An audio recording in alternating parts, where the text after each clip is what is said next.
मां सरस्वती को इस प्रांगण में आमंत्रित करते हुए उन्हें नमन कर मैं इस कार्यक्रम को औपचारिक रूप से आरंभ करने की सम्मानीय मंच से अनुमति चाहूंगी। अतिथि देवो भव, यह हमारी संस्कृति है। यह सुहानी सी सुबह और मुस्कुराहटें आपसे महती मेहमानों की हम हृदय से करते हैं अभिनंदन। आप सबका खुशबू लेकर के जाफरानों की, खुशबू लेकर के जाफरानों की। साथियों, शिक्षा मानव समाज की सबसे बड़ी इकाई है। शिक्षा पद्धति और शिक्षा प्रदान करने वाले शिक्षक किसी राष्ट्र, उसकी संस्कृति के विकास के भी चतुर चुतेरे माली होते हैं, जो भावी पीढ़ी को संस्कारों से राष्ट्र रूपी उपवन के हरे भरे फलते फूलते वृक्ष बनाते हुए उनका सुंदर, सशक्त और शक्तिशाली होना सुनिश्चित करते हैं।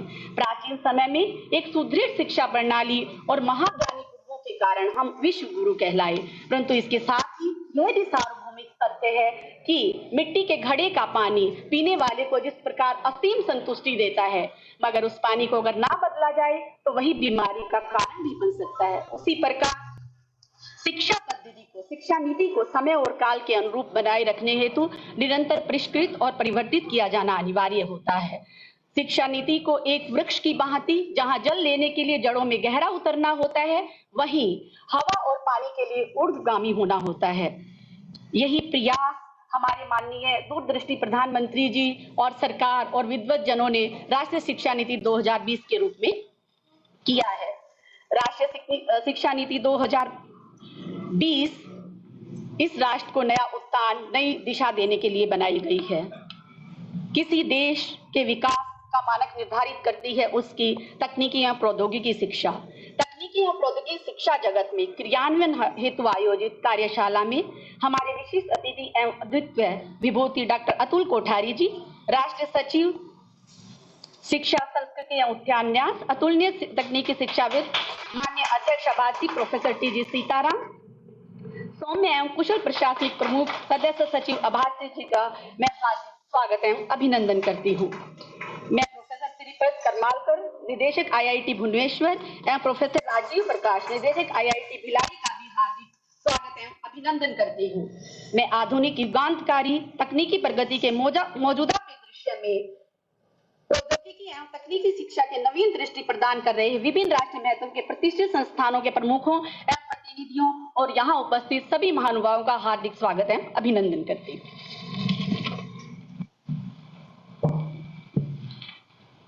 A very good morning and warm welcome to all the dignitaries and participants for the workshop on implementation of NEP 2020 in technical education, jointly being organized by AICTE and Shiksha Sanskriti Utthan Nyas. I request Reena ma'am to kindly take the honors for lighting of lamp. प्रकाश हमारी आत्मा के समान व्यापक एवं विस्तारशील है। दीपक परोपकार हित निजाहुत कर अंधकार हनन का प्रतीक है। मैं परम सम्मानीय मंच से दीपक प्रज्वलित कर इस कार्यक्रम का आरंभ करने का अनुरोध करती हूँ। डूबता है सूरज डूबने दो, आप शाम से ढलते रहिए, सुबह सूरज हथेलियों में होगा, रात भर चिरागों से जलते रहिए, चिरागों से जलते रहिए।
Thank you, everyone. I now request Professor T.G. Sitharam, Chairman AICTE, to felicitate Dr. Atulji Kothari, National Secretary, Shiksha Sanskriti Utthan Nyas. Sure.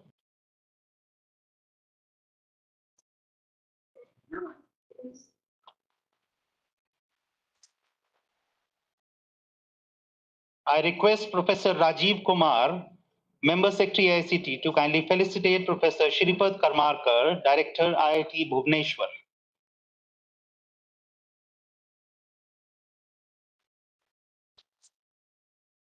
I request Dr. Mamta Agarwal, Advisor AICTE, to kindly felicitate Professor Rajiv Prakash, Director IIT Bhilai.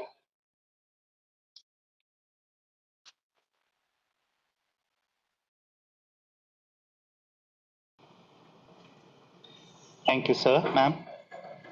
NEP 2020 has been advocative of reforming the education system at all levels. Paving a way to holistic education policy, the Ministry of Education unveiled the National Education Policy 2020 to address the wide range of developmental requirements of our nation, envisioning an education policy for 21st century with long-term goals deeply embedded in Indian ethos and value system. The National Education Policy is a very comprehensive and nuanced document. Commitment to implement NEP, enormous steps are being taken by the Ministry of Education and AICTE. Seminars, workshops, symposiums, conferences, etc. have been conducted by AICTE, covering technical education at various levels to sensitize stakeholders about the policy and chart out an action plan to bring effect to the suggested reforms. Needless to say, each of these efforts have been insightful to the core. I request Professor Rajiv Kumar, Member Secretary AICT, to formally welcome everyone and give the welcome address. Sir.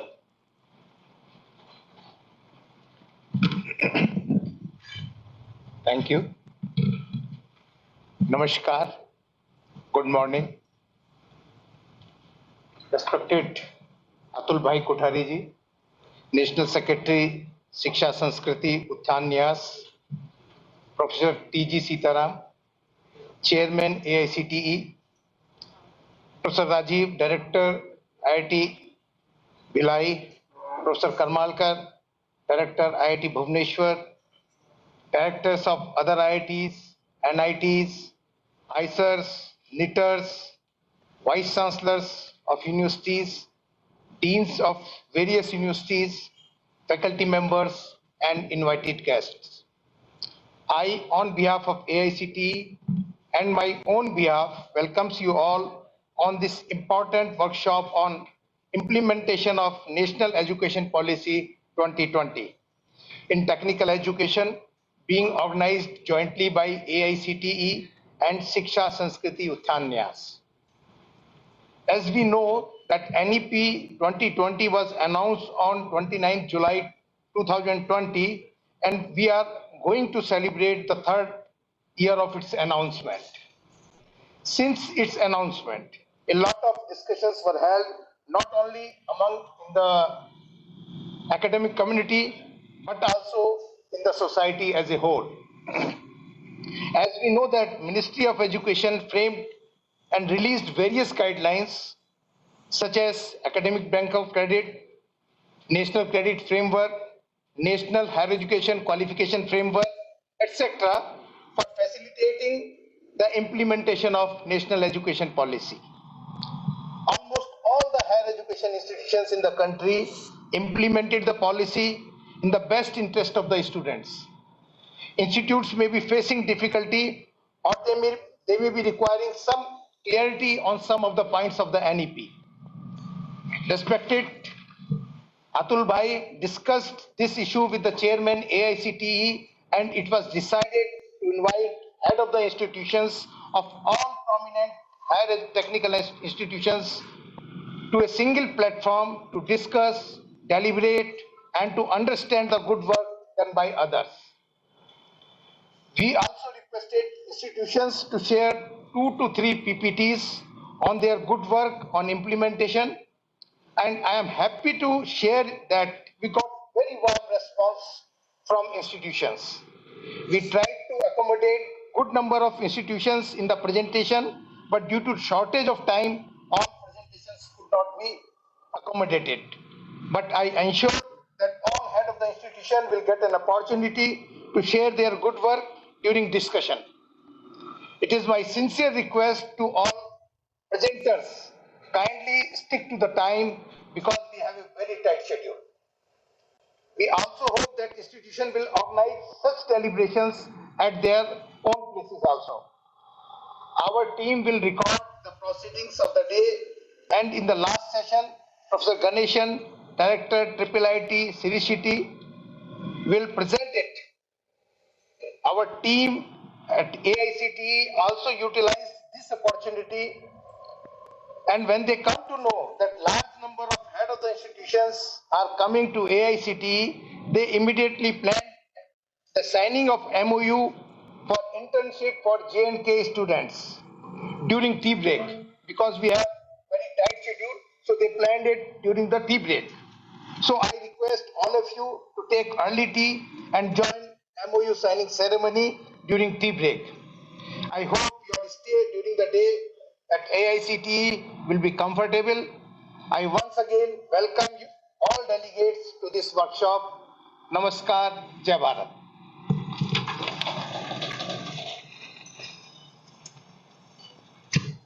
Thank you, sir. I now request Professor T.G. Sitaram, Chairman AICT, to present the keynote address. Sir.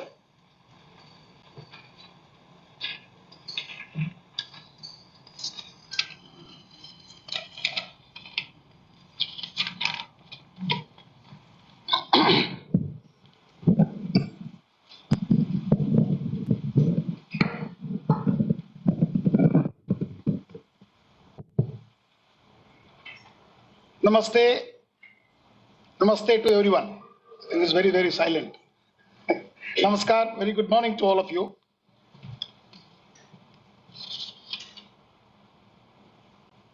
Sri Dr. Atulji Kothari, National Secretary, Shiksha Samskriti Uttanyas. Professor Sripad Karmakar, IIT Bhubaneswar, Director. Professor Rajiv Prakash, IIT Vilai, Director. Professor Rajiv Kumar, Member Secretary, AICT, and all the distinguished academicians, Vice Chancellors, Directors of different institutions, including IITs, NITs, IIIT, DM, and also several universities, colleagues from AICT, invited dignitaries and guests, ladies and gentlemen. It gives me a great pleasure to be here to deliver this keynote lecture, particularly on the implementation of National Education Policy 2020 in technical education. You able to hear me?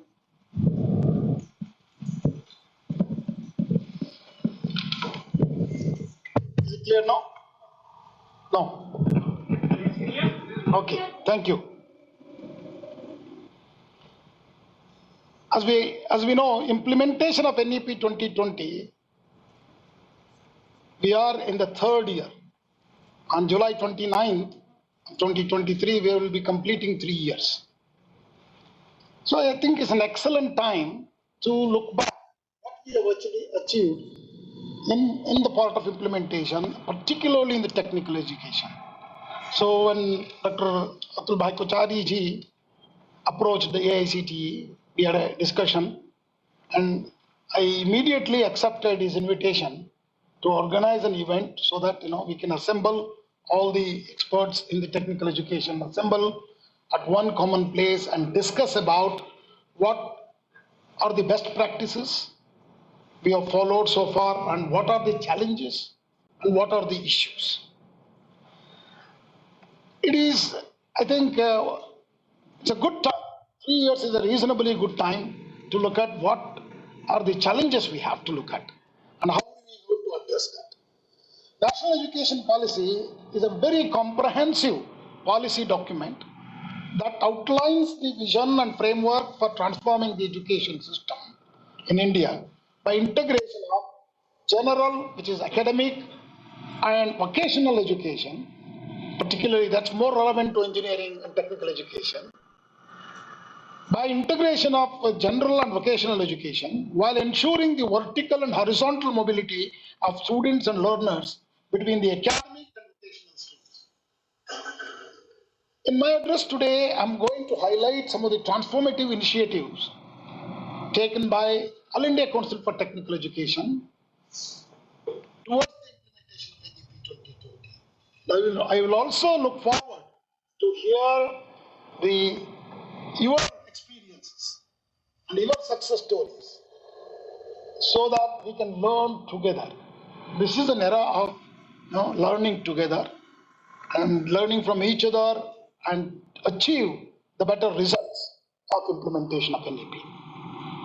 Friends, India's position in technical education is marked by extensive infrastructure, what we have created since 80s. Close to about 3,500 engineering colleges, 3,400 polytechnics, and 200 design and architectural schools we have in the country. Skilled workforce, technological advancements, and global recognition we have received for our contribution in the STEM areas. The country continues to strive towards excellence by addressing challenges and promoting further growth and innovation in this field. India's spending on R&D, even though it is low globally, and compared to the other countries at 0.7%, even it is reduced from last year. But what we need to see is the investment consistently is increasing. For example, I can constantly watch what we are spending in 2017. Actually, R&D expenditure in real numbers it has increased, but our GDP is also increasing. So we are still at 0.7%, or you can say reduced from 0.8 to 0.7%. We need to do more. Definitely, all of us, all academicians here will agree. We need to do more investments on R&D, particularly in technical education where we are discussing today. But however, the Startup India, Stand Up India, Digital India, such initiatives of the Government of India has also given us an impetus, a visible surge in the entrepreneurial activities and startup culture, fostering innovation in the technology sector is happening. Today, India is the leading destination for startups, and also many unicorns, the top unicorns are from India, and particularly our Indian Institute of Technologies, IITs, ladies and gentlemen, today are the institutes of Indian technologies. In 20 years, these Indian Institute of Technology have transformed themselves into technology hubs of the world. See, if you know, 2001, there was a survey done. Okay, how many papers, research publications were published by all IITs put together and also Indian Institute of Science? 2001, at that time there were only 7 IITs, including IIT Roorkee. All the IITs put together was less than one Indian Institute of Science publication. That was 2001 story. But 2022, these numbers are startling. Some of the institutions like IIT Madras, IIT Bombay, IIT Delhi have surged ahead. And maybe their publications are equivalent to what one Institute of Science produces, even research scholars and the number of PhD students, in those institutions also have taken a big surge. Implementing the National Education Policy 2020 is a very complex and long-term process that requires sustained commitment and collaboration from all the stakeholders. By diligently following the key aspects outlined in the policy, India can strive towards achieving the transformative goals set forth by NEP 2020 and provide an inclusive, holistic, future-ready education system for our students. However, the challenges include ensuring quality education, bridging the industry-academia gap, addressing emerging technology skill requirements for the nation. In these directions, All India Council of Technical Education, with all your support, because all our experts are all from IITs and IITs and top universities in India, we do not have any staff internally. Any committee, we come to you. So, with all your support, we are working working as a team to bring the quality in technical education. First of all, let me thank all of you. Whenever AICT requests, you have never said no to us. You are there for us and come here in a very small guest house, sit here very quietly at the backside, of the JNU forest. And, this is a very nice, quiet place to work. And many of them I have seen working day and nights and producing the documents or policies for the nation. It's the same place, today we are having a meeting. This is actually dining hall of our guest house where you used to have your lunches. Friends, high-level ministerial committee has released the national credit framework recently. This is a very comprehensive credit framework encompassing elementary, school, higher, and vocational education and training, integrating creditization of the learning on the axis, academics, vocational skills, and experiential learning. All of this is encompassed in this national credit framework document, which has been just released in April 10th. Even though the draft document were available for our comments from September or October of last year. Friends, this is a jointly prepared document by UGC, AICTE, NCVET, NIOS, CBSE, NCRT, Department of School Education and Learning, and Department of Higher Education, DGT, Ministry of Skill Development, under the guidance of Honorable Minister for Education and Skill Development, Sri Dharmendra Pradhanji. With this, NCRF enables multiple entry, exit, pathways in general and also encompassing vocational education, ensures flexibility for students to choose their learning trajectories and career choices, including option for midway course correction or modification, as per the talents and interests. The AICTE soon will issue guidelines for technical institutes on implementation of national credit framework by technical educational institutions in the country by middle of June this year. Because our committee has almost met a couple of times already. They have given suggestions and we have finalizing the document. Soon we will release these guidelines to help you, because there are subtle differences between the national credit framework, what UGC is following and AICT is following. The reason why I'm highlighting that is ours is already a 4-year degree program. With also, if you have looked at AICT model curriculum, it is being adopted across the country by all institutions actually. And all of them have adopted this 160 credits, 40 credits per year already. So we need to now come out with how do you really give an exit policy to them and entry policy to them, and that is what our experts are discussing. Maybe very slight changes with not much major modifications. We will release the guidelines.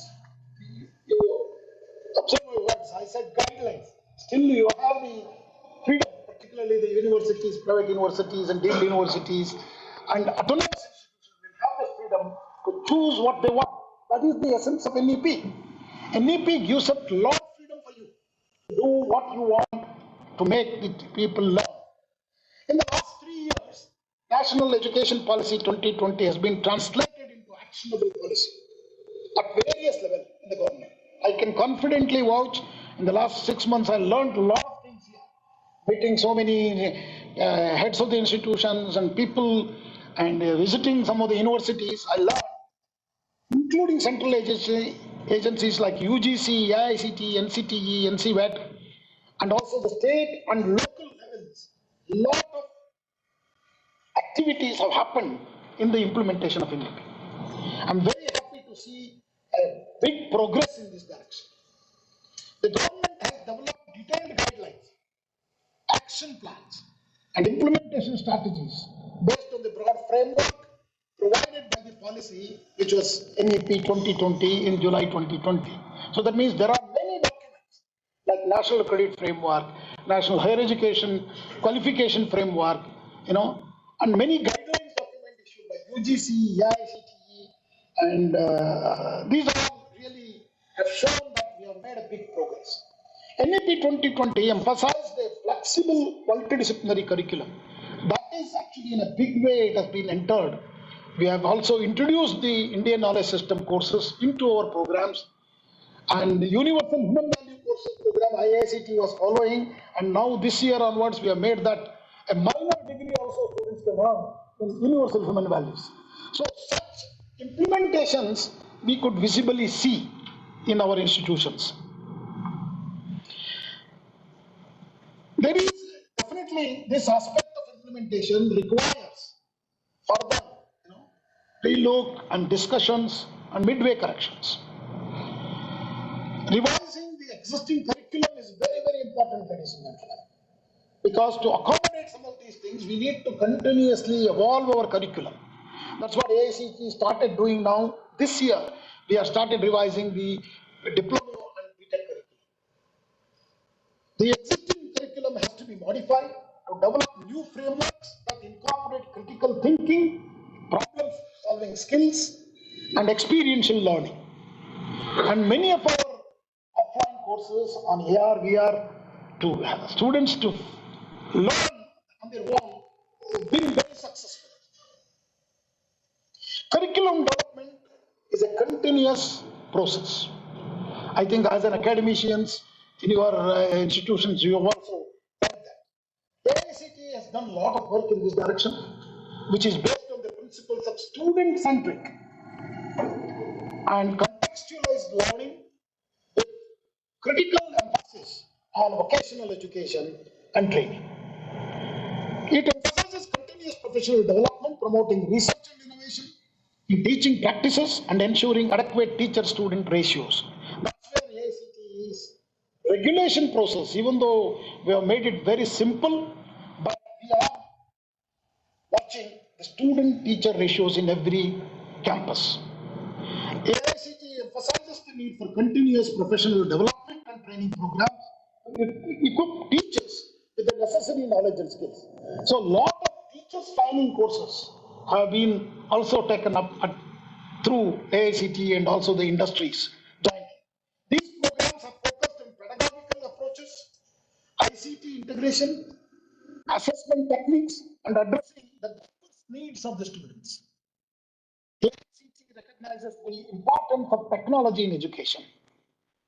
AICT has implemented the policy by providing access to digital infrastructure, including computers, internet connectivity, and educational software, especially in remote areas like Northeast and Jammu Kashmir. Today, we are going to share an MOU, particularly on the internship of Jammu, Kashmir, and Ladakh students to IIT.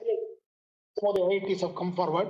If you remember, very early, IIT Guwahati as a director, we signed an MOU with AICT that time, Professor Sasrabudi, and that has taken a big leap now with many IITs. For equity and inclusion, AICT, as per NEP 2020, aims to address the issues of equity and inclusion in education by bridging the digital, promoting inclusive practices, providing support to students with special needs, and ensuring access to quality education for marginalized communities and remote areas. Many scholarships have been put up. AICT has many stakeholder engagement for the successful implementation of NEP 2020.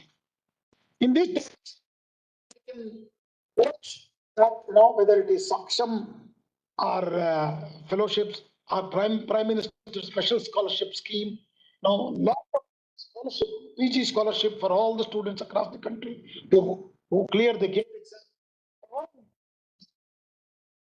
distributed through AICT, through that to the students. AICT is allocated its own resources for infrastructure development, teachers training, curriculum reform, quality integration, and other key initiatives. You might be knowing, and also happy to tell you, AICT is completely self-dependent. It generates funds for all its activities. And we don't receive any grant separation from ministry, except these scholarships for the women, girl, child, and other. Giving those scholarship grants We do not receive any grant for ACT for its operation. We completely run from our own resources in this direction. So we have these for research and innovation and other activity. Recently, in the direction of making our administration tighter, transparent, we have closed down regional offices. But at the same time, we have converted them now, and we have got already. We have started building them as innovation centers. They are basically India's innovation centers. 10 cities like Bangalore, Trivandrum, Chennai, Hyderabad, Mumbai, Bhopal, Jaipur, Chandigarh, Kanpur, and Guwahati. At these places, we are going to develop technology development centers, and we will handhold every technologies developed in our engineering institutions to take them to the next level. We will also support them through IP, creation of intellectual property, and we will train the college teachers there through for IP creation and other intellectual property rights to understand them, make them to understand. These innovation centers will handhold technology development and knowledge creation among all the technical institutions in the country. Long-term financial planning is being undertaken to ensure sustainability and continuity of these reforms. Simplified approval process has been brought up with the light but tight regulation of institutions. This is the essence of MEP. What they are saying is it has to be single higher educational regulatory commission, HECI, which is also on the way. But before that, we have aligned the entire administration. We have restructured AICTE in the lines of MEP into 4 verticals. Recently, we have done that. We have reorganized. All the staffs have been changed, re-rotated in them himself, and we have created a very simplified approval process.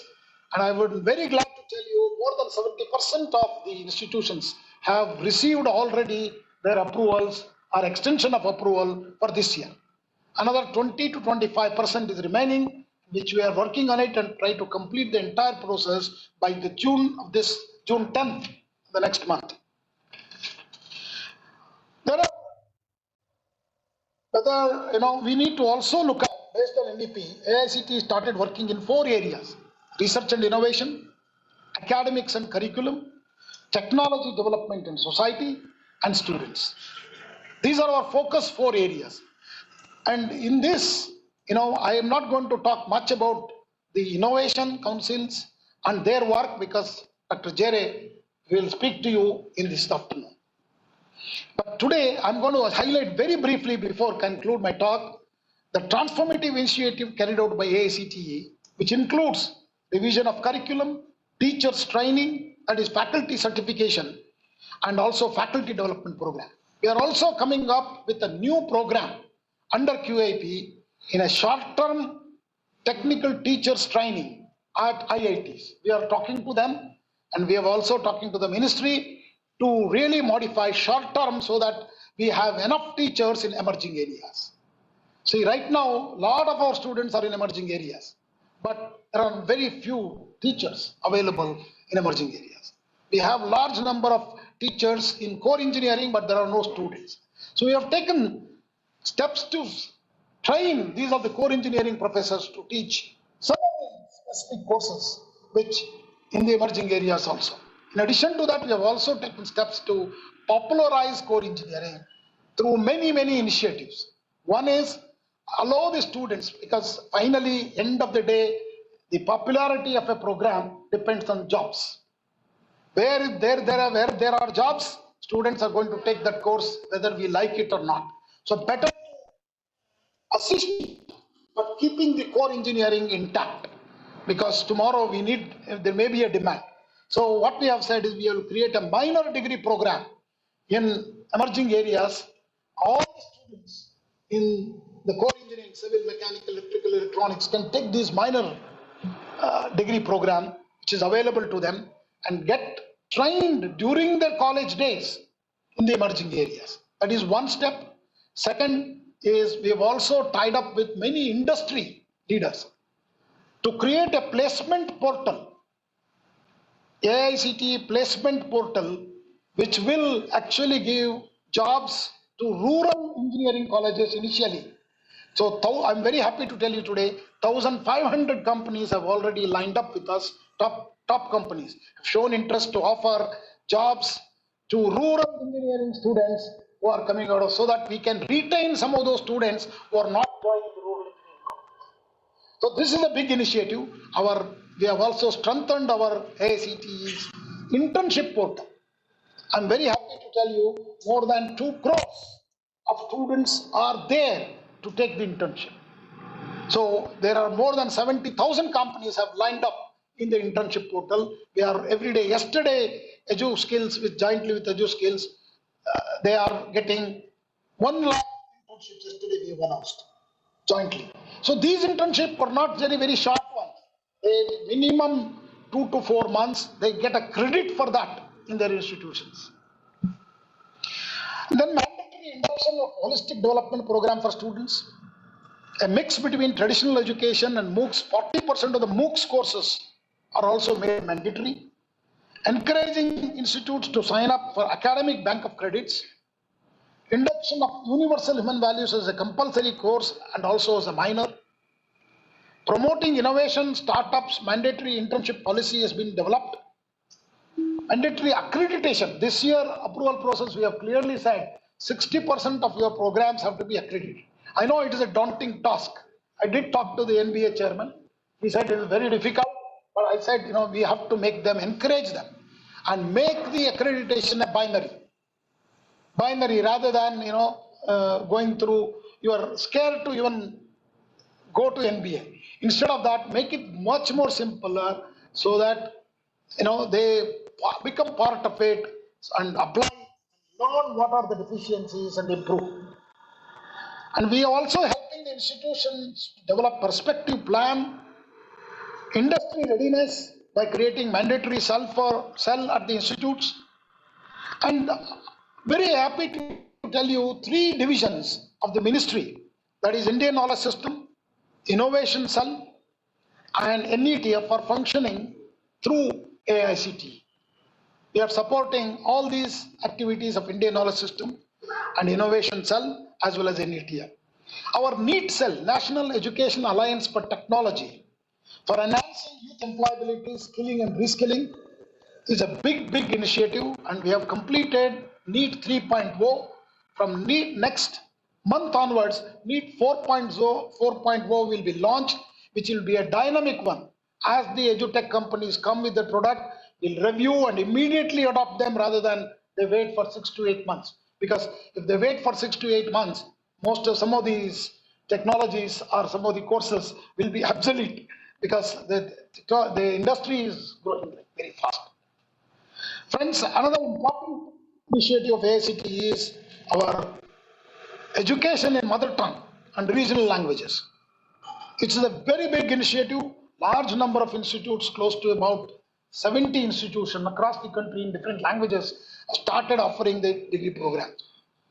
And what is important is in this AICTE language translational tool, Anuvadini, which is a NLP deep learning with open API support. I think it's one of the best tools. I think recently we had made presentations across, and it is learning very quickly, because these AI tools learn themselves very quickly.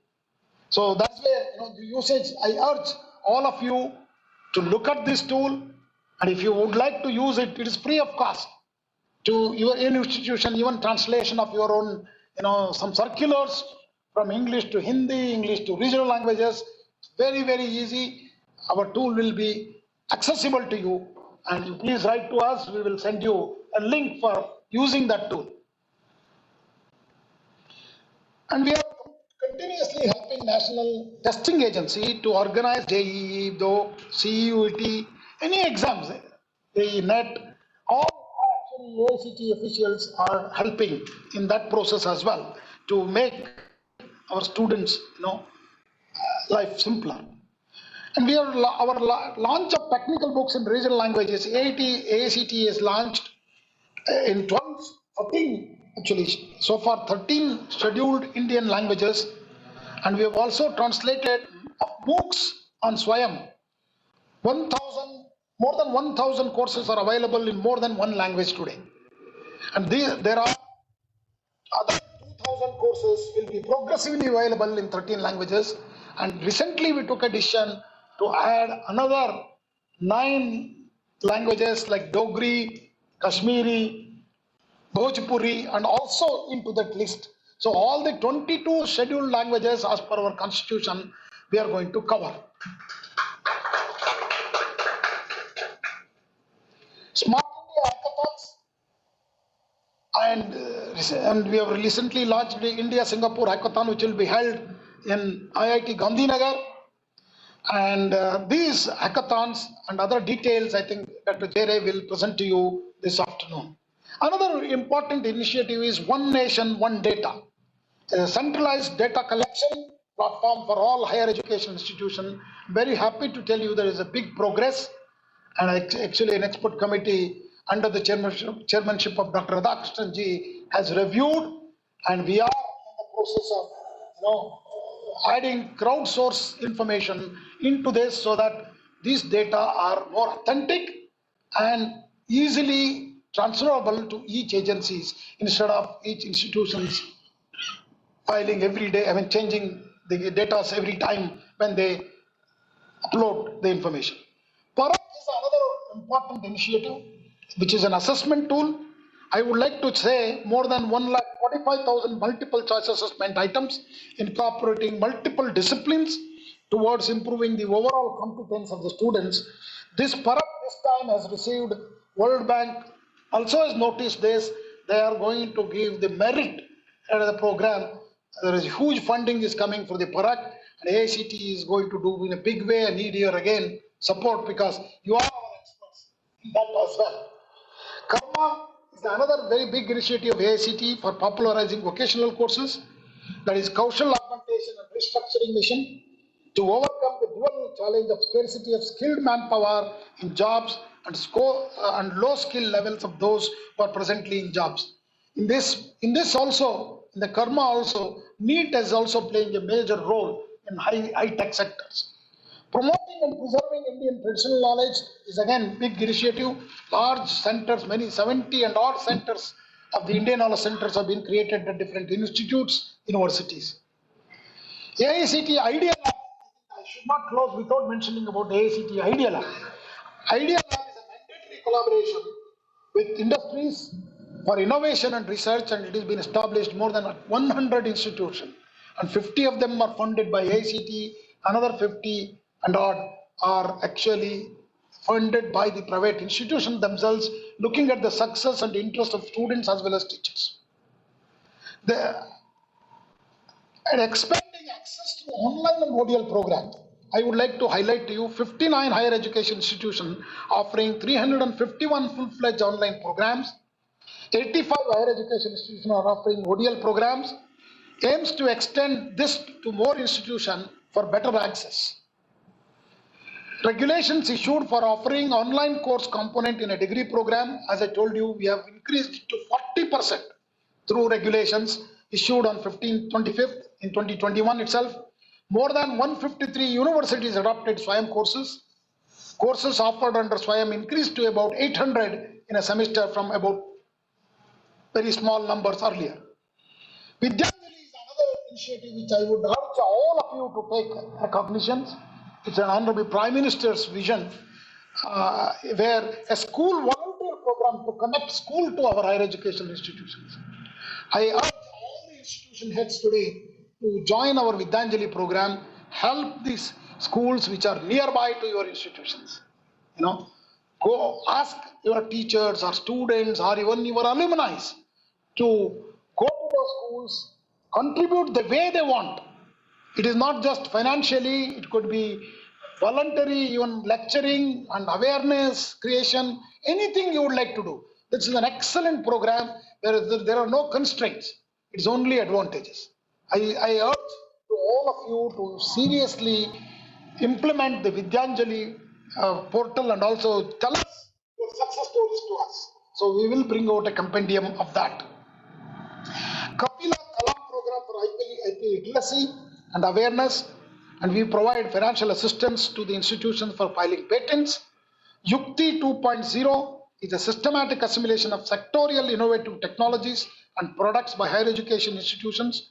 I would like to highlight to you more than 50,000 innovations on Yukti 2.0 platform has been received. Many very solid, successful case studies have emerged out of this. So please, enhance these kind of activities, and we are there to help you and handhold you. I would like to say that we have taken this Yukti 2.0 to even the schools. So about close to about 12,000 schools we have registered, and 53,000 teachers for School Innovation Ambassador Training Program. They have attended and got the certification. I think it's a big way. That means we are inculcating the culture of innovation and startup and entrepreneurial activities at school level itself. So they will be ready when they come out to the educational and technical institution. So, and last but not the least, 21 higher education institutions offering MBA and PG diploma in innovation, entrepreneurship, and venture development program. We are also made a minor in these areas for graduates to also to become job givers than job seekers. I think this is going to, this year we have brought this minor on finance, marketing, and technology and business development as one of the minor course for any engineering graduates, so that he could be an entrepreneur. I once again thank Shiksha Sanskriti Uthan Nyas for coming forward to jointly organize this workshop on implementation of NEP 2020 in technical education. I profusely thank Dr. Kothari Saab for helping us and at least instigating us. Such a separate event is essential, and it is not very regular meeting on NEP. It is with the top heads of the institutions, which they are going to go back to their institution and start implementing through the learnings of the things what has been shared by everybody.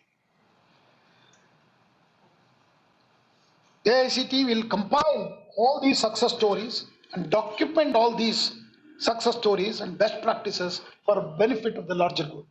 So I request my officers also to take note of this, so that we record these success stories of different institutions and bring it out. I hope the deliberations will be very fruitful, and I wish the program a great success. And I thank you everyone who have taken trouble coming to this event and sharing your valuable time with us and sharing your success story. Thank you. Namaskar. Jai Hind. Jai Bharat.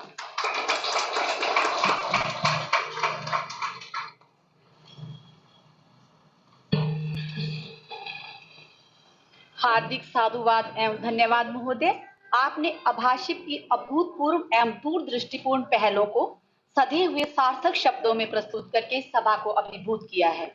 हम सबको आशा है कि आपके मार्गदर्शन में अभाषित के साथ साथ संपूर्ण राष्ट्र तकनीकी एवं प्रौद्योगिकी शिक्षा के क्षेत्र में उत्कृष्टता के नए आयाम स्थापित करेगा। साथियों, भ्रांतिपूर्ण संक्रमणों के प्रभाव से उपजी मानसिक विसंगति कोठारी जी नहीं बोलिए।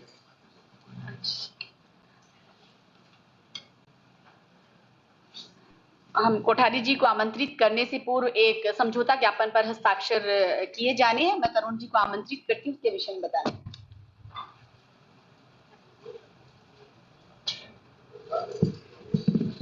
I think there has been a little change in the okay. MOUs. Now, as part of today's inaugural session, we will witness the launching of the website of Indian Society of Technical University. I request Professor M.K. Verma, President ISTU and Vice Chancellor Chhattisgarh Swami Vivekanand Technical University, Bhilai, to briefly introduce us all to ISTU. Sir.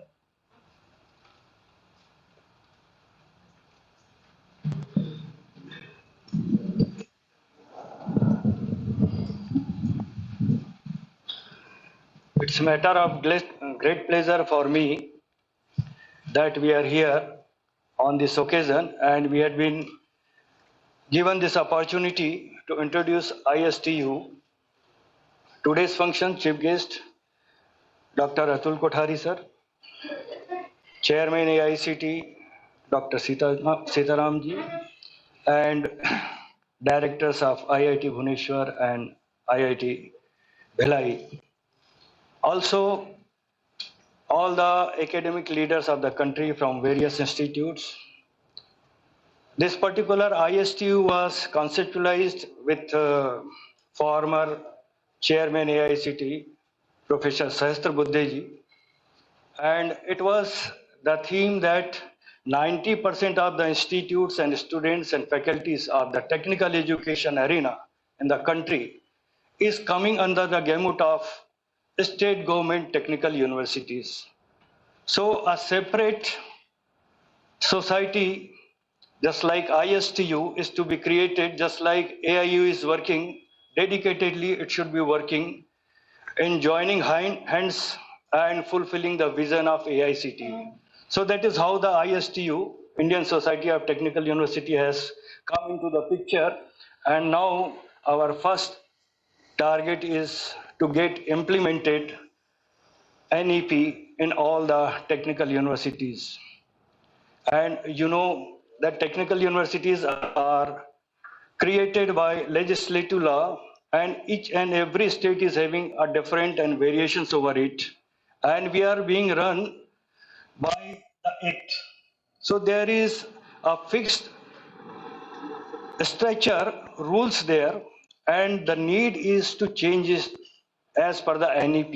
So different type of problems we are facing, and that is how this ISTU will be taking it forward and discussing with various series of our seminars, deliberation, how to change in the acts of different state universities who are affiliating to majority of the technical institutes. This is the background, and we can promise from the ISTU that we are working as complementing to the AICT and their visions and general to the vision of nation. Thank you very much. Thank you very much, sir.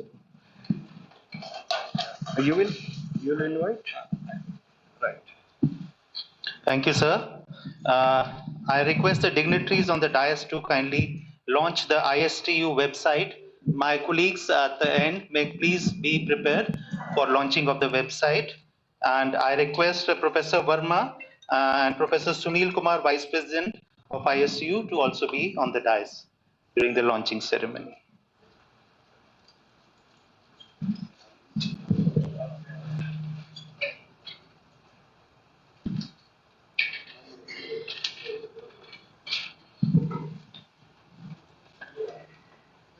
Just press done.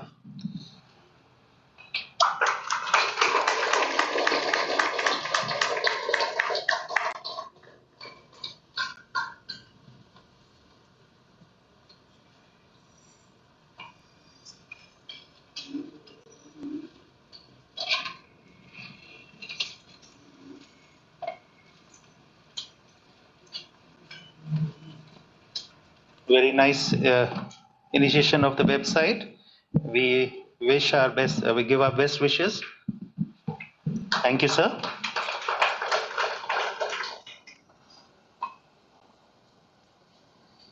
ISU wishes to award honorary membership to our chairman, Professor T.G. Sitaram, and Professor Rajiv Kumar, member secretary. I request Professor Verma, President ISTU, and Professor Sunil Kumar, Vice President ISTU, to kindly do the honors.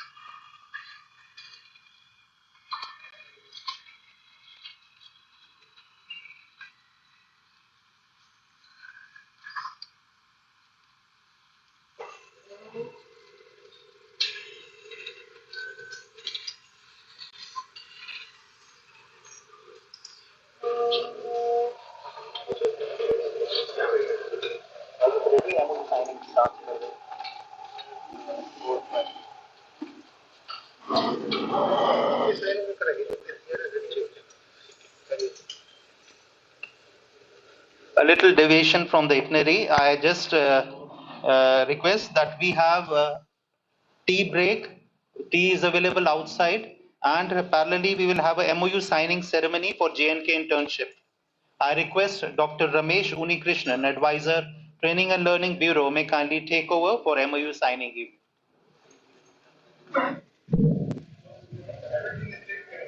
Yeah, simultaneously, the people who would wish to have tea, they can have tea also outside, and then we'll resume back in another 5-7 minutes.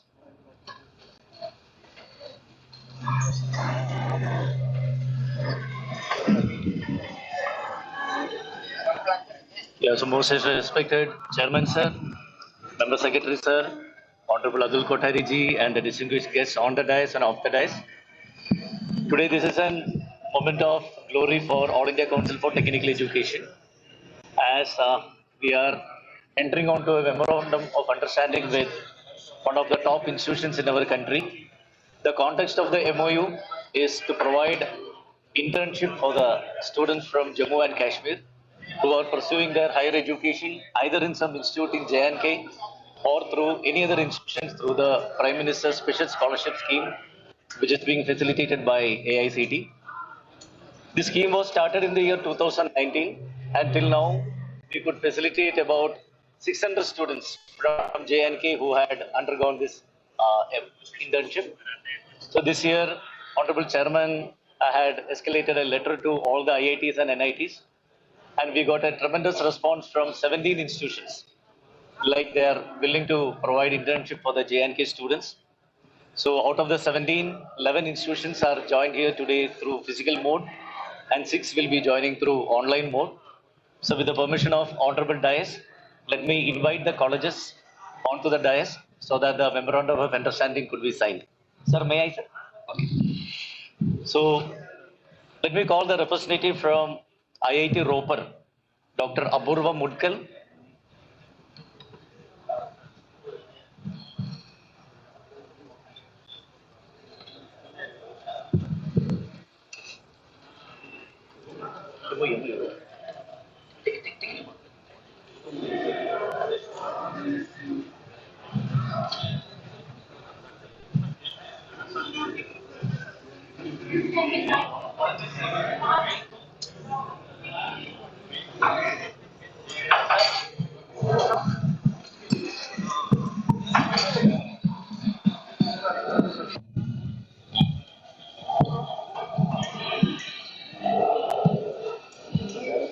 Following this shall be IIT Gandhinagar, Professor Nitin V. George.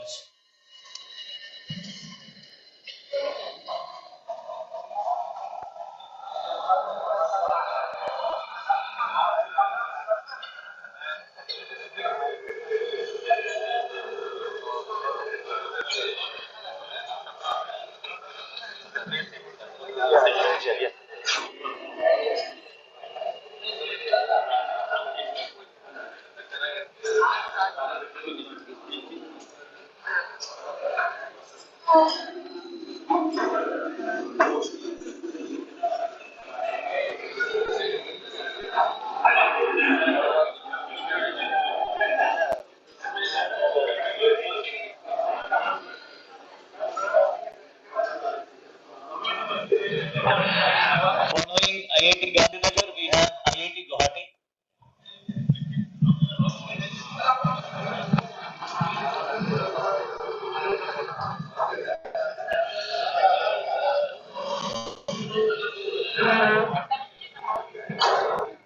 Thank you, IIT Ropur, for extending this facility of your esteemed institution for the J&K students. Now we have IIT Gandhinagar, represented by Dr. Nitin V. George.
Yeah, thank you, IIT Gandhinagar, for extending this your campus for the JNK internship.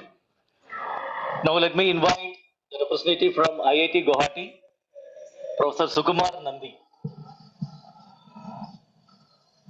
From IIT Guwahati, Professor Sukumar Nandi.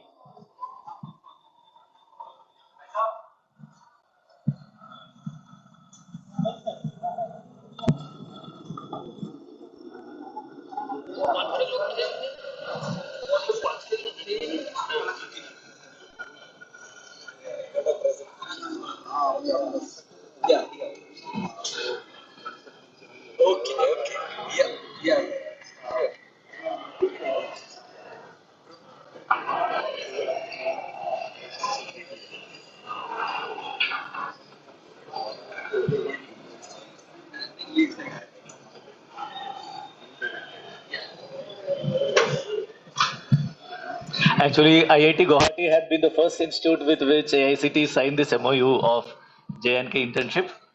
That time it was virtual internship. Now we are converting it to physical internship, where the students will be really staying in the campus. Thank you, IIT Guwahati. Let me invite the representative from IIT Mandi, Dr. Aniruddha Chakrabarti, Dean Academics. Sir, please.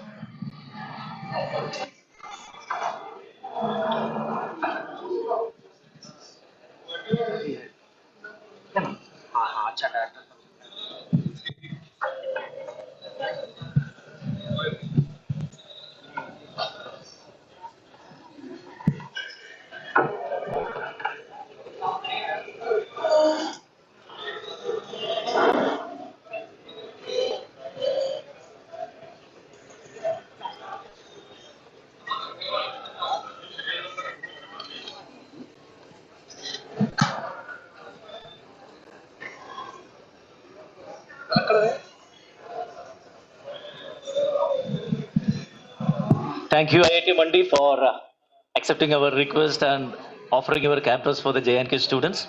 Let me invite next IIT Palakkad, represented by Dr. Lakshmi Shankar. IIT Palakkad, Dr. Lakshmi Shankar.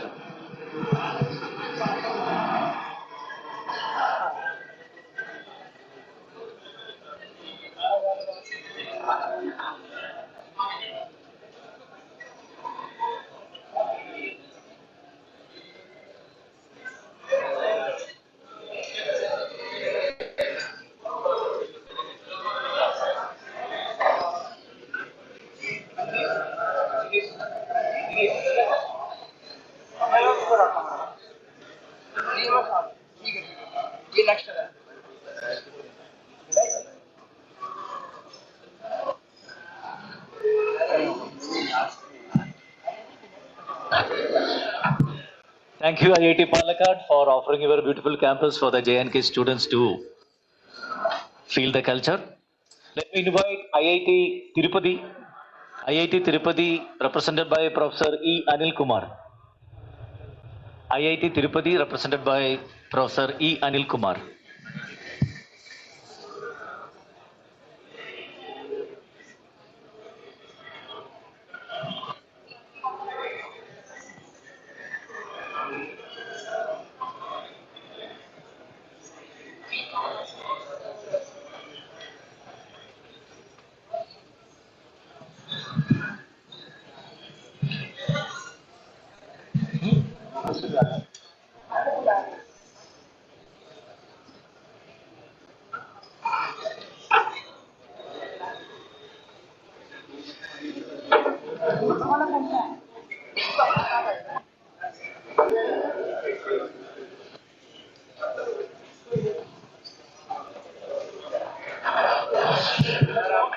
Thank you, IIT Tirupati, for accepting our request and offering your wonderful campus for the Jammu and Kashmir students. Thank you. Now let me invite IIT Bhilai, represented by Professor Rajiv, the director. MOU between AICT and IIT Bhilai.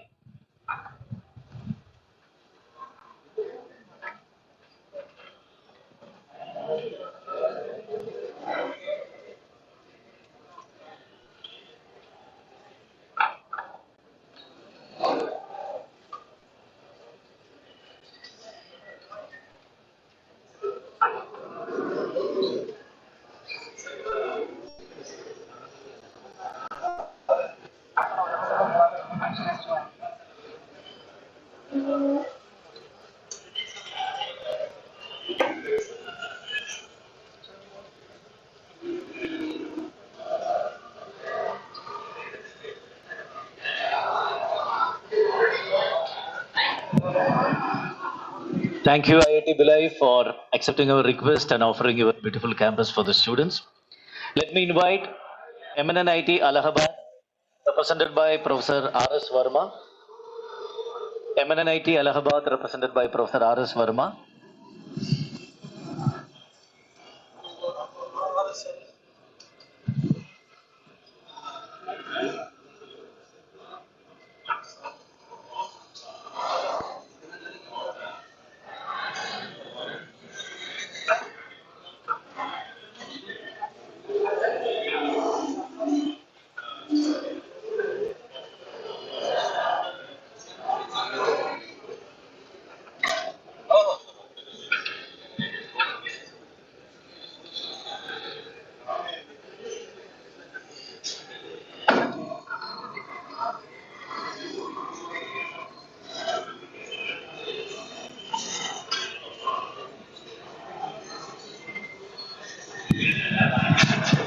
Thank you, MNNIT Allahabad. Will me invite NIT Jalandhar. NIT Jalandhar, represented by Dr. Ajay Gupta, Head of Training and Placement.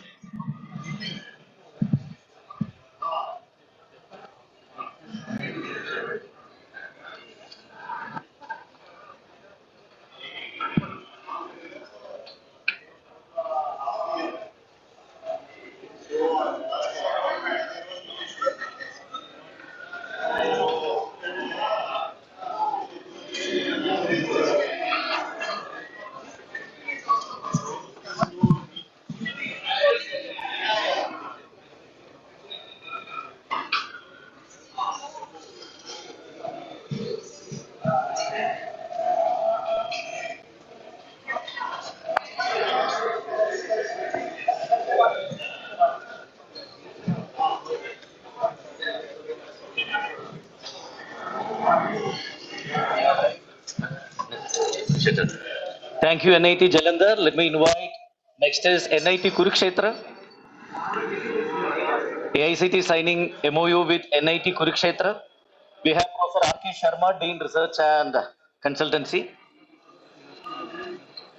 NIT Kurukshetra, Professor R.K. Sharma.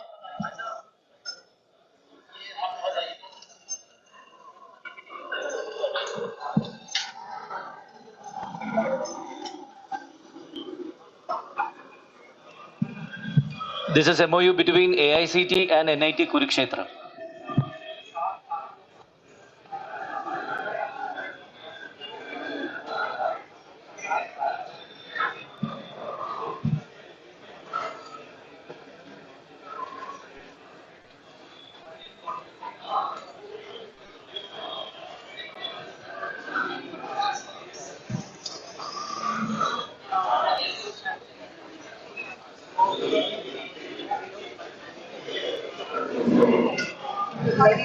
Thank you, sir. Now we have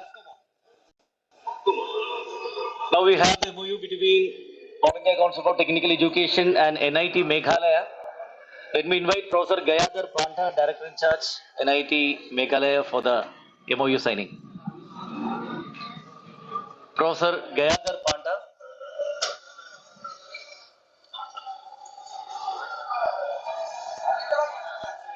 NIT Meghalaya.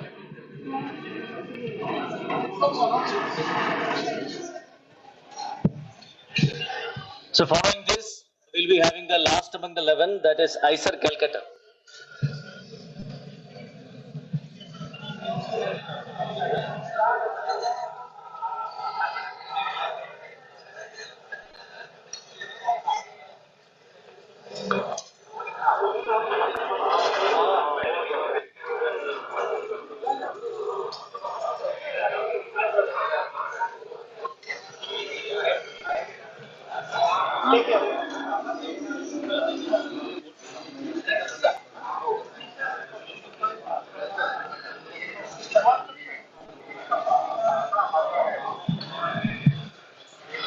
Following NIT Meghalaya will be ISER Calcutta,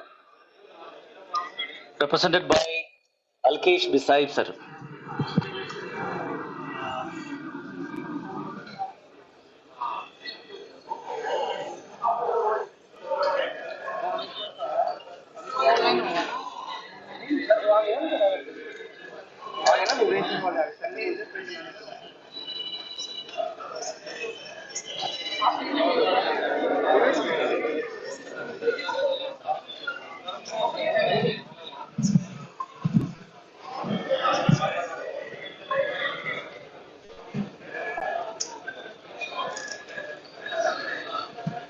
AICT thank all the 11 institutions of eminence and excellence and national importance who have extended your wonderful campus for the internship activity of J&K students. 4 institutions will be signing MOU through online mode, which are ISER Pune, IIT Jammu, NIT Karnataka, and NIT Calicut.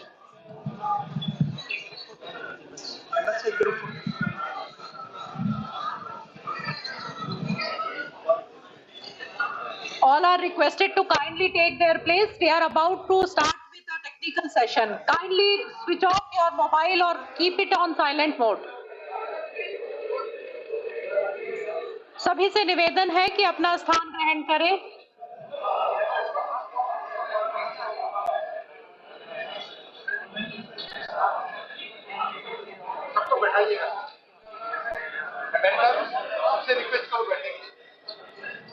All of you are requested to kindly take your place quickly, please.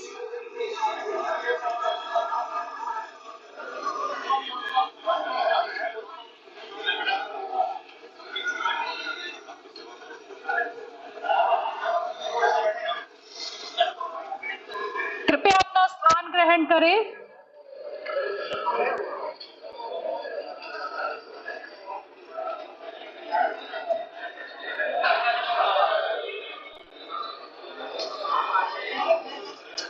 माननीय कोठारी भाई साहब जी, कृपया अपना स्थान ग्रहण करें. हम technical session की शुरुआत करेंगे. Rajiv sir.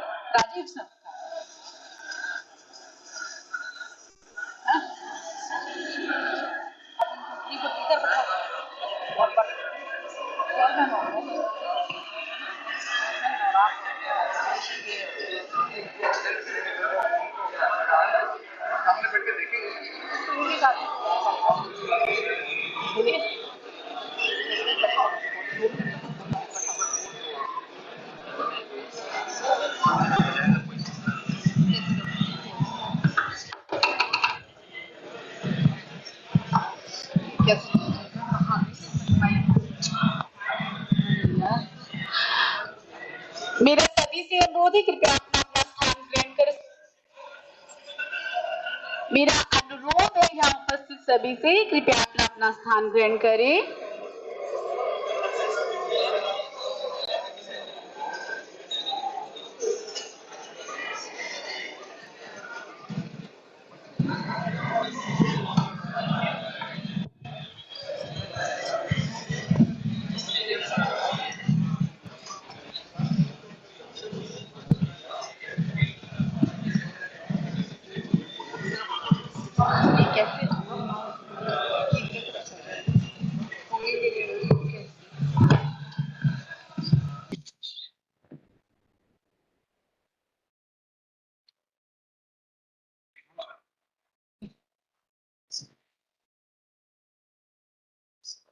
All the eminent experts connected through online.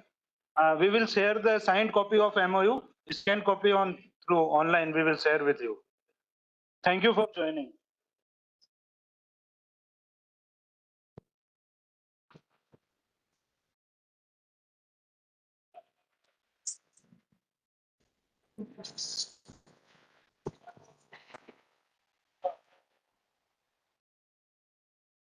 All the eminent expert connected online for MOU signing ceremony.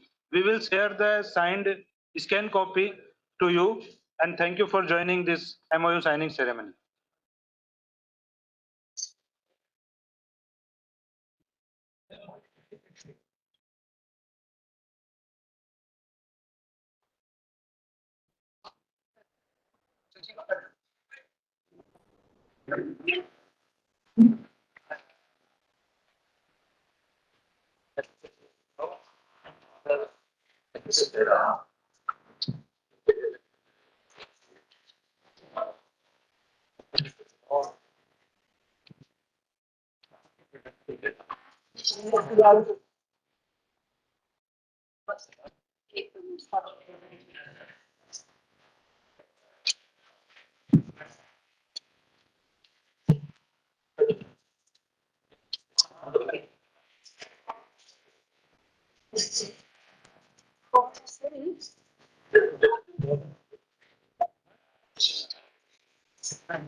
मेरे पास नाम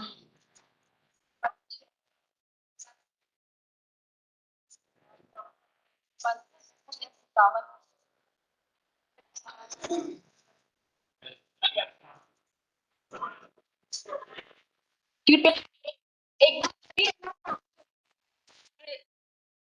कृपया मंच की ओर ध्यान दें।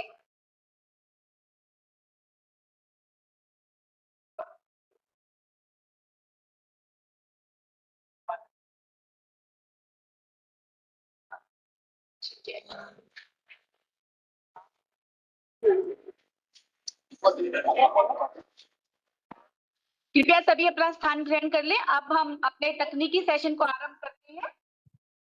यद्यपि हमारे बीच मुख्य अतिथि के रूप में डॉक्टर अतुल कोठारी जी, राष्ट्रीय सचिव शिक्षा एवं संस्कृति उद्यान उपस्थित है, जो एक अभूतपूर्व विद्वान है, परंतु वह इस समय को और अधिक उपयोग करना चाहते हैं, इसलिए उन्होंने अपना स्वयं के वक्तव्य रखने से इनकार किया है कि वह समय किसी और अधिक उपयोगी उपयोग में लाया जा सके। हम अपना तकनीकी सत्र आरंभ करते हैं।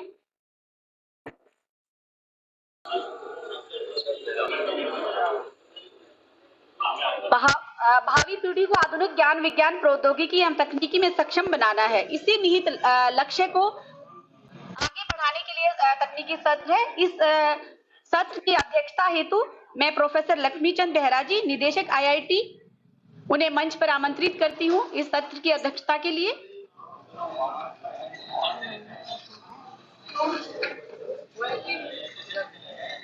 प्रोफेसर लक्ष्मीचंद बेहरा जी, निदेशक IIT, कृपया मंच पर स्थान ग्रहण करें। प्रोफेसर के पंत, निदेशक भारतीय प्रौद्योगिकी संस्थान रुड़की, कृपया मंच पर स्थान ग्रहण करें। मैं अनुरोध करती हूं प्रोफेसर मुकुल S सुतावन, निदेशक भारतीय सूचना प्रौद्योगिकी संस्थान इलाहाबाद, से मंच पर स्थान ग्रहण करने हेतु। मेरा अनुरोध प्रोफेसर DVLN सोमयाजुलू, निदेशक IIIT DM कुरनूल, से अनुरोध है कि कृपया मंच पर स्थान ग्रहण करें। प्रोफेसर गौतम सूत्रधार, निदेशक राष्ट्रीय प्रौद्योगिकी संस्थान जमशेदपुर, कृपया मंच पर उपस्थित हूं। प्रोफेसर सुधीर अगाशे, कुलपति COEB प्रौद्योगिकी संस्थान पुणे। प्रोफेसर शलभ, अधिष्ठाता अर्थात डीन एकेडमिक भारतीय प्रौद्योगिकी संस्थान कानपुर, IIT कानपुर। आप सभी से मंच पर स्थान ग्रहण करने का अनुरोध है।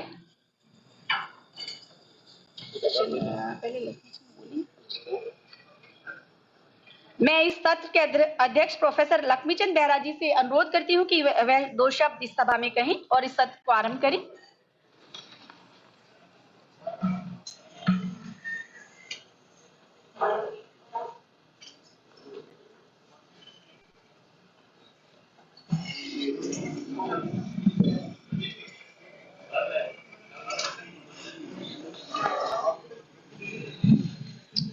Thank you, everyone. This session, technical best practices on implementation of NEP for an Atmanirbhar Bharat discussion. There are many experts and who will be deliberating on this topic. New education policy is a landmark event in the education history of this wonderful country called India. For me, education means first to develop character. And character comes by understanding the self, the environment, the way we take everything from the environment, and how do we contribute to the safeguard of the environment.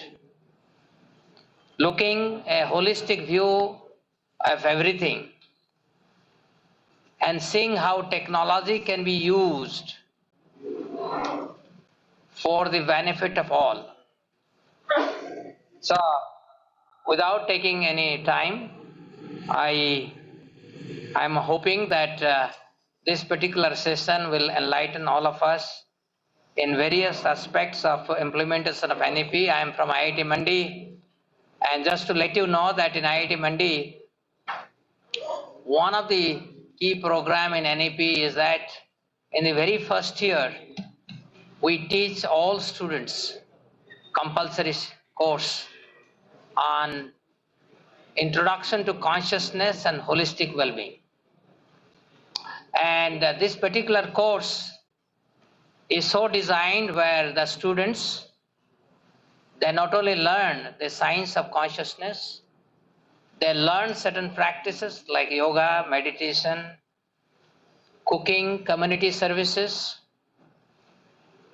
and we have an ICMA center where researchers, they collect the data of all these students from the beginning of the classes, when the semester starts, and then they record all their data, sleep quality, BMI index, their attitude based on questionnaire, how they look at the life. So all those things we take in the beginning, and weekly, fortnightly, these data are further recorded.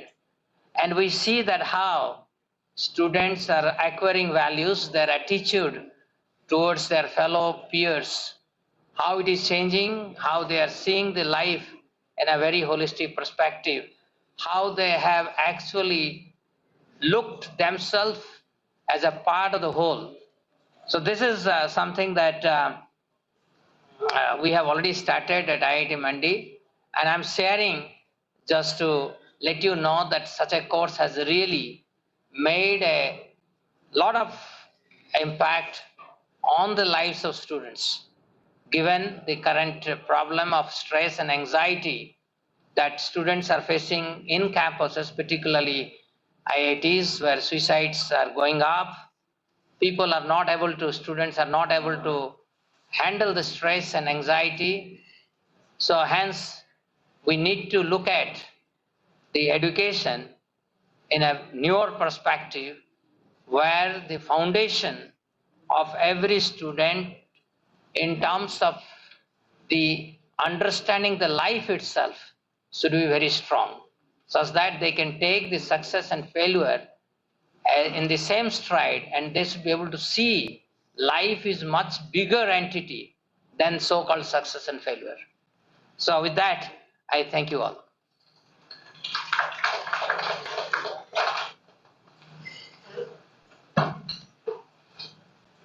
धन्यवाद महोदय। मैं अब professor के पंत, निदेशक भारतीय प्रौद्योगिकी संस्थान रुड़की, आपको आमंत्रित करती हूं, कृपया अपना वक्तव्य रखें।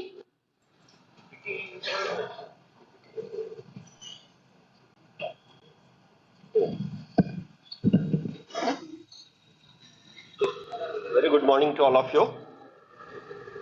First of all, I thank the IICT and the Nyas Society for inviting me for this very important educational activity on implementation of new education policy 2020, which is the need of the hour. The slides which is being presented has been deliberated in our academic body Senate, and our Dean of Academic, Professor Apurva, is also here for the discussion offline also. So here in this short period of time, I would like to give some glimpses of the education which is need of the hour, in what way, as Professor Bohra has said, that how we can implement an holistic approach and make the students' life stress-free and with a comfortable environment of education. At the same time, they should be able to do something for the society. I always speak on sustainability. I always believe that the major problems in the society are related to a nexus which is called FEW, food, energy and water. So at the end, after getting the degree or completion of the program, there is a responsibility of every Indian citizen, and everyone who has graduated and gotten the degree should work in a passion for the society and look at how the problems related to food, energy and water can be resolved in a sustainable manner. So with these approaches, we have implemented couple of programs in our new education policy, and already this has been implemented from July 2023 for the first year batch. So as you see that our curriculum has already been revised with the new education policy. We have implemented the advancement in STEM, encouraging entrepreneurship. So we are giving them in the first year and second year ideas to create. And there is a team. So you know that now the research has gone multidisciplinary. So we have encouraged the students to work in a group, not only in one of the discipline, but in make a group with the other department and other disciplines and generate the ideas. So we award them in terms of the ideas, the best ideas. So out of 1,000 ideas, we generally select 50 ideas, and then we assign the mentors, and then we select 4 or 5 ideas every year. And the idea is that if these ideas can be implemented in the form of startup activities, which can be used later by the industrial organizations or MSMEs. So that is what we have connected our students to the nearby MSMEs for the transformational knowledge. Then societal connect is very important. So the students are asked to visit to the rural areas and understand the real problem of the society. And then because they're using the mobile, they're using on TV and all these things, right? That is where we need to take them to the areas which are the real problems, right? Where how much money is being invested for them in the community, which is so-called urban society, and how can these urban societies be connected with the rural, or how can we make our rural or smart village. So that is where the technology or the knowledge is to be transformed, and this is where we are training the youngsters to work for the society. Emphasis on employability, that is very important. Digitization, everybody is talking about artificial intelligence and machine learning, as Professor Sitaraman also said, that the hardcore branches should be connected with the challenging subjects like artificial intelligence, machine learning, data science, and it should be a now multidisciplinary education. So in that way, I think the hardcore branches, which are not so common now, when these are connected with these branches of artificial intelligence, machine learning, data science, robotics, drones, then definitely these will be employable, and definitely there will be more market, and these branch will be much recognized like so-called computers and IT branches as of today.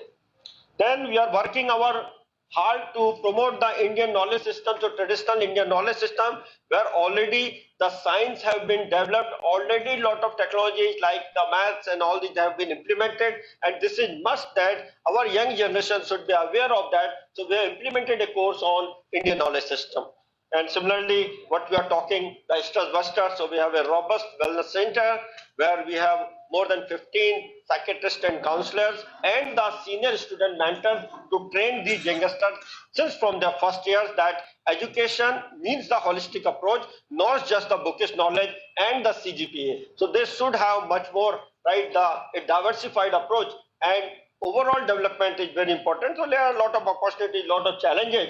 I will not go in detail of it, but presently the student faculty ratio, that is a big challenge in every institute, and that is where I think the recruitment is at a speedy rate. We all are working, and all institutes should take care. And then project-based education, right, that can be resource intensive, so we should work on that. Similarly, the next slide, please. The next slide just talks about the diversified or diversification, equity and inclusion. So I already that it has been mentioned that by 2047, there should be 50-50% of the women participation in education, job, or everywhere in the societal activities. So keeping that thing in mind, we have also implemented couple of activities like Girl and Girl scheme, Sakuntala scheme, and couple of, right, the supernumerary seats for female students and international students, fee waiver, assisted devices for PWDs, mentoring. So this idea is that from the rural, as I said, our students go there, we encourage the family to send their kids to school, the girls to school, because this is a big challenge, especially in the Uttarakhand ratio area, where the girls' education is little bit, the percentage wise much lower. So we are trying to improve that, and then talking them and bringing them to IIT school, IITs also in our campus, and showing them that how the women are participating, those girls, which is presently 23% in the campus, and we are just encouraging this to 50% by 2047. So we are working hard, but there are a lot of opportunities when you see encouraging the talented girl candidates for higher education in the institutes of national importance. That is very important.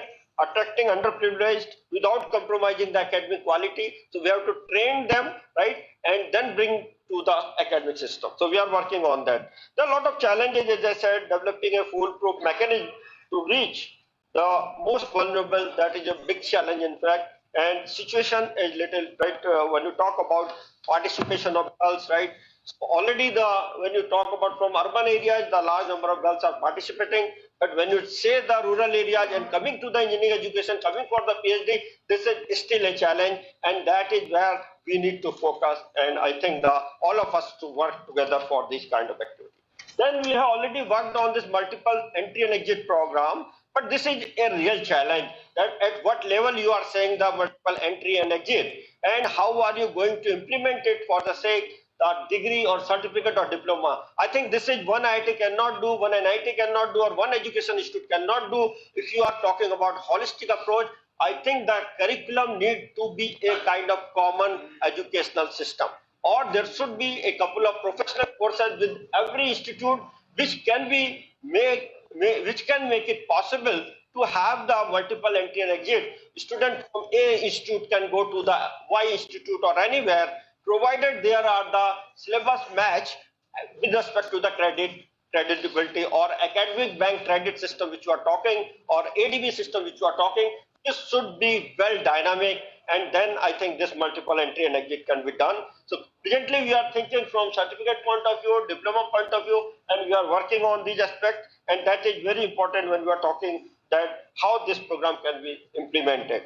And there are a lot of opportunities to do that, right? There is that higher education, CFTI, they are already working on these, right? Lot of things. Sometimes, right, when you talk about what is the period of this, right, entry and exit, when the student should enter and at what point he or she should go. So that is very important in that way. Next slide, please. So there are a couple of, right, when you see about in this system. Yeah, now I'm winding up. Yeah, that's what. So this is where we are talking about that how this multiple entry and multiple exit points can be solved in terms of certificate, in terms of, right, MS by research degree, diploma, and NAD implementation, multiple entry and multiple exit point. So they are working on this, and there is a lot of challenge in this where all the institutes and AICT should take a lead. How this multiple entry and multiple exit program can be resolved. I think there must be a several brainstorming session to work on this. The last slide, please. This is where, at the end, I would like to say, because of paucity of time, I would not extend much. But the important thing is that how the education can be made impactful. This is very important and very challenging. And when you talk about the IITs versus NITs and all the universities, I think there should be a dynamic approach among all the institutes so that our overall education in the country should become the holistic. And that is where I think everybody has to work hard. And that time, institution importance, branch importance will be less. The importance of education would be more impactful. And that is where I think we need to work hard. Then similarly, there are several opportunities in terms of the holistic student development. Universities can make a flexible system for implementation. Awareness of programs are very important. Mentoring sessions are very important, what we call Margdarshan sessions. These are to be organized by IITs, NITs, and outcomes should be monitored. So whatever the discussion, whatever the deliberations are being made, that should be debated throughout, and that should be also put on the website or some common platform so that the exchange can be done for every issue. So thank you very much. Last slide, I think that is the thanks slide. So there are many opportunities which can be discussed. Because of positive time, I am not putting all them, but thank you everyone for listening to me. Thank you. धन्यवाद महोदय इतने महत्वपूर्ण वक्तव्य के लिए। अब मैं आत्मनिर्भर भारत बनाने के लिए राष्ट्रीय शिक्षा नीति के क्रियान्वयन की सर्वोत्तम प्रथाओं पर परिचर्चा हेतु आमंत्रित करती हूं प्रोफेसर मुकुल एस सुतावन, निदेशक भारतीय सूचना प्रौद्योगिकी संस्थान Allahabad. Professor Mukul S Sutawan. Good morning all. I'm really privileged today to be amongst you, and then thanks for the opportunity given to me to share my views and the action and vision plan of IIIT Allahabad on NEP implementation. Actually, I joined this institute last month, and then I spent my 30 plus years in College of Engineering Pune COEP, and recently I joined it. After I found that there is some baby steps have been taken in the IIIT Allahabad for implementation of NEP based curriculum, and we are giving the momentum to it. So next slide please. You can go to full screen mode.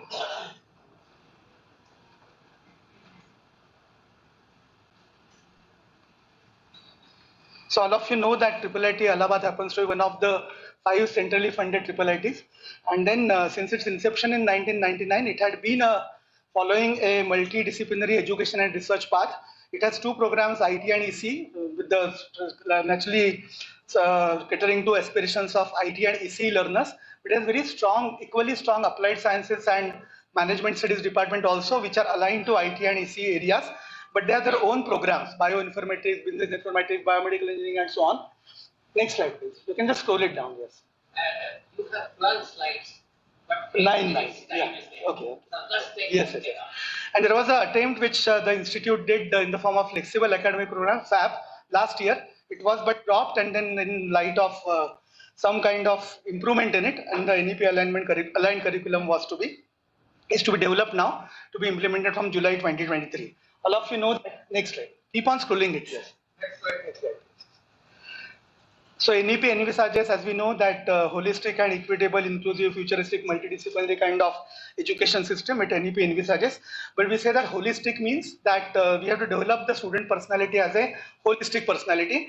So if a learning aspirant is going to, let's say, aspire for not only IT BTech or probably C BTech, he also aspires to go for some kind of liberal and fine arts. He should be given opportunity for his development there. So all the watertight compartment of arts and science, science and commerce, commerce and engineering should somehow be converted to permeable wall kind of compartments, and then therefore we should provide an opportunity for them. Similarly, inclusive education in our sense happens to be, it is independent of creed and race and religion and caste and gender and everything, but it's invariant of age also.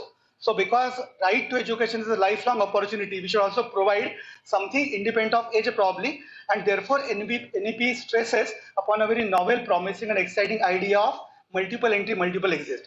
We have given another notion to that idea. It should be multi-institute, multiple institute, multi-mode, because we already switched from online to like offline in-person education to online. Pandemic taught us that. It was a hard way of learning. But anyway, geography has become history now, and therefore we should be able to offer the education in both the modes, on-campus mode and online mode also. So multi-institutional collaboration, association, partnership is a key in implementing NEP over there. So what we suggest as a curriculum over here, it's simple curriculum which we adopted from AICT's model curriculum. It should be, because we have to go something uniform across the IIITs at least. On 17th of June, we have planned a meeting of all directors of CF IIITs at IIIT DM Kurnool, because Pankaj will be hosting it. And then we are going to vouch there for uniform curriculum at least across 5-6 CF IIITs, so that we can really transfer the students with credits, spending a semester across and giving them an exposure of that campus in particular, online education. That's our proposal over there. Then naturally we are going to have, because we are a STEM institute into science, technology, engineering, maths kind of institute, we should not lose the color of our technology kind of domain. We will be specifying, really learning giving the opportunity to aspirant in IT and EC, no doubt. But we are going to propose minor in HSMC kind of courses. HSMC naturally stands for Humanities, Social Sciences, Management courses. Okay, and that there will be multiple baskets of that HSMC courses in IIIT Allahabad that we are proposing over there. And then this minor in HSMC should be in particular taken from the universities. We have Allahabad University, which is quite old. We have BHU and IIT BHU also. We have Rajju Bhai Vishwavidyalaya in the neighbor, and they are really specialized in some kind of all this life skill kind of courses over there. So the basket we are going to announce in a little while. So a major 160 credits in a STEM, in IT and EC and so on, that will do. And minors which are technology in the technology verticals, will encourage them naturally. And then minor in technology verticals, we can really have a great transfer scheme which is effectively deployed among all CF IIITs over there. We can just scroll it down. And then we will not deprive the major learners in the STEM from this minor in kind of personality development skills. We'll be adopting the AICT's this orientation program, which is focused on UHV, that will certainly be doing, and 12% of our credits of 160, which comes around 15 credits or so, will be allotting to that in the accommodation in the major kind of stuff over there. But the minor in HSMC happens to be our main proposition, and that will be doing so that the education becomes really holistic.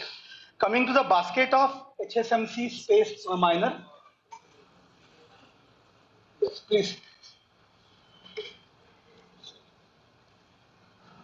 One slide above. So it can be multilingual professional communication, that can be one of the tracks for baskets. Personality development and life skills can be other track. Indian knowledge treasure can be other track. Entrepreneurship and leadership, community services and social entrepreneurship, design thinking and innovation, liberal fine and performing arts, economics and finance, and history of technologies, human civilizations, and so on. We have two centers there. We want to convert that center of capacity enhancement into Center of Continuing Education and Lifelong Learning, CELLL, so that our alumni, working professionals can really undergo a kind of a certification program over there. We're going to follow the National Credit Framework and NHEQF for the multiple exit kind of stuff. We'll be really awarding the certificate after first year, diploma after second year, advanced diploma after third year, and BTech degree after fourth year. If there is in MTech also after fifth year, we are going to award either a MicroMaster or a postgraduate diploma. Okay. We are evolving a system which is going to design a curriculum for all these multiple exits over there. How is it that we are going to follow all those 6 Bloom taxonomy levels, and the first 3 will be catered to for the certificate courses. We'll be dropping the first level, remember, and then understand, apply, analyze for the diploma. Then we'll again dropping 2 levels, remember and understand, and then analyze, apply, and then this will be the next levels we consider for probably the advanced diploma, and the next third, like the analyze, apply, and create, they will be applied for BTech curriculum. That's the kind of philosophy we are going to adopt now and identify the courses which will certainly match with Bloom taxonomical level, because knowledge assimilation to knowledge creation, that happens to be the journey of a student from first year BTech to final year MTech. That is our strong conviction. That's the way. And then we have identified certain common challenges. You can just simply scroll down. Oh, yes. So challenges are certainly there, because how do employers take, because we are into STEM education, how do employers take this exited kind of students after certificate, after diploma, after advanced diploma, after postgrad diploma, how do they accept them? We don't know. Then Indian mindset is that once the student enters, the parents and student have the mindset that to complete the BTech program in 4 years by hook or crook. So they will not exit properly. So how this multiply exiting students will take it up? We don't know how it is well researched. We don't know as of now. And certainly there should be a regulatory system which AICTE can really lead and can say that some intake capacity, intake strength, 10% let's say, should be reserved for any kind of a student. That can be certainly proposed over there. Okay, and then we can tag the students with ME over there. That is a challenge which we have to have. We really need a robust kind of learning an assessment management system. LAMC we need. That should be really for the kind of platform which we are going to envisage for NEP. Okay, there is one paradigm shift. We had outcome-based education accreditation in the country. There was a from program education objective, then program-specific outcome, course outcome, so on. But NEP strongly recommends that we should now go for not even learner outcome. It is learning outcome-based system. So how to measure learning outcomes? That's also a big challenge for us, and we have to all together also address that kind of a challenge over there. Thank you for the opportunity.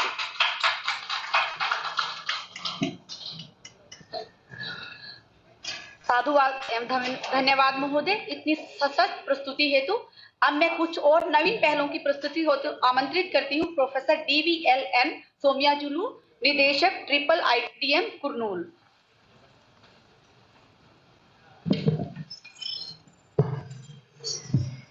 First of all, I thank organizers for giving me an opportunity to present about initiatives taken up by IITM Kurnool as part of NEP 2020.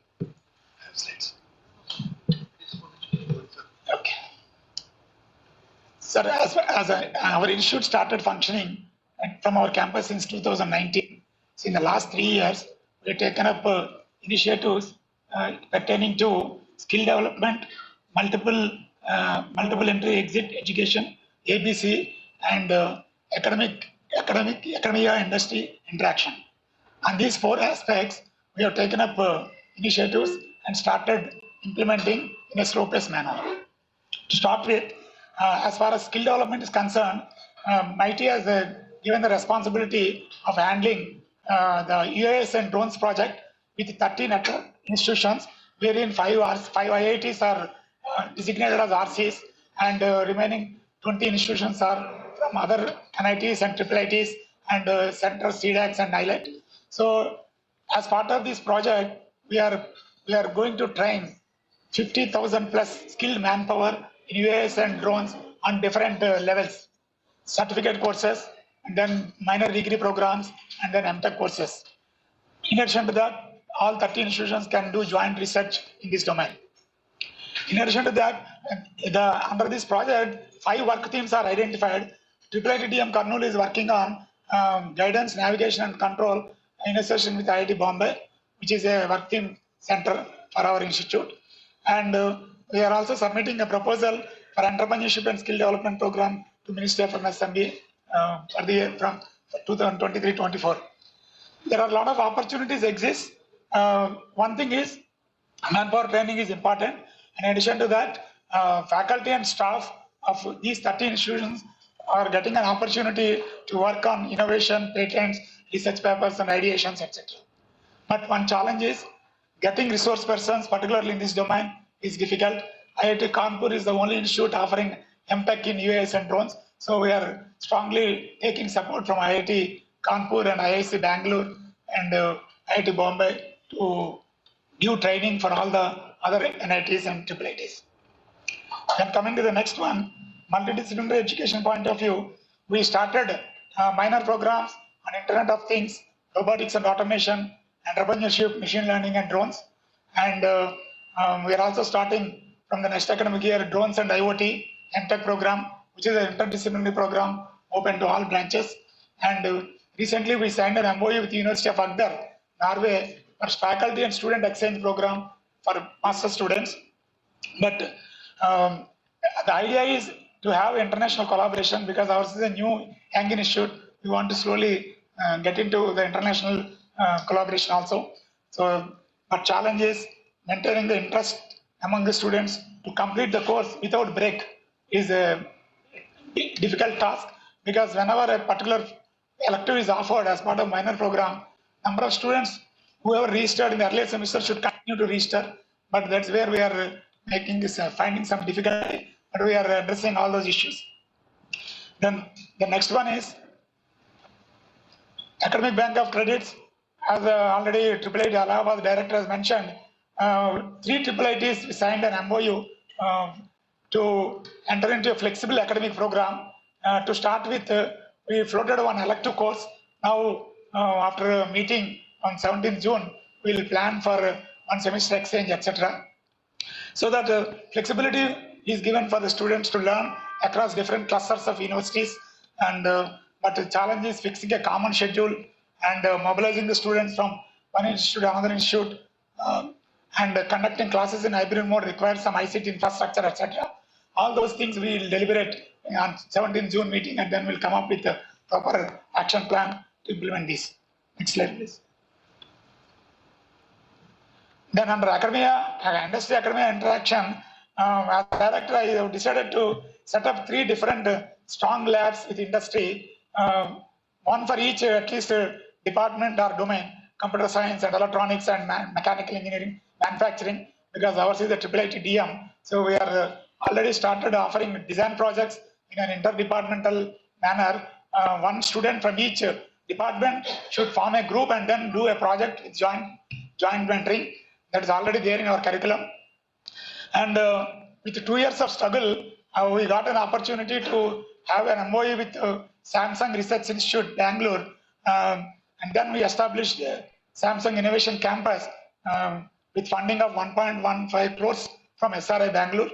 And as part of this, we also completed successfully 8 research worklets, which is jointly mentored by the researchers from Samsung and faculty together, and then 8 research problems, time bound, highly monitored, weekly basis. Every week they gave guidance, and ultimately all the eight batches of students got a very high package jobs. Whoever has got excellent grade in the Samsung certification, they all got better placement opportunities. This is one of the good thing I noticed. Then we have decided to set up 2 more labs, one in manufacturing in association with robotics, and another is in electronic system design or PCB design, etc. Recently, we also got administrative sanction under Chip to Startup program initiated by MIT, wherein we received around 1 crore grant to set up a small lab with VLSI and domains related to electronics. But one thing is, students and faculty members needs to be on the same pace with industry partners. That is a very challenging thing I noticed. Normally, most of the faculty, they always think that whatever they are doing is correct. But industry people always say, whatever the challenge is there in the industry, their projects and product completion in timely manner is important. So as a director, I'm bridging the gap between these two. And then slowly we are adopting the policy of developing the research worklets in timely manner with excellent returns from the industry also for the students and faculty. Next slide. So this lab was inaugurated with our honorable BOG chairman and also CTO of Samsung in the month of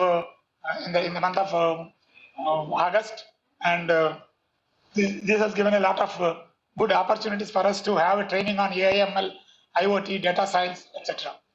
So in summary, as a AAIT Kurnool is acting as a responsible higher education institution for skill development, technical training on cutting edge technologies, and we are also recognized as the PMKVY Center for training students on robotics and other domains. Thank you all. Thank you.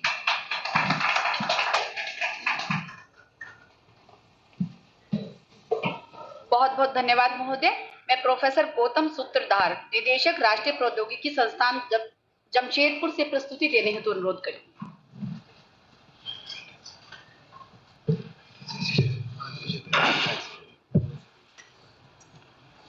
Thank you very much. Good morning, everybody.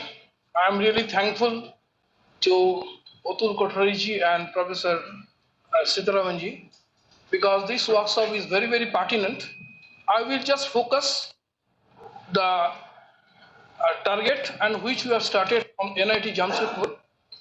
About me, I am just completed full time in NIT Manipur, and I just joined this month.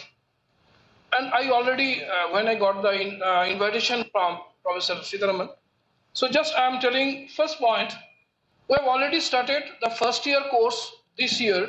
Those who are going to second year, we have offered them Hindi courses in engineering mechanics, engineering graphics, mathematics, physics and chemistry, first year.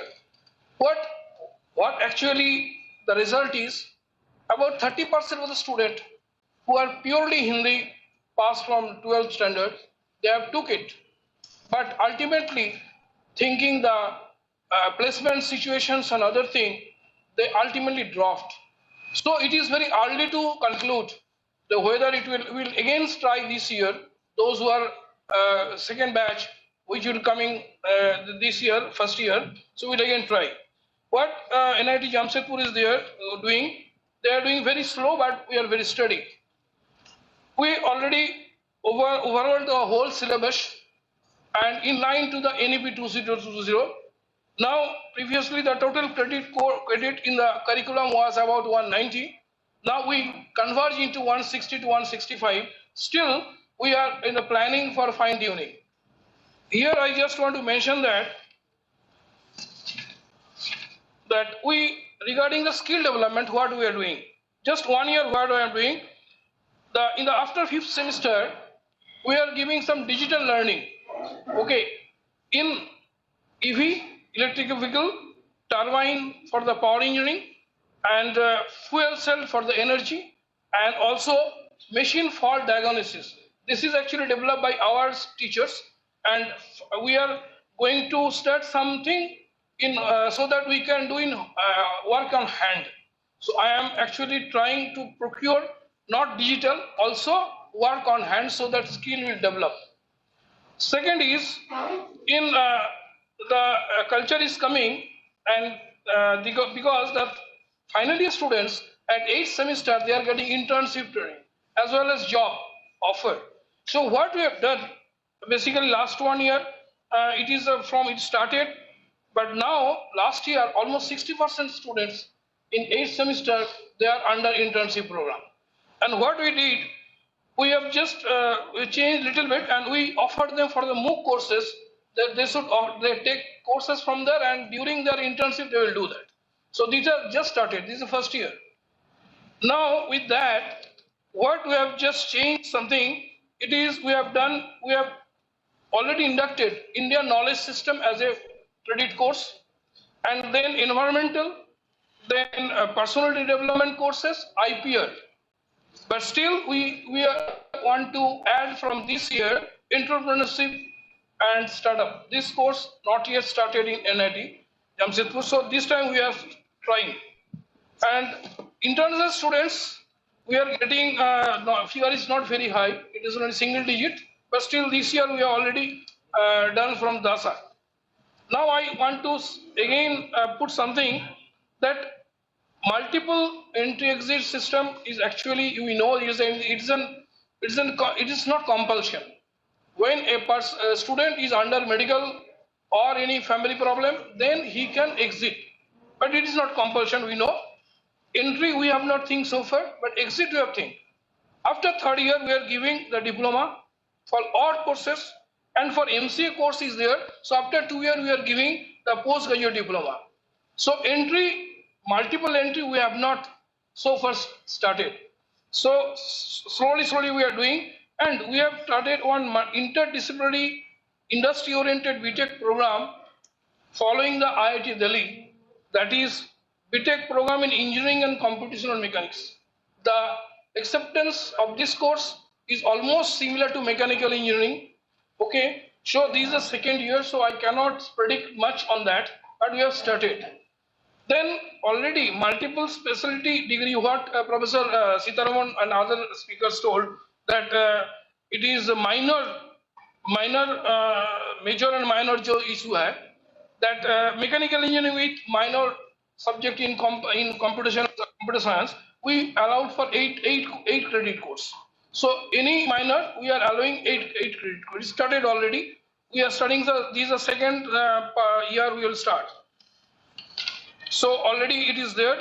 Only I want to say that we are going to include frugal engineering and rural technology, which is a part of that Unnat Bharat vision. So we are doing this thing. So it is under progress. Only constant is there. Our faculty student ratio at present is 1:26 almost. But under this Rochgar, this recruitment mission, we'll make it hopefully by 1:20, hopefully this year. So thank you. Thank you very much for giving me opportunity regarding NIT Jamshedpur. Thank you. सादर आभार महोदय। अब मंच पर आने की बारी है प्रोफेसर सुधीर अगाशी, कुलपति सीओपी प्रौद्योगिकी संस्थान Pune. Professor Sudhir. Can you start my? Yeah, good morning.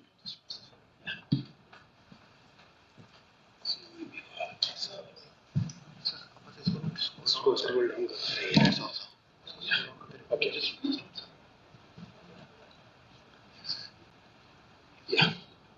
Yeah, good morning. This is where I come from. Vishweshwaraya is a student of my institution. I am a 169 years old institute and 1 year old university. I recently became university. And the theme which we are talking about is skill development through laboratory utilization on cooperative basis. That's the theme which we want to implement under NEP. And the theme is basically converting this into theory focused to skill based, course outcome to competency based, and generic to specific. That's the fundamental thing which we all are talking about. And we have, whenever we are talking about components of curriculum, we have various baskets. And the policies are assigned to those baskets. For example, the skill-based courses, there is the exit policy is assigned to those baskets. So exit policy is based on what skill-based courses he or she has taken. Minor policy is associated with cross-functional electives, and advanced courses is associated with honors policy. And what is important is all the laboratory courses, because we focus more on laboratory courses through virtual and remote mode. This is where the cooperative model come in picture, and because of that, the cost of education can go down. That's what we believe. Now, going to the next step, this is where I always feel, and my university feels, that if you are taking top-notch students and if you convert them into mediocres, that's not the game. That's not what should happen. And that's where we have three verticals where students can be placed, like the students, those who are interested in becoming industrial workforce. Second, batch of students who can become research or high-end technical responsibilities which they can take. And the last one is startup and entrepreneurship. Under each heading, we have courses wherein we nurture them, we train them, taking care that they are capable of entering into those areas. Currently, 90% students of my university are from industrial workforce, 9% are from research and higher, and only 1% is startup. But our policy is to now move those students from left to right, and that's how the curriculum is being framed. Now we have association with Bhav Institute and IIIT Pune for startup and entrepreneurship courses. Coming to the opportunities, because I am going to finish in less than 8 minutes. This is the opportunity which we have to understand, that exposure to different cultures and systems through the consortiums. We have to go with the consortiums now. We cannot work independently. All the institutions should come together, share their laboratories in remote and virtual mode. We have all the model available, tested, and the POC is already being done in COEP Tech University. And we are ready to share that to all the institutions. So these are the opportunities which we will have. But what is important is monitoring of student performance and study, suggest them for career path is the biggest challenge or the biggest opportunity now a teacher can have. But when you come to challenge, acceptability of MME will be a challenge. We all need to understand that. But revamping of traditional system of teaching and learning will also be a challenge. We need to gear up. We need to tell all the teachers that gone are the days, chalk and talk, not going to happen. Setting up student career counselors and revamping of entire examination system. The bar stick which we are using now is CGPA, and the industry is asking for blueprint. We have to convert our students from CGPA to blueprint, wherein we can tell the industry that this is the competency which a student has, and that's what through the curriculum we need to change. And the last one is infrastructure required for academic experiment is really very less, very meager in institutions like COEP Technological University. I think thank you so much. That's all from my side. Thank you so much.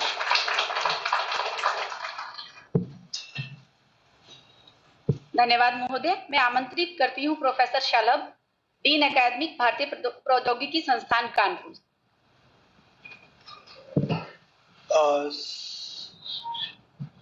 So thank you, colleagues. Thanks for inviting me here.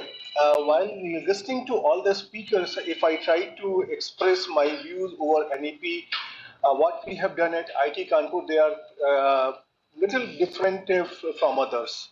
As a Dean of Academic Affairs, this is one of my prime responsibility to get it implemented, and we have to understand different features of the NEP and we have to implement it for the students. If you try to analyze the basic functioning of NEP, if you try to understand what students want, then it is not difficult. Students are coming to our institute after class 12. They don't understand what is the difference between aerospace engineering and mechanical engineering and computer science. They are just fresh mind. We don't know what they want, and now we have to offer them something in which they can excel. We believe that all our students are good. Every fox has to be given a grape which the fox can catch. So this is the basic philosophy which I have understood from the NEP, and with this point of view, we are working for the implementation. What the students want, and if we can cater it to them, they will certainly excel and they will contribute to the nation building. In case if I try to look at IIT Kanpur, I am there for the last 20 years. I think we already had done whatever is being asked in the NEP, what I have observed. Whatever the flexibility is given in this NEP that we already had observed, and thanks to all my colleagues who have worked in the IIT Kanpur system at least for the last 40 to 50 years to make it such a flexible way. So if I try to see, just to give you a quick glimpse, for example, we have different undergraduate, postgraduate programs, and now within those undergraduate programs, we are trying to combine them together. When a student comes to do to an undergraduate program, they don't know what is master's and what is PhD. So after 2 years or 3 years, they try to decide whether they want to go for higher education or for a job. So we try to give them another degree. Okay, if you just spend 1 more year, you will get a master's degree, or even you come for the master's, you can go for a PhD degree. When the student comes, he or she doesn't know what is aerospace engineering. They just get the branch depending on their ranks. When they try to interact with different faculty and students of the institute, then they come to know, okay, this is computer science is also another thing. So keeping in mind, we have double major, joint degree programs, minor. 2 different departments can come together to provide an interdisciplinary program, and they will get a joint degree. So that is what we are trying to introduce here. Our course templates, they are very flexible. So, I can say briefly, some part is compulsory and the remaining part, students have to choose. They can choose from within the department, they can choose from other departments, and when they make their choice yourself, there is no question that they will fail. They will certainly excel in those courses. They can do the projects in the within institute, outside institutes, and we also have a program to invite the non-degree students from other institutes so that they can also interact with our faculty and our students to strengthen the interdisciplinary nature of our education. In the recent years, we have opened the Department of Economic Sciences, Cognitive Sciences, Earth Sciences, Sustainable Energy Engineering, Design, Space Science and Astronomy. So these are the different opportunities we are trying to create for the students so that they can contribute toward the nation building. For the challenges, I don't think if I face a challenge at IIT Kanpur, then I should not be there. I have to implement it, and for that I'm thankful to my colleagues who have helped me in the implementation of these things. Right.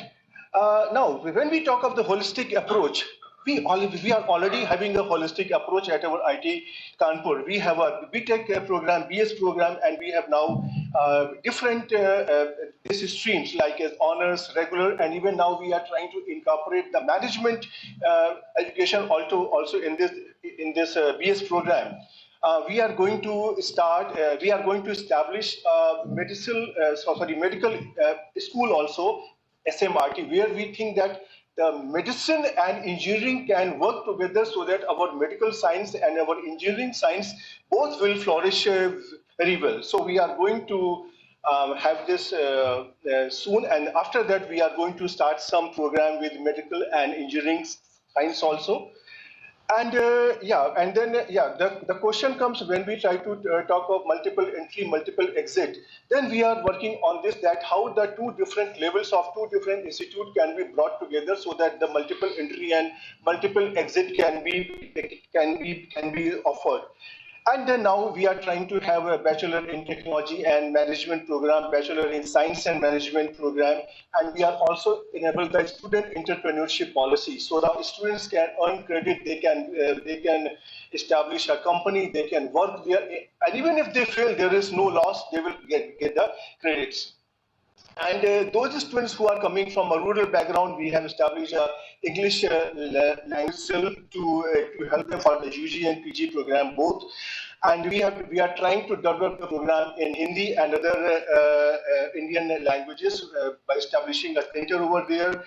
We have revised our core courses. Our new UG courses they have been implemented from last year, which are trying to incorporate almost all the features of NEP, and our PG programs are going to begin from this semester. They are going to have most of the features of this NEP. And we are trying to have granular grading so that students know that, okay, there is something, means what is their precise performance in a course. We have innovation center. We are trying to help our students by guiding them how to establish a company, how to establish companies, and then how to work with them. We have a couple of examples which are doing very well in the country, which started as a startup company from IT Kanpur. For the challenges, we are not facing any challenge up to now. And and we also have established a study resource center, which is very open. Whatever problems students are facing in their course curriculum, in their studies, we are going to help them through this study resource center. We are trying to offer the course in economics, management, environment, social science, communication, humanities, etc. Students have a choice what they really want to do. We are offering the medical education for this exit program also. Yes, we have defined all our criteria for the exit. The only challenge we are facing, what to call it. Because there are some AICT guidelines, UGC guidelines, as soon as I say BSc Engineering. BSc Engineering means 3 years program. Now, BSc is equivalent to now UGC curriculum. So there is a mindset, and we want to come up with some name which is going with the nature of the degree. We don't want to write anything on the transcript or the degree of the student that he or she has not completed the program, and that is why they are leaving. So we want to give them a very honorable exit. But so we have done everything, but only the name is remaining. All right. So now at IT Kanpur, we have a flexibility in the academic structure of the program. Students can follow what they want. We have a credit-based structure. So instead of completing the program in 4 years, they can also complete in 3 years if they complete the required credits. And courses have been developed in multiple language. Student entrepreneurship policy is in existence that has been already established last year. Courses in STEM are available. Exit degree option is enabled. Interdisciplinary placement through interdisciplinary courses is enabled, and we are using lots of technology also to make our students understand the course curriculum in a much better way. We also have offered this online courses through this MOOC and SWAYAM portal, so they will also be enabled. So in my opinion, at IT Kanpur, we have done almost all the things for the NEP 2020, and possibly we will be working to implement the NEP 2030 now. Thank you very much.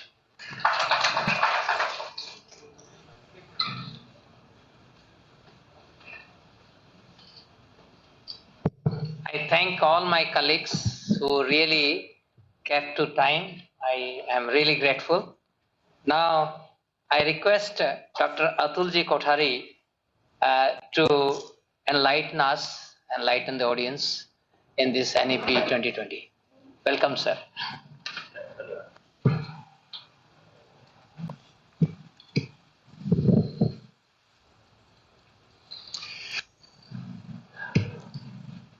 Akhil Bharatiya तकनीकी शिक्षा परिषद के सम्मानीय अध्यक्ष professor Sitaram ji,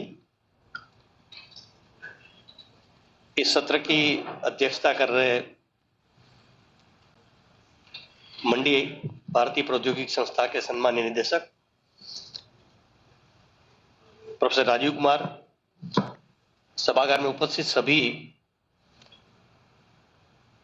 भारतीय प्रौद्योगिकी संस्थान, राष्ट्रीय प्रौद्योगिकी संस्थान, अखिल भारतीय सूचना प्रौद्योगिकी संस्थान के सभी सम्मानीय निदेशक,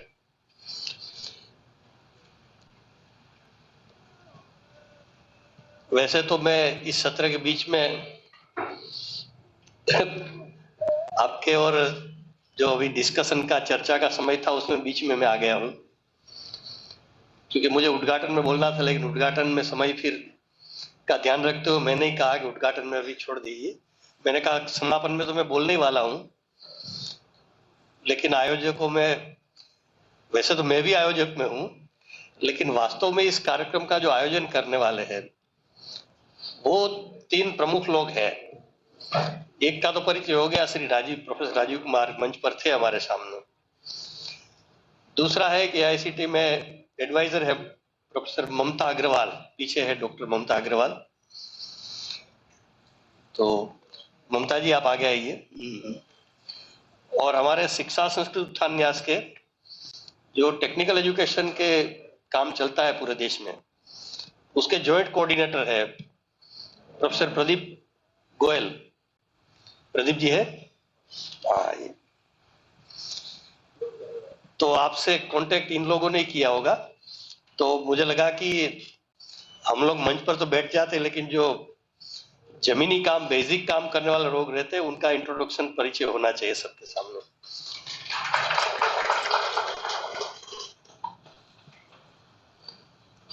जब मंच पर बुलाया तब मुझे मालूम हुआ कि मैं मुख्य अतिथि हूं इस कार्यक्रम का, तो मुझे भी थोड़ा आश्चर्य लगा। और क्योंकि हम तो आयोजक हैं, ऑर्गेनाइजर में है हम लोग, तो जैसे प्रोफेसर सीताराम जी ने शुरू में ही बताया कि मैंने रिक्वेस्ट किया था और यह कार्यक्रम का प्लान हुआ।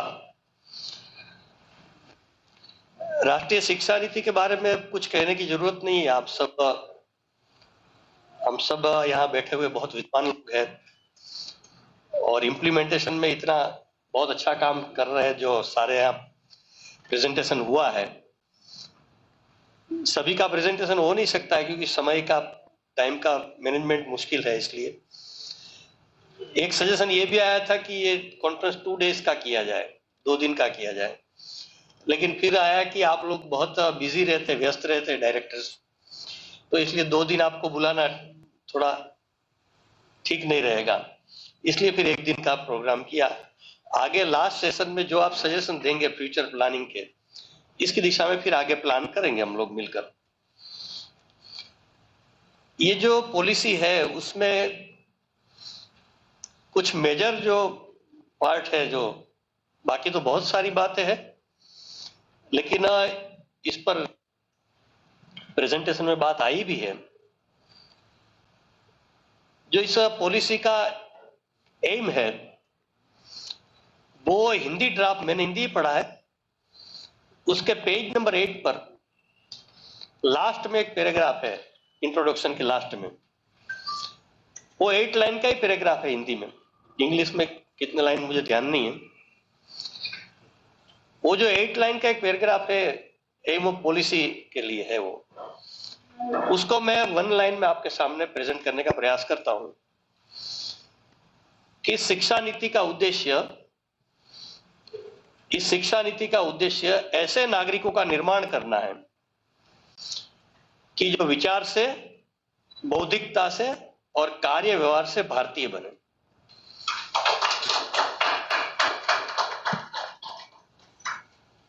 इस पॉलिसी का जो एम है वही है कि विचार यानी आइडियोलॉजी से, बौद्धिकता यानी इंटेलेक्चुअल की, और लास्ट जो वर्ड है वो मोस्ट इंपॉर्टेंट है कि हमारी वर्किंग सिस्टम में, कार्य व्यवहार में ये बात आए, जिस पर ही आज का वर्कशॉप केंद्रित है। तो पॉलिसी तो पहले भी 2 पॉलिसी आ गई है, पहली 68 में आई थी, दूसरी 86 में आई थी। हर पॉलिसी का कुछ सेंटर आइडियाज होता है, लेकिन इस पॉलिसी का जो सेंटर आइडिया है वो लास्ट 175 ईयर्स से हमारी पॉलिसी से गायब था, एजुकेशन पॉलिसी से। वो है भारत सेंट्रिक। अपने जो फर्स्ट क्षमा करिए 64 में जो कोठारी कमीशन बना था, दौलत सिंह कोठारी की अध्यक्षता में, उन्होंने कहा था कि हमारा प्रॉब्लम क्या है, कि हमारी पॉलिसी जो है एजुकेशन पॉलिसी, इसका प्रॉब्लम ये है कि वो यूरो सेंट्रिक है, इससे भारत सेंट्रिक इसको कर। जो फर्स्ट पॉलिसी के बेस में थे, जो क्योंकि 66 में जो 64 में जो कोठारी कमीशन बना था, उसी के बेस पर 68 की पॉलिसी बनी थी, फर्स्ट पॉलिसी। तो वो अभी थर्ड पॉलिसी में वो डॉक्टर दौलत सिंह कोठारी ने जो अपेक्षा व्यक्त की थी, वो इस पॉलिसी ने इसको इंप्लीमेंट करने का प्रयास किया है। दूसरी इंपॉर्टेंट बात है, इस पॉलिसी में होलिस्टिक, कॉम्प्रिहेंसिव, इंटीग्रेटेड अप्रोच की बात कही है। ये जो होलिस्टिक अप्रोच है वही भारतीय अप्रोच है। ये 175 ईयर्स की पॉलिसी के कारण, एजुकेशन पॉलिसी के कारण हमको हर बात पार्टली सोचने की आदत एक हो गई। एनवायरमेंट सेपरेट सब्जेक्ट है, वैल्यू एजुकेशन सेपरेट सब्जेक्ट है, आदि आदि। तो कितने सब्जेक्ट बच्चे स्टडी करेंगे? तो फिर हम कहते हैं कोई 1 या 2 सिलेक्ट कर लो, तो फिर होलिस्टिक डेवलपमेंट होता नहीं है। तो इसलिए होलिस्टिक अप्रोच लाना ये बहुत इंपॉर्टेंट और चैलेंज एक है हमारे सामने। थर्ड है कि भारतीय भाषाओं को प्रमोशन करने की, भारतीय लैंग्वेजेस को प्रमोशन करने की बात इस पॉलिसी ने कही है, जिसका उल्लेख इनॉग्रेशन में भी प्रोफेसर सीताराम जी ने किया। और एआईसीटी ने इस पर बहुत अच्छा इनिशिएटिव लेकर स्टार्टिंग किया। इस पॉलिसी की सबसे अगर सबसे हार्ड कोई बात थी पॉलिसी इंप्लीमेंट के लिए, तो वो ये था लैंग्वेजेस का। जब मैं लास्ट 10 ईयर से देश भर में डिस्कशन करता था कि हमारा सारे प्रोफेशनल एजुकेशन के कोर्सेज में भारतीय लैंग्वेजेस का ऑल्टरनेट होना चाहिए कम से कम, तो लोग मुझे मजाक करते थे, कमेंट करते थे मेरी, कि अतुल कोठारी का दिमाग खराब हो गया है क्या, कि मैनेजमेंट, इंजीनियरिंग, मेडिकल ये कहीं हिंदी, गुजराती, मलयालम, आसामीज में हो सकता है क्या? तो ये जो सबसे चैलेंजिंग काम था वो एआईसीटी ने बहुत इजी कर दिया हम सब के लिए। इसलिए मैं आप सबकी ओर से एआईसीटी चेयरमैन और एआईसीटी के सबको बहुत बहुत अभिनंदन देता हूं। तो मेरा रिक्वेस्ट ये है कि जो ये सारे पॉइंट्स है, जैसे अभी हमारा एक प्रोग्राम था सोनीपत हरियाणा, तो वहां टेक्निकल यूनिवर्सिटी के वाइस चांसलर आए थे, शायद यहाँ आए हैं कि नहीं आए हैं? नहीं आए शायद, राजेंद्र नायक जी, प्रोफेसर राजेंद्र नायक। तो उन्होंने उस फंक्शन के एक इनॉग्रेशन में कहा कि हमने छात्रों को इंग्लिश के साथ साथ हिंदी या हिंदी इंग्लिश मिक्स ऐसे दोनों विकल्प आंसर शीट में लिखने के लिए दे दिए हैं। तो क्या सभी इंस्टीट्यूशन में ये इंप्लीमेंट हो सकता है प्रैक्टिकली? आप सोचिए इसके बारे में। बाकी जो बातें हैं वो तो आप लोग बहुत अच्छी तरह, मल्टीपल एग्जिट एंट्री की बात है, मल्टी डिसिप्लिनरी अप्रोच की बात है, एबीसी की बात है, वो हमारे देश के लिए नई है, बाकी कुछ नया नहीं है। वर्ल्ड के अलग अलग कंट्रीज में तो बहुत सालों से ये सारी बातें हो रही, लेकिन हमारे देश के लिए न्यू थिंग्स है। फिर वोकेशनलाइजेशन की बात है, स्किल डेवलपमेंट, इनोवेशन और रिसर्च, ये एक इसको बहुत इंपॉर्टेंस दिया है इस पॉलिसी ने। तो इसका एक ये सबको ज्वाइन करते हुए एक होलिस्टिक अप्रोच से कैसे इंप्लीमेंट करना है, इस पर भी प्लान करने की आवश्यकता है।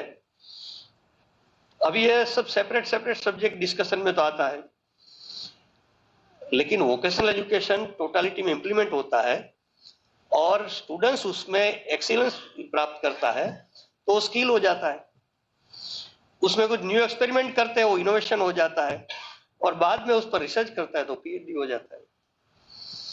तो ये जो इस हेडिंग में भी है इंप्लीमेंटेशन के लिए कि साथ साथ आत्मनिर्भरता के लिए काम करने की बात कही है इस पॉलिसी ने। इंप्लीमेंट पॉलिसी में भी है, हमारे प्राइम मिनिस्टर ने भी इसको हम सबको आह्वान किया है। तो इसको लोकल बेस करने से, लोकल बेस से इंटरनेशनल नीड के अनुसार दोनों का बैलेंस करने से वो आत्मनिर्भर भारत में टेक्निकल इंस्टीट्यूशन सबसे इंपॉर्टेंट रोल निभा सकता है। तो इसका एक विचार प्लानिंग की दृष्टि से आवश्यक है, ऐसा मुझे लगता है। इसी प्रकार जो पॉलिसी के इंप्लीमेंटेशन की बात है, तो इसमें एक भारतीय केंद्रित, भारत सेंट्रिक पॉलिसी है। तो भारतीय नॉलेज सिस्टम को इनकलकेट करने की बात सभी लेवल पर कही है। तो इसका बहुत प्लान करने की और डिटेल कुछ इंस्टीट्यूशन ने बहुत अच्छा स्टार्ट किया है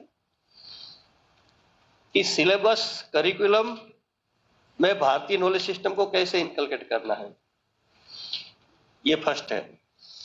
सेकंड है पेडागोजी में भारतीय नॉलेज सिस्टम को कैसे इनकलकेट करना है। हमारे यहाँ कहा गया था कि 32 टाइप्स ऑफ टीचिंग मेथोडोलॉजी थी भारत में, तो वो क्या है, उसको कैसे हम ला सकते हैं फिर से आज जो यूजफुल है वो। थर्ड है इवोल्यूशन और एग्जामिनेशन में भी भारतीय कॉन्सेप्ट कैसे ला सकते हैं, भारतीय नॉलेज सिस्टम को कैसे ला सकते हैं। जो 360 डिग्री इवोल्यूशन की बात कही है वो वही विषय है मेरी दृष्टि से, इसमें होलिस्टिक अप्रोच लाना।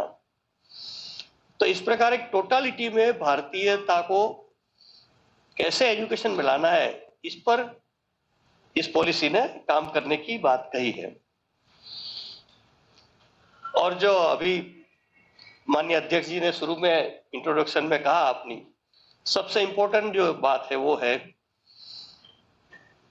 कि एम ऑफ एजुकेशन क्या है।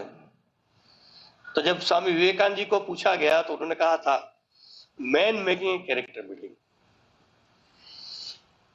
तो आज जो जितने चैलेंजेस प्रॉब्लम है, चाहे अवर कंट्री भारत के हो चाहे वर्ल्ड लेवल के हो, उसका प्रॉब्लम मेन क्या है, इनका रीजन क्या है, वो है क्राइसिस ऑफ कैरेक्टर। तो इसलिए character building and holistic development of students, ये कैसे हम इनको इनकलकेट कर सकते हैं। मैंने एक सिलेबस तैयार किया है, एक यूनिवर्सिटी ने वो मंगाया है, अभी शायद आ जाएगा दोपहर तक, तो आप सबको मिल जाए, सब प्रयास करेंगे उसके बारे में। यूजी से लेकर पीजी तक का सारा सिलेबस बाइलिंगुअल है तैयार किया हुआ, तो मैंने अभी फोन करके मंगाया था, आ जाएगा तो आप सबको। और जब इम्प्लीमेंटेशन की बात है तो अभी मैं देश भर में टूर करता हूं इस काम के लिए। तो हम शिक्षा संस्कृति उत्थान न्यास इसी पर केंद्रित काम कर रहा है अभी देश भर में। हमारा मेन अभी कार्य यही है, हमारा मेन जो मोटो है, हमारा एक ध्येय वाक्य है कि देश को बदलना है तो शिक्षा को बदलो। If you change the country, change the education system. तो एजुकेशन सिस्टम चेंज करने के लिए पॉलिसी हमको गवर्नमेंट तो दे दी है, तो अभी उसको इंप्लीमेंट करना वही एजुकेशन सिस्टम चेंज का बेस है। तो इसलिए हमने इसी को इम्पोर्टेंस दिया है और इसी पर हमारा पूरा थ्रू आउट वर्किंग कंट्री चल रहा है। तो अभी हमारा जो जितनी इंफॉर्मेशन हमारे पास है कि ये पॉलिसी का डिस्कशन सेंट्रल इंस्टीट्यूट टेक्निकल हो चाहे और गवर्नमेंट इंस्टीट्यूट हो, सेंट्रल इंस्टीट्यूट, अदर यूनिवर्सिटीज और सिटी लेवल तक ये पॉलिसी अभी डिस्कशन है। टाउन विलेजेस में, कॉलेजेस में, स्कूल में ये पॉलिसी अभी तक नहीं पहुंची, तो वहां कैसे पहुंचेगी इसका प्लान करने की आवश्यकता है। तो अभी मुझे याद नहीं आ नाम, लेकिन उद्घाटन के बाद एक सज्जन मिले थे प्रोफेसर साहब, तो उन्होंने कहा कि हम लोग ये कार्यक्रम करना चाहते हैं। तो मैंने कहा आप प्लान करिए कि आपकी सारी कॉलेजेस को प्रिंसिपल और वहां एक टास्क फोर्स बने इंप्लीमेंटेशन के लिए, उसके चेयरमैन, ऐसे दो लोगों को बुलाइए। शायद भिलाई के डायरेक्टर ही मिले थे मुझे लगता है शायद। तो फिर इंप्लीमेंटेशन वहां स्टार्ट स्लोली। तो इस प्रकार का आज जो हम कुछ प्रेजेंटेशन डिस्कशन तो करेंगे, लेकिन प्लान ये है कि फ्यूचर प्लान क्या, व्हाट इज नेक्स्ट। मैं आशा करता हूं कि हम सब शाम तक 6 बजे 5:30 तक रहेंगे, तो लास्ट सेशन में इसी पर डिस्कशन करना है। तो एक तो इस प्रकार का, क्योंकि हम सब एजुकेशन में लीडर के रोल में हैं, और ये सिर्फ आप आए इसलिए इंपॉर्टेंस देने के लिए नहीं बोल रहा हूं। जैसे एनसीएफ बन रहा है अभी स्कूल एजुकेशन के लिए, एनसीईआरटी का, और एनसीएफ तो स्कूल एजुकेशन के लिए है, लेकिन इसकी जो सेंट्रल कमिटी बनी है उसमें सारे हायर एजुकेशन के लोग हैं। तो लीड हायर एजुकेशन के लोगों को करना है। तो हमारे एरियाज में, हमारे स्टेट में क्या हम लीड कर सकते हैं क्या, इसका कुछ प्लानिंग लास्ट सेशन में हम कर सकते हैं क्या सब। तो एक तो ये विषय है। सेकंड है कि जो अलग अलग पार्ट्स मैंने बताए मेरी दृष्टि से जो इंपॉर्टेंट थे, वो अभी यहां तो सिंपल ये हम वनडे है, इतने इंस्टीट्यूट से, इतने डायरेक्टर्स है, तो समय तो हमारे पास है नहीं, लेकिन ये इतने सब्जेक्ट विस्तारित करने की आवश्यकता है इंप्लीमेंट के लिए। तो एक एक सब्जेक्ट पर नेशनल लेवल का एक एक कॉन्फ्रेंस हम कर सकते हैं क्या, कोई भी इंस्टीट्यूट को होस्ट करें, जैसे भारतीय नॉलेज सिस्टम।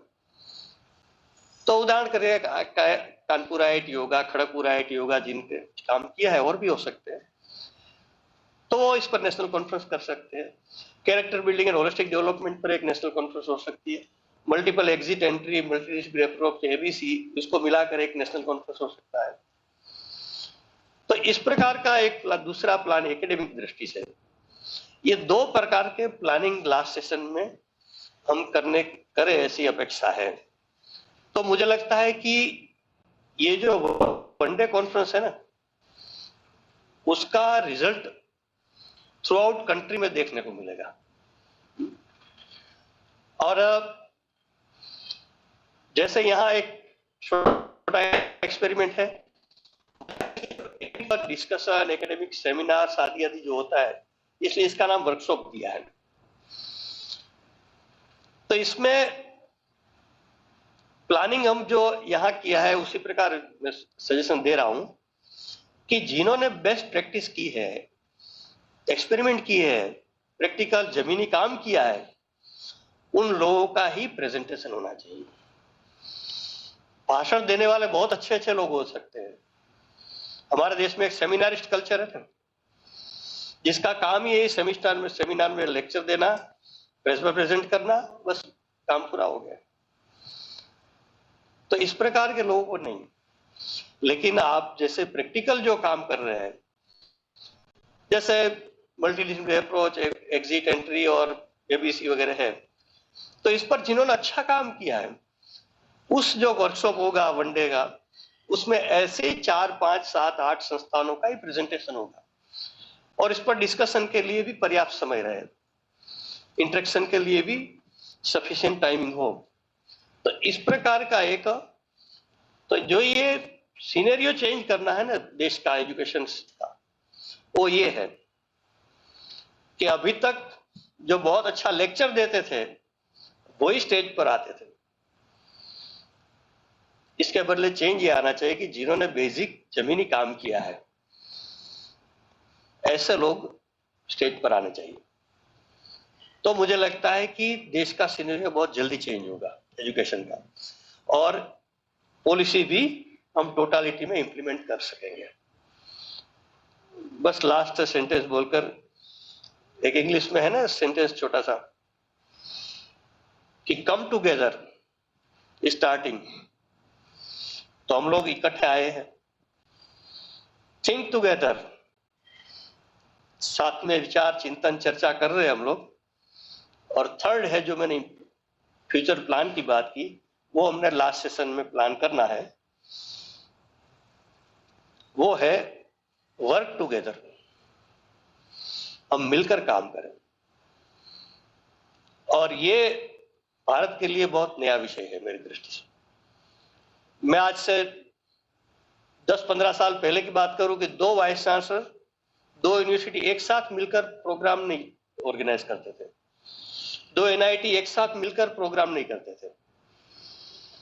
लेकिन हमने इसी को लेकर स्टार्ट किया बिफोर 10 इयर्स काम, कि हम लोग शिक्षा संस्थान से सेपरेटली कोई प्रोग्राम नहीं करता है। जैसे एआईसीटी के साथ मिलकर हम कर रहे हैं, ऐसे आईआईटी के साथ, एनआईटी के साथ, यूनिवर्सिटी के साथ मिलकर हम काम करते हैं।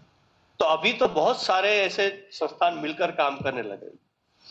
तो ये हर संस्थान की कुछ स्पेशलाइजेशन होता है, क्वालिटी होती है उनके पास, उनका लाभ फिर सबको मिलता है। तो इस प्रकार का एक अप्रोच लेकर ये वर्कशॉप का आयोजन किया गया है। आप सब आए हमारे निमंत्रण पर, इसलिए मैं आप सबका बहुत बहुत धन्यवाद करता हूं। और हम लोग लास्ट फिर से रिपीट कर रहा हूं, क्षमा करिएगा, कि हम फिर 5:30 तक रहे सब लोग, और इम्प्लीमेंटेशन का प्लान ये सबसे इंपॉर्टेंट काम है, तो इसको पूरा करके ही हम सब जाएंगे। बहुत बहुत धन्यवाद।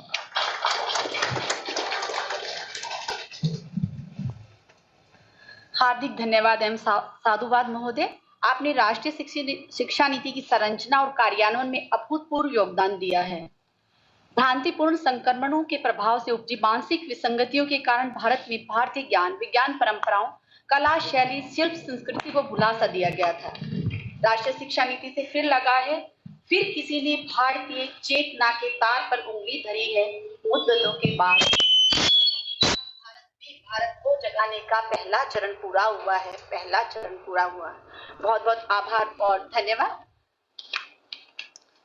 हमने अब सबको सुना और हमें ज्ञात हुआ कि इस राह में अभी बहुत सारी चुनौतियां और बाधाएं हैं, परंतु जब उलझती है राहों से राहें तो बाधाओं के आगाज होते हैं, और जब मिल बैठकर होते हैं विचार तो नए समाधानों के आगाज होते हैं। तो अगला सत्र हमारा विचार विमर्श चिंतन मनन का स्तर है। तो मैं इस सभा के अध्यक्ष को आमंत्रित करती हूँ कि आप कृपया अगले विचार विमर्श सत्र की घोषणा करें। So this is time for interaction.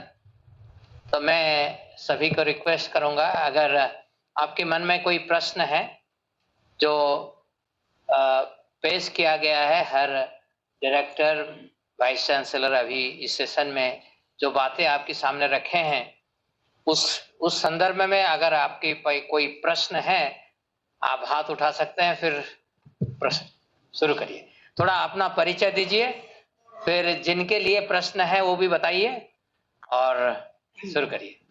So myself, Professor S. Kapoorti from NIT Rourkela.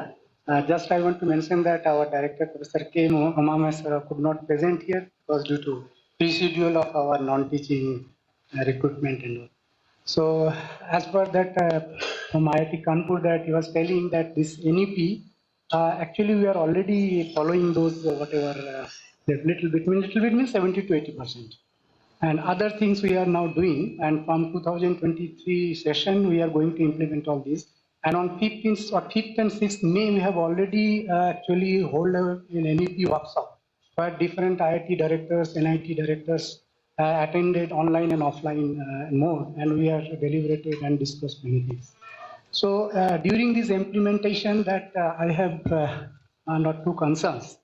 One is that about the exit policy, that after 1 year as per UGC or AICT, that professor was telling from IIT Kanpur, that we are giving, it is told that it is certificate, and after second year it is diploma. Suppose we give diploma after 2 years, and we know that in the first year when they are coming, which is a core or common course they are ready. And in the second year also, there are various common courses. Now as per NEP, there are value education, maybe yoga, etc. So they will do that. So now after second year, if they go with diploma certificate, and the diploma colleges that coming after 3 years with diploma certificate, now both will go to the market. So industry, how means our student will go with that? That is my question actually.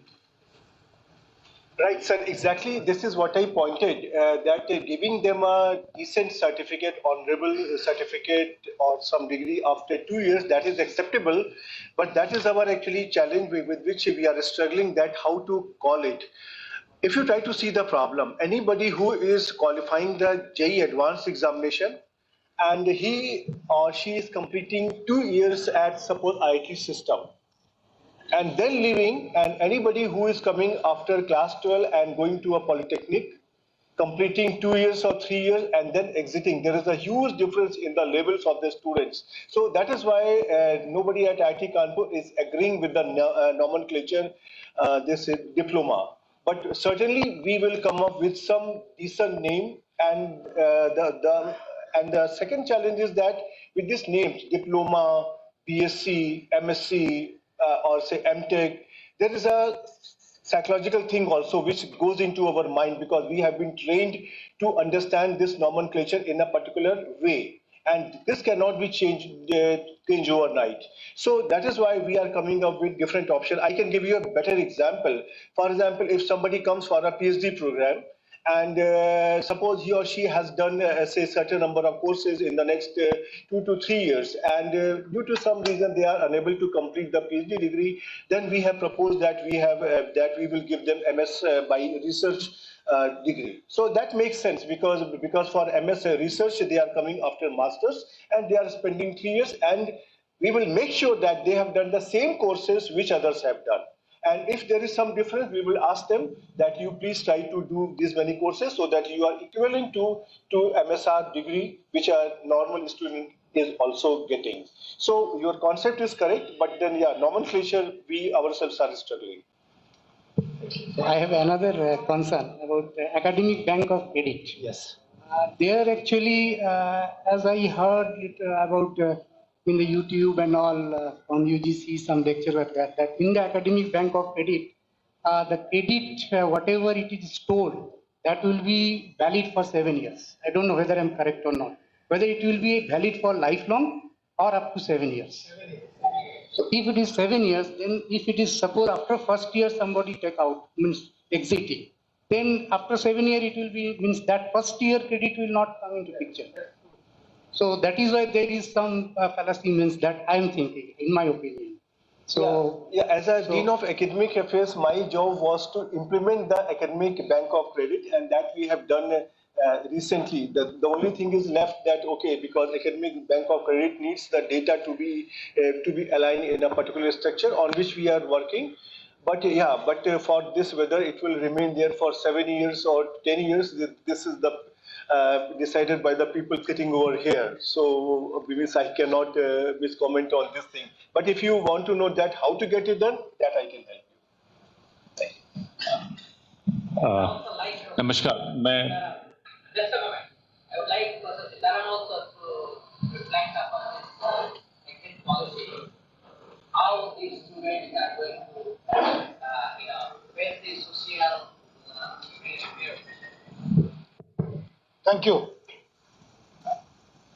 Actually, UGC's National Credit Framework, what has been released by Chairman UGC, I think clearly highlights what is an exit for a general degree.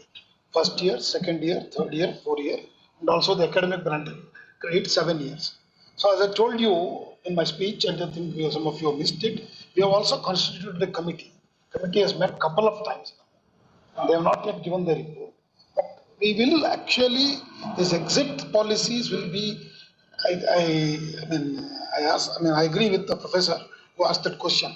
Third year, if you give a diploma, then there will be a confusion, lot of confusion. It has to be in the second year only. And please understand, this diploma is different than the regular diploma you are giving, because this is called undergraduate diploma certificate. Okay? And first year certificate, undergraduate certificate. There is second year is undergraduate diploma certificate, which is not equivalent to the regular diploma who are coming in. They will laterally entry for example, if a diploma graduate wanted to enter, get a lateral entry to BTech, he will get into second year of the BTech. So those things will remain. Anyway, our committee of AICTE is working on all these points. So we will announce soon, and we will also send to it all of you to give comments. It is not that we are going to give a final one. No, we are going to put it up for discussions and your views and suggestions, and then only it will be adopted. So hopefully by 10th or 12th we should be able to, June, 10th of 12th June, we will be giving you our draft policy to all of you for your comments and suggestions. Thank you.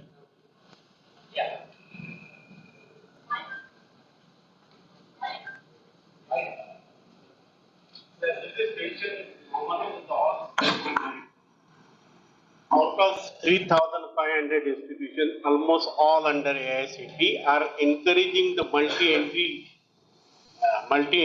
in a limited sense at the second year, where I observed no centrally funded institution encourages that. Are we going to open it for the lateral entry, second year admission? Bright students because all AICTE institutions in last 50 years have implemented this multi-entry in a limited sense.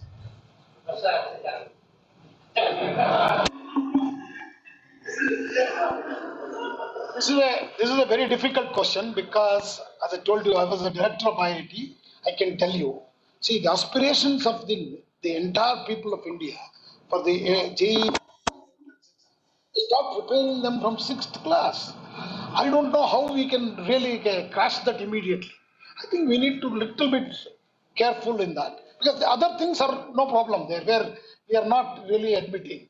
So unless all the IIT's directors sit together, discuss and deliberate on what is our admission process, the JEE is there. As long as JEE is there, I will tell you it's very difficult to break that, because so many people are aspiring to enter, and suddenly it is one of the toughest examinations in the world. So I would refrain making any comments on that aspect, because they have built this brand with in a very difficult time, and this brand is today world's brand. IITs are the brand of India, actually. Tell you, if you want to geotag anything for India, this is IITs. Whether it is startups, entrepreneurs, unicorns, you name it. Okay? I think, we should leave it to the IITs system to do that. But as I told you, anyway, their number is so insignificant. Don't worry, it is not going to change much. They are only 0.1% of my students of the entire technical education. So they are the elite class. So I think that classes will be there everywhere, any country in the world. I think we shouldn't be worried that, and we shouldn't try to spoil that. That's why whenever I talk to directors of IIT, I tell them with a lot of respect, because I tell them, I also sat in that chair, so I understand that. What is our constraint? What is important there? This is a very small percentage which is not going to. Our Honorable Minister also tells me many times, Sitaramji, whatever IIT does, let them do. Keep doing. Don't disturb them. But aapka kaam very important for the nation, whether it is startups, entrepreneurs, or the workforce. Every year, the colleges, what produces, we have to improve the quality there. that is our job. I think all of us have to really focus on that, improve the quality of our technical education, so that they are the world engineers, global engineers. Because I don't think any other country has this, because we are the youngest nation in the world, and we have that demographic dividend. 500 million young people are waiting to get educated, and if you improve the quality, that is why I keep asking help of our IITs, professors, NIT professor, whether it is our different language books.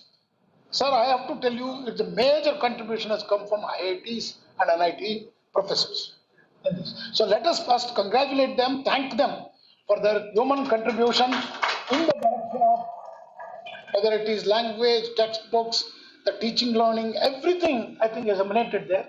I think we should continue to hold those institutions at a high level. And I don't think that's going to change. Some IITs are not following what is their degree and ours. Don't worry. Why? Because they're 0.1% and they will excel wherever they go.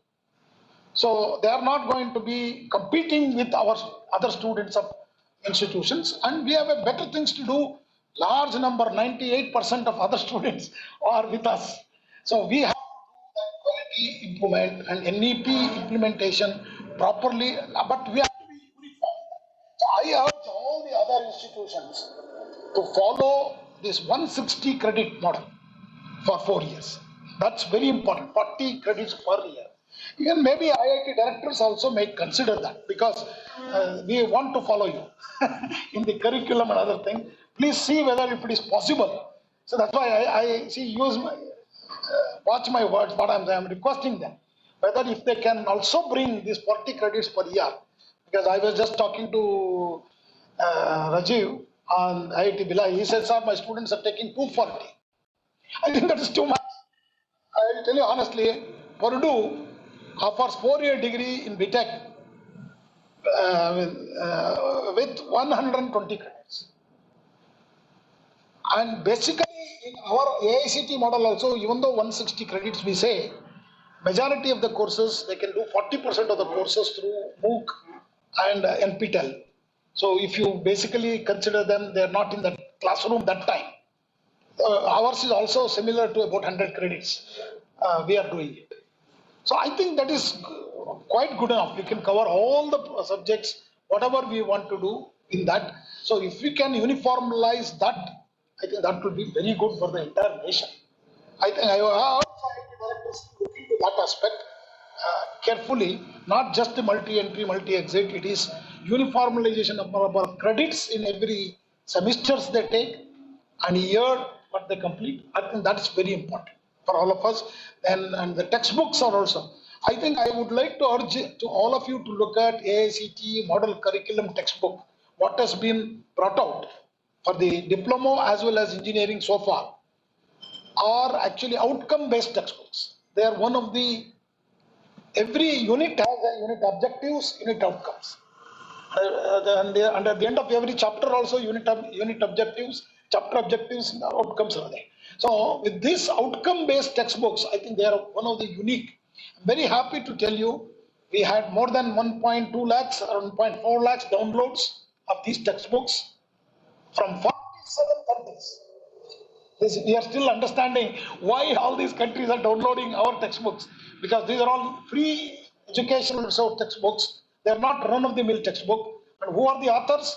Majority of my professors from IIT, NIT, and also some of the universities and institutions in the country. So this is all I would say. I think what IITs are doing, let them do. But if they also streamline into the same program, then it will become good. But we don't need to worry about it, because the students who enter there so high quality, they don't need really all these things. They will excel anyway in their own fields. Thank you. Yes, sir. May I have the question, sir? Yeah.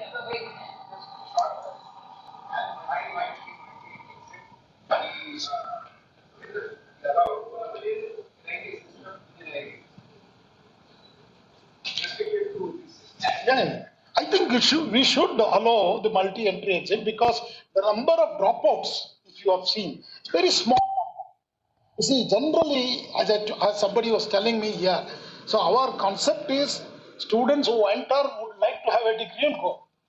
Okay, majority of them don't do so, even now also, even with the new scheme. But we are only worried about those who are left out. They should get something out rather than nothing. See, that is where I think you should also plan to give a undergraduate certificate in the year one, but numbers are very small, sir. Maybe one or two people, maybe in your numbers are dropping out. Maybe or 10, you can say. But the second year also a diploma should be given. I mean, that diploma and the regular diploma are quite different. Please understand, this is what is the use of it. For example, an IIT graduate would like to go for an entrepreneurial activity. That's where you need to give this opportunity to him. I feel he should follow this exit, multi-exit, and he can come back after 2 years. If he, by chance, if he doesn't successful entrepreneur, he wants to continue. So right now we don't have such models. I think this will provide that opportunity to the student who would like to exit and do a startup for a couple of years. If he is successful, he will never come back anyway. Don't worry, because he will be another the Apple CEO who never had any degree. Okay, similarly, Microsoft CEO. So my suggestion is, I mean, because IITs and NITs are Institute of National Importance, we are not going to say do this and do that. But NEP is a document which all of us. So in that context, I request all of you to consider the multi-entry exit, even the BTech program in IITs. Thank you. जी नमस्कार sir मैं Ashutosh Upadhyay dean academic राष्ट्रीय प्रौद्योगिकी राष्ट्रीय संस्थान हमारा है NIFTEM national institute of food technology entrepreneurship and management Sonipat Haryana में because we are very specific focused kind of institutions and so while working on the curriculum the phase 1 we have done, the phase 2 we are now working on. So my specific question is that COEP, Honorable Vice Chancellor is here, so he spoke about something which is skill and all that. कि क्या curriculum framework में चूंकि आज हमारे पास higher education का national level framework UGC ने दे दिया है, they talk of national skill qualification framework qualification package, तो क्या हमारे किसी कोई ऐसा मॉडल आपके यहाँ या हमारे इतने IITs हैं, beautiful presentation by dean academic from IIT Kanpur. So means do we have any reference taking qualification package and merging them to our academics? And particularly we see that there is an opportunity being a food. So there is a sector specific council available in food.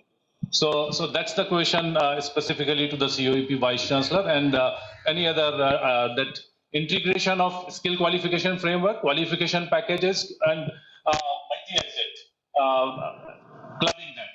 Thank you.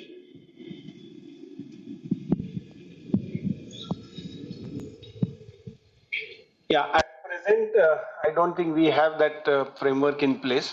Let me accept that. The answer is no from my side.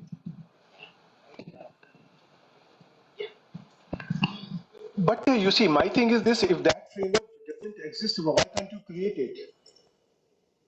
Means you have faculty colleagues who understand your system pretty well than any outsider. You can prepare such a thing, and then the basic ingredients of your questions are related to the skills. Skills what you are trying to develop after the students comes to your institute. Then based on that skill, for example, student entrepreneurship policy, that can be implemented. If that skill is sufficient enough for a student to get to establish a company also, they will exit or not. So I think all these things are interrelated. So if you try to create a framework for your own system, keeping in mind these simple ingredients, means qualification, skill, entrepreneurship, etc., whatever you are asking, they all will be fulfilled. Yeah, there are see one of the options that many IITs have the food technology department also. So you can have the sign MOU with those IITs, and then there is always an exchange of the faculty, exchange of the students, and there are several other multiple activities can be done. Rudki also works on this food bioscience. So many IITs or NITs have those kind of programs, and NAPTIM can very easily cooperate. So we have the collaboration with couple of labs like Care Lab, Gurgaon, and there are many other the CFTRI. So they are working together in Uttarakhand. We have a lot of those opportunities of food related research. And we have the MOUs with those universities and the industry. So like NAPTEN can also be a part of that activity. So that's thank you. So this suggestion we are already working in that direction only. Sir. So that is we are partnering with even NIT Rourkela with CFTRI. So we have MOU also existing with them. Thank you. So just quick remark about the question was asked. See, the issue is coming regarding this multiple exit. That I want to focus this. Why we are facing, because as the IIT Kanpur Dean Academic also said, so our program for the first year, for the second year, for the third year, sometime if we have to fix like program curriculum, what the courses we are offering in first year. Generally in first year common courses, institute level courses. Then from second year we are starting third semester some specific branch specific courses. So once if it is fixed, then in a first year a certificate can be given as a BTech certificate, and the second year that certificate will be more having the skill or having the knowledge of that branch. So branch related certificate. So this certificate can be like this: the first year, which is a journal institute level courses they have studied, that the BTech level first year course certificate, and the second year some specific branch study is also there. Suppose the electrical engineering student, he is having in second year electrical engineering along with the institute courses. So that certificate may be given as a BTech electrical certificate, something like this. And in the third year, of course, the easy that the BSc in the name of the BSc certificates. So what this at present, this I am thinking, but I agree with Professor Sitaram that we should discuss this at a one platform. And as I request sir आपसे भी request करेंगे, हमने किया भी है कि हम लोग सभी इस स्पेसिफिक प्रॉब्लम को लेकर के कि मल्टीपल एंट्री एंड एग्जिट कैसे हो तकनीकी शिक्षण संस्थानों में, इस पर सर हम लोग एक बार और बात कर लें। बिल्कुल सर, एक मैं यहाँ पर जगह अपना जरा ये जो प्रोफेसर राजीव जी ने सुझाव दिया है, तो मैं निवेदन करूंगा प्रोफेसर राजीव को कि नोट्स किए जाए ऐसे पॉइंट्स, और मैंने मेरा उद्बोधन में भी कहा तो ऐसे सब्जेक्ट लेकर थोड़ा इससे स्वरूप अलग एक राउंड टेबल कॉन्फ्रेंस टाइप, और जिसमें डायरेक्टर्स और इस प्रकार के जो इसके एक्सपर्ट हैं जिन्होंने कुछ एक्सपेरिमेंट किया है, ऐसे लोग मिलकर अलग अलग सब्जेक्ट पर हम इसका प्लानिंग कर सकते हैं। तो इसमें से जो आज सिस्टम में नहीं, ऐसी बहुत नई बातें निकल कर आ सकती है कि स्किल को कैसे जोड़ना है first year second year third year साथ, और फिर इसका सर्टिफिकेशन कैसे करना है। तो वो अलग अलग आईटी में राजीव जी कह रहे थे अलग अलग है कुछ, तो कुछ कॉमन हो सकता है क्या? कॉमन नहीं हो सकता है तो डिस्कशन तो साथ में मिलकर कर सकते हैं, फिर अपने अपने आईआईटी में जो एक्सपेरिमेंट करना है वो कर सकते हैं। तो इसका एक प्लान मुझे लगता है, मैं सीताराम जी को निवेदन करूंगा कि हम लोग सब मिलकर इसका आज लास्ट में जो सजेशन आएगा, तो मैंने अभी भी बात की थी, मैंने कहा सीताराम जी, मैंने कहा पूरा होने के बाद इस कॉन्फ्रेंस हम लोग बैठेंगे आधा घंटा और फॉलोअप एक्शन पर भी फिर काम करेंगे इसका। धन्यवाद।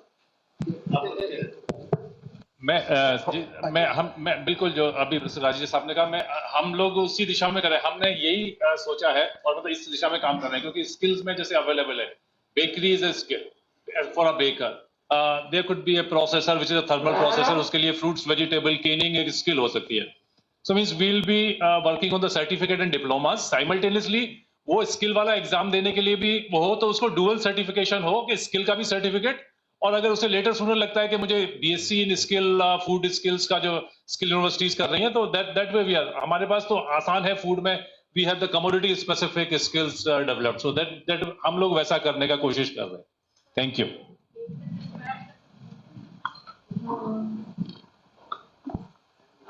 आप जो कह रहे हैं ना, ये सारा का सारा जो दयाल बाग एजुकेशन इंस्टीट्यूशन है, जो डीम्ड टू बी यूनिवर्सिटीज है, वहां सब कुछ एग्जिस्ट करता है।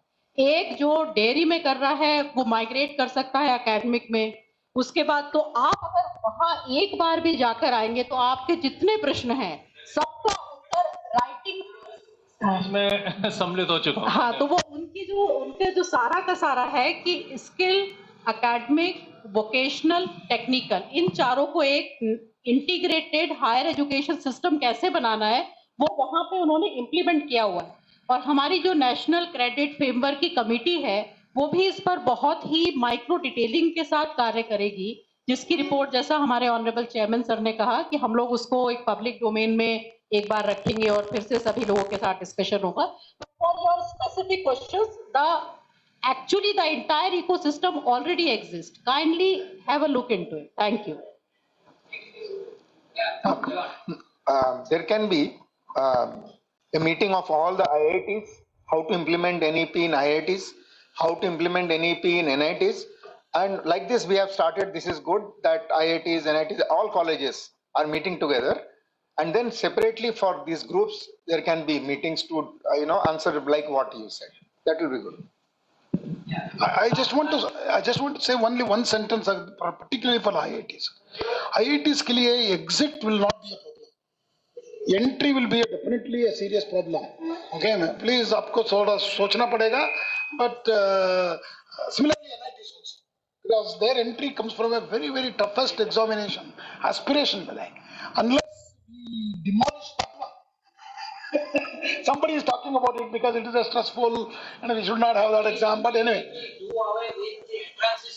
Then it is possible. Then only it is possible. Thank you. I think you made a point. Thank you, sir. Right. So I'm Professor Apurva from Dean of Academic Affairs from IIT Roorkee. As Chairman sir said, like yes, exit is possible, and we have implemented it. And as some of my colleagues already said, the terminology is a kind of difficulty we are facing. There, IIT Roorkee, we have developed it that way. We are calling it certificate at UG and masters. However, we are giving it with credits because ours is a IIT system, is a credit-based system. And as earlier also it was debated, like we are giving the complete degree, 4-year degree in 160 credits, 150 to 160 credits. Now, one student is exiting the program after spending so months or years, then he or she has earned this many credits during this year, during this since the registration, and he is exiting the program with this certificate. This is how we have devised in our program. And for PhD, we have devised it with a certificate as well as MS by research. Both we have implemented this. And one last comment, probably I would like to comment on that skill. Regarding that skill also, we have tried to address this issue which we have created in the new revised curriculum. We have created skill baskets. We call it talent enhancement basket. Probably IIT Roorkee is the first institute which has come up with this new basket. And the student during that process, they will go through a number of courses, 2 or 3 courses in that particular basket, where he or she will acquire some skill in that. And even if now he leaves the system, he will leave with a particular skill got enhanced with him. Thank you. So, just a minute, concluding thing. What professor from IIT was telling, that nomenclature is an issue when the student is exiting. I think it is not an issue. National Credit Framework has clearly mentioned the level. You assign any name when the student is exiting. You give any certificate, but you mention the level. The issue is solved. So there is no need of having uniformity in the name of all the institutions. Whatever name you want to give, you can give, but you have to mention the level of. That means if the student is exiting after second year, you mention the level as 5, and so on. So then the issue is solved. So I thank everyone to participate in this interactive session, and we have run over the time now. So this is lunch time. I thank all our experts sharing their the practices in their institutes, and I thank all the audience for enthusiastically participating, and I thank you everyone, and let's join for the lunch. एक request है कि कोई एक issue raise होता है जब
implementation of NEP for an Atmanirbhar Bharat.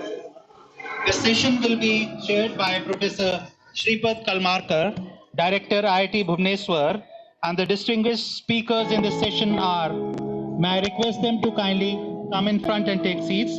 Professor Rajiv Prakash, Director IIT Bhilai, Dr. A.M. Shere, Triple IIT Lucknow, Dr. Sunil Kumar, Vice Chancellor, Rajiv Gandhi Pradyogiki Vishwavidyalaya, Bhopal, Professor J.S. Bhatt, Director, Triple IIT Surat, Professor Bhartendu K. Singh, Director, Triple IT DM Jabalpur, Professor Pankaj Ray Patel, Gujarat Technical University, Ahmedabad. Dr. Abhay Jere, Vice Chairman AICT, shall be joining us in a while. He'll be also a part of this session. I request Professor Shripad Kalmarkar, Director IT Bhubaneswar, to kindly chair the session and also moderate. Kindly start the session, sir, with your views so that other members can also. Yeah.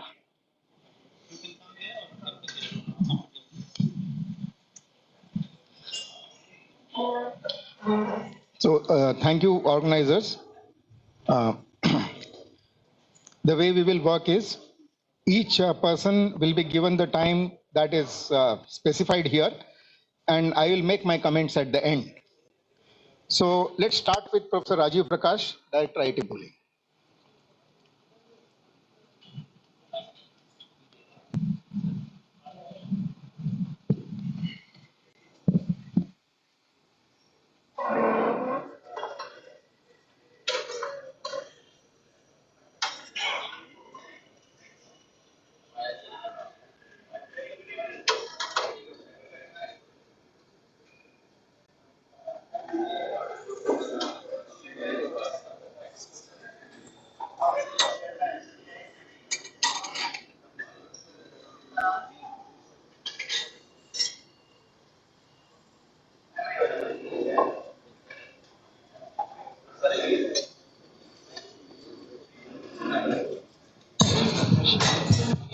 Shri Atul Bhai Kothari ji,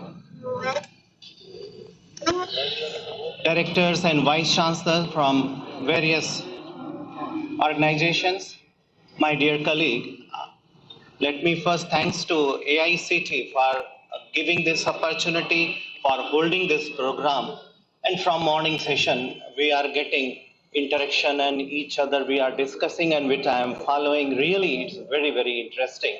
So without taking much time on my presentation that what IIT Bhilai we are doing, we would like to have more discussion to learn many things which we need at this moment. Why I am saying this, that we started this NEP 2020 in a very difficult situation. There was the pandemic year 2021, but we all tried our best to get it implemented and still the process is going on. IIT Bhilai, can you make it? No, so yeah. So IIT Bhilai is already doing a lot in this direction, and some of the activities what we have started relooking our curriculum, relooking the programs, introduction of the multidisciplinary areas and the multidisciplinary departments.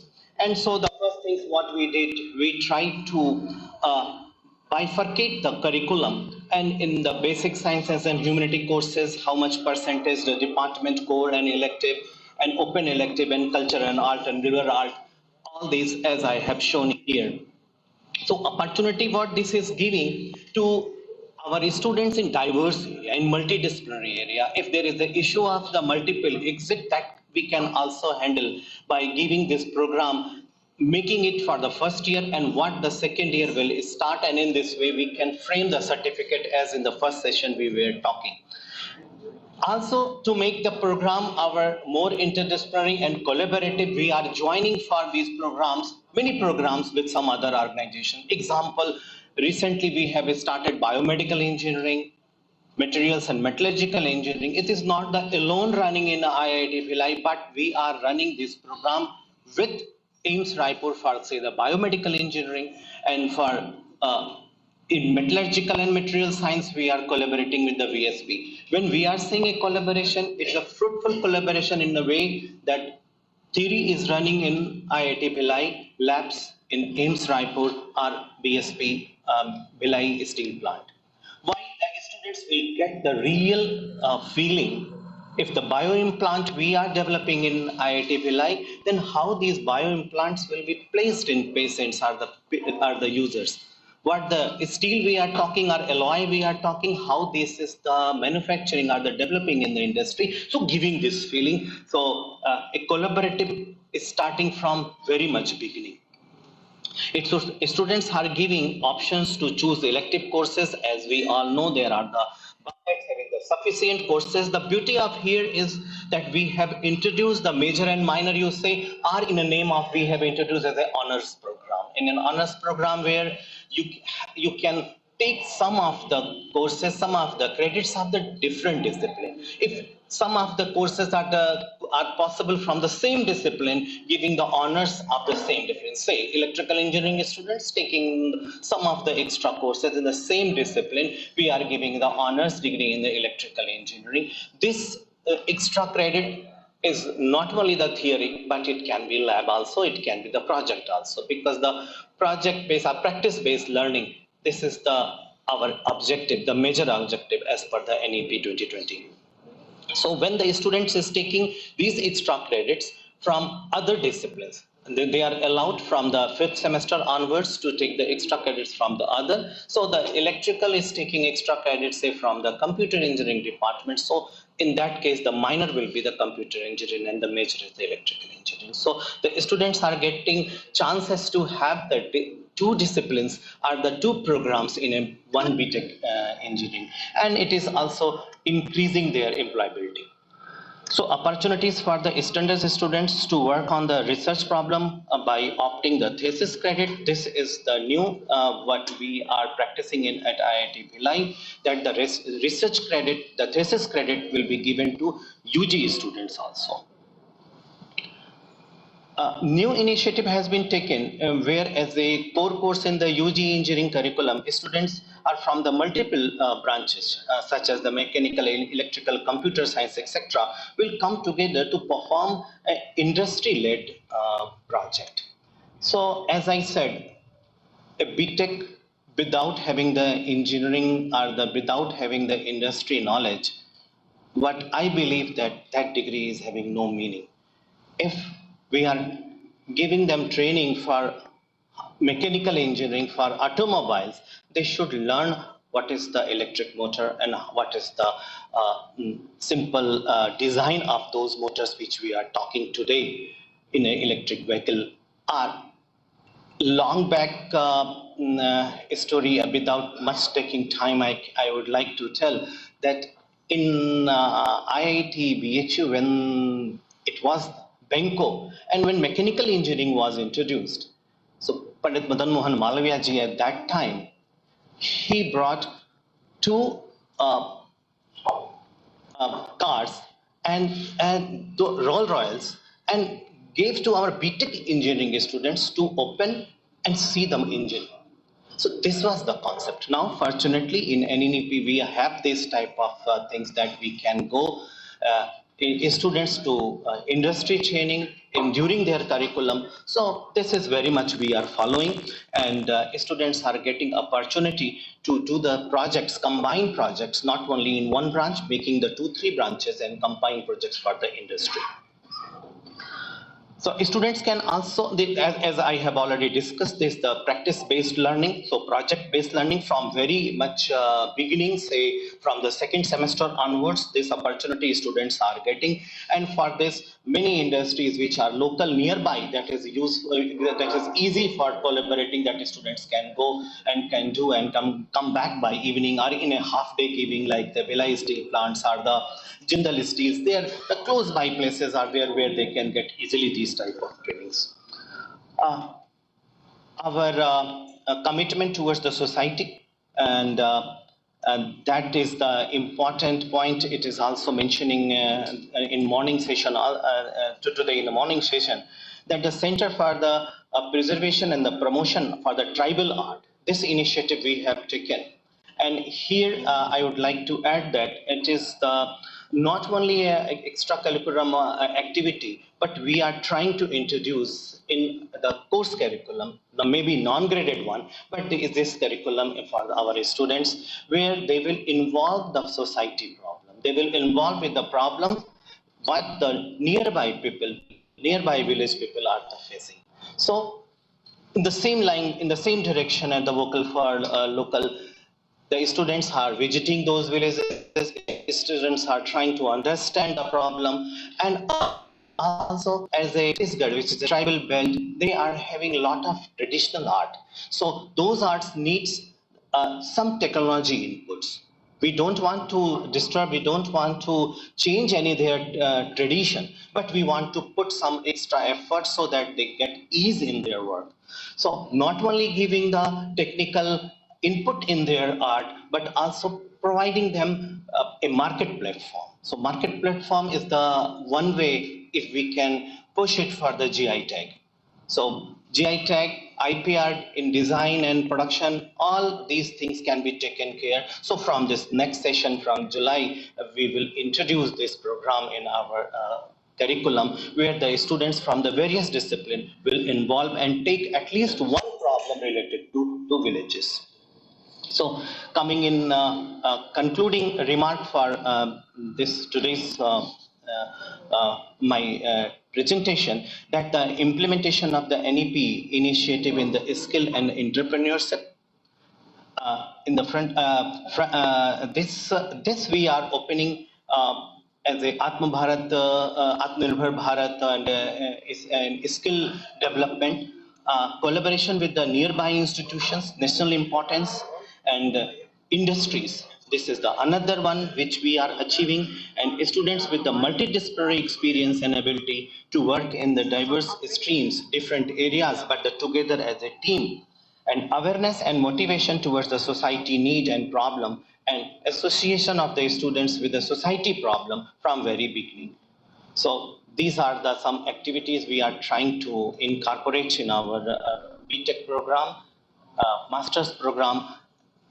Apart from this, of course, I'm once again thankful to AICT and especially to Professor Sita Ramji and his team members, AICT team, for giving this opportunity where we are getting opportunity for learning some more issues and what we are facing. Thank you. Thank you very much.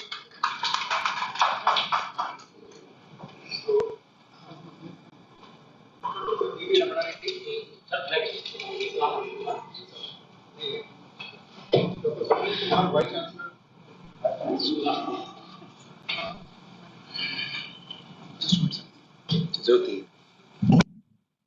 क्या करूंगा तो लिखा हुआ। प्रिय साथियों, कुछ कही बातें हैं वो पीपीटी में है, कुछ अनकही बातें हैं जो दिल में है, तो मैं अनकही बातें कहूंगा। लिखा हुआ आप देख सकते हैं।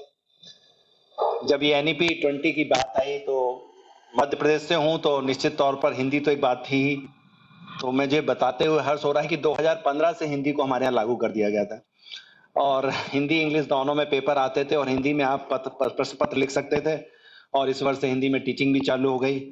एआईसीटी ने शायद इस योग्य समझा तो पूरे हिंदी का काम आरजीपीवी को सौंप दिया। आज 84 किताबों का अनुवाद जो है वो आरजीपी विश्वविद्यालय में चल रहा है। अब सबसे बड़ी समस्या थी एंट्री और एग्जिट की। अब लागू तो करना था एंट्री और एग्जिट, तो डिसाइड हुआ कि भाई लागू करना है तो ऑर्डिनेंस बनाना चालू किया। ये बात मैं 1 साल पहले की कर रहा हूँ, जब मैंने इस वक्त सत्र में जो बच्चे हैं उन पर एंट्री एग्जिट लागू है। जो ड्रॉप करेंगे उनको हम सर्टिफिकेशन करेंगे as per ordinance which is gazette notified. उसकी कॉपी में ऑलरेडी आईसीटी को दे चुका हूँ। तो जब बैठे हम इसको बनाने के लिए तो समस्या ये आई कि भाई अगर सर्टिफिकेट फर्स्ट ईयर के बाद देंगे तो किस चीज का सर्टिफिकेट देंगे, जो कि सब कोई पूछ रहा है। आउटकम डिफाइन नहीं है सर्टिफिकेशन में तो इंडस्ट्री में उसका टेकर कौन होगा। यही बात डिप्लोमा के लिए थी, यही बीवॉक के लिए थी। फ्रेमवर्क आईसीटी ऑलरेडी दे चुका था कि ये कर सकते हैं। जब इस पे और डिस्कशन हुआ तो 2 प्रश्न और आए। इसको मैं इस बैकड्रॉप से जोड़ूंगा अगर आपको जानकर आश्चर्य होगा कि आईआईटी में 16,000 सीटें हैं, एनआईटी में 24,000 सीटें हैं, ट्रिपल आईटी में 8,000 सीटें हैं और प्राइवेट सेक्टर में प्राइवेट यूनिवर्सिटी और आईसीटी के अंदर 23 लाख सीटें हैं। 14 लाख आईसीटी के अंदर है और बच्चों को हम डील करना है वो बहुत बड़ा है, बहुत बड़ा है, मतलब उम्मीद से भी बड़ा, खासतौर से आईटी वालों को बताने का उम्मीद से भी बड़ा है और एक्सपेक्टेशंस भी बहुत हाई है, आपसे ज्यादा हाई है। अब ऐसे बच्चों को केटर करना बहुत आसान काम नहीं है और ये जो समस्या भी थी एग्जिट की वो हमारे लिए ज्यादा थी। आईटी में तो कोई एग्जिट लेगा ही नहीं, आप धक्का भी देंगे तो भी नहीं जाएगा। और हमारे यहाँ हाल ये है, हमारे यहाँ सारे बच्चे स्कॉलरशिप पे पढ़ते हैं, एससी एसटी ओबीसी ये सारे, और फर्स्ट ईयर में अगर आप टच हो गए मतलब 5 सब्जेक्ट से ज्यादा फेल होगा तो ड्रॉप हो जाएंगे, क्योंकि अगले साल स्कॉलरशिप मिलनी नहीं है तो पढ़ेंगे नहीं। तो ये 50% स्टूडेंट ये करता है। अब ऐसी चैलेंजेस के साथ जब आपको इसको एड्रेस करना है तो आपको उसी तरह का इनोवेशन लाना पड़ेगा, सॉल्यूशंस लाने पड़ेंगे और तब आपका ऑर्डिनेंस बनेगा।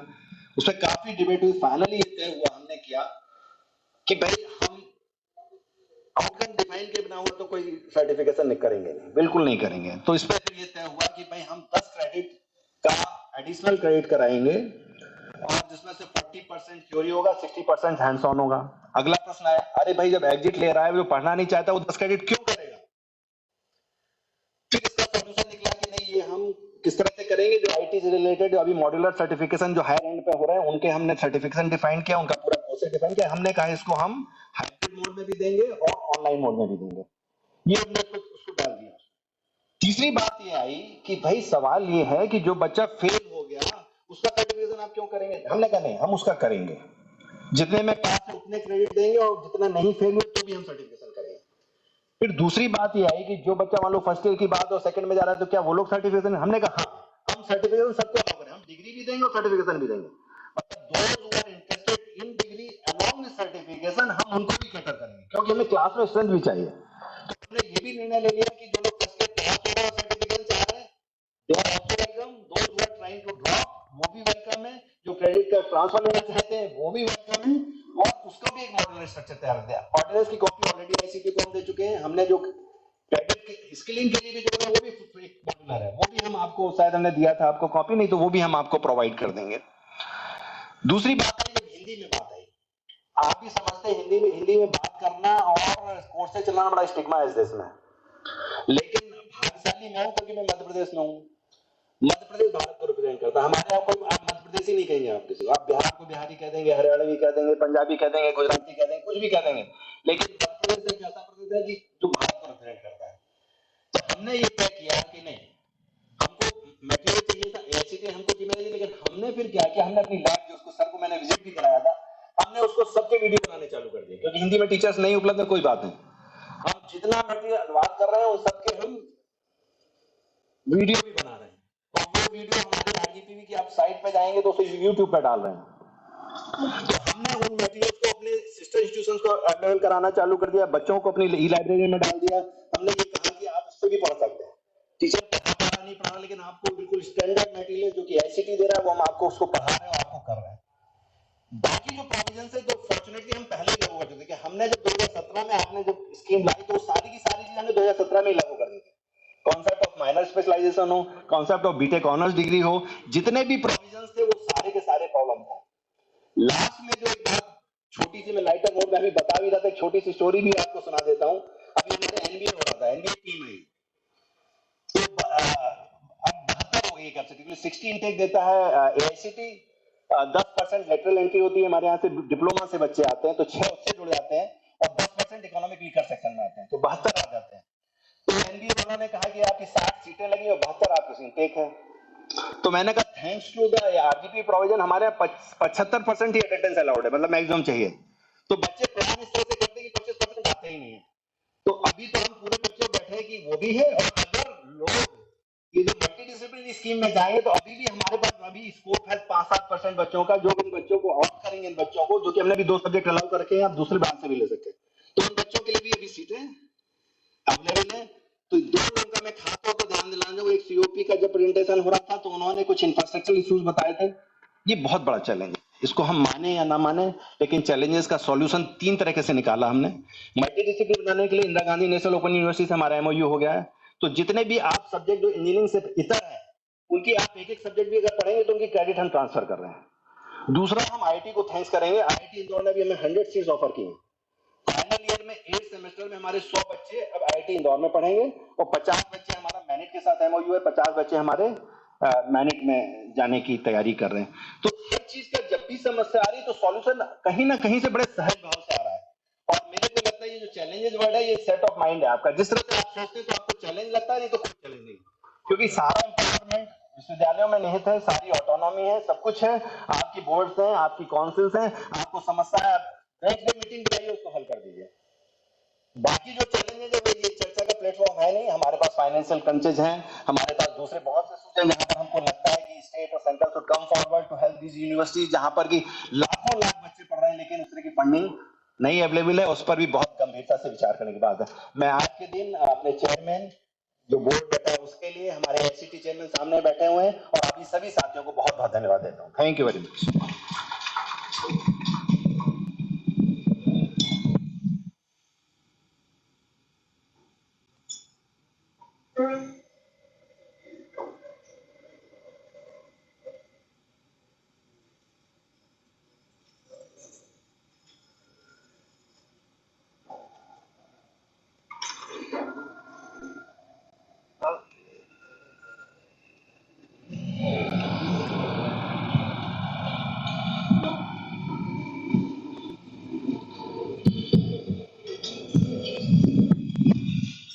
Good afternoon.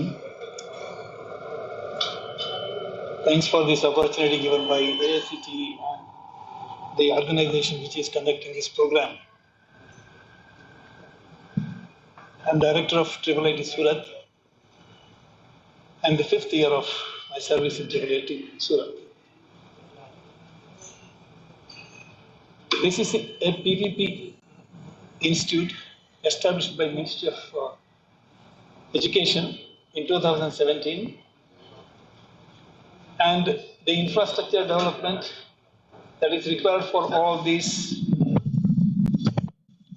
activities that we need for implementing NEP has to be evolved from the that is given limited funding that is being done by the government of India.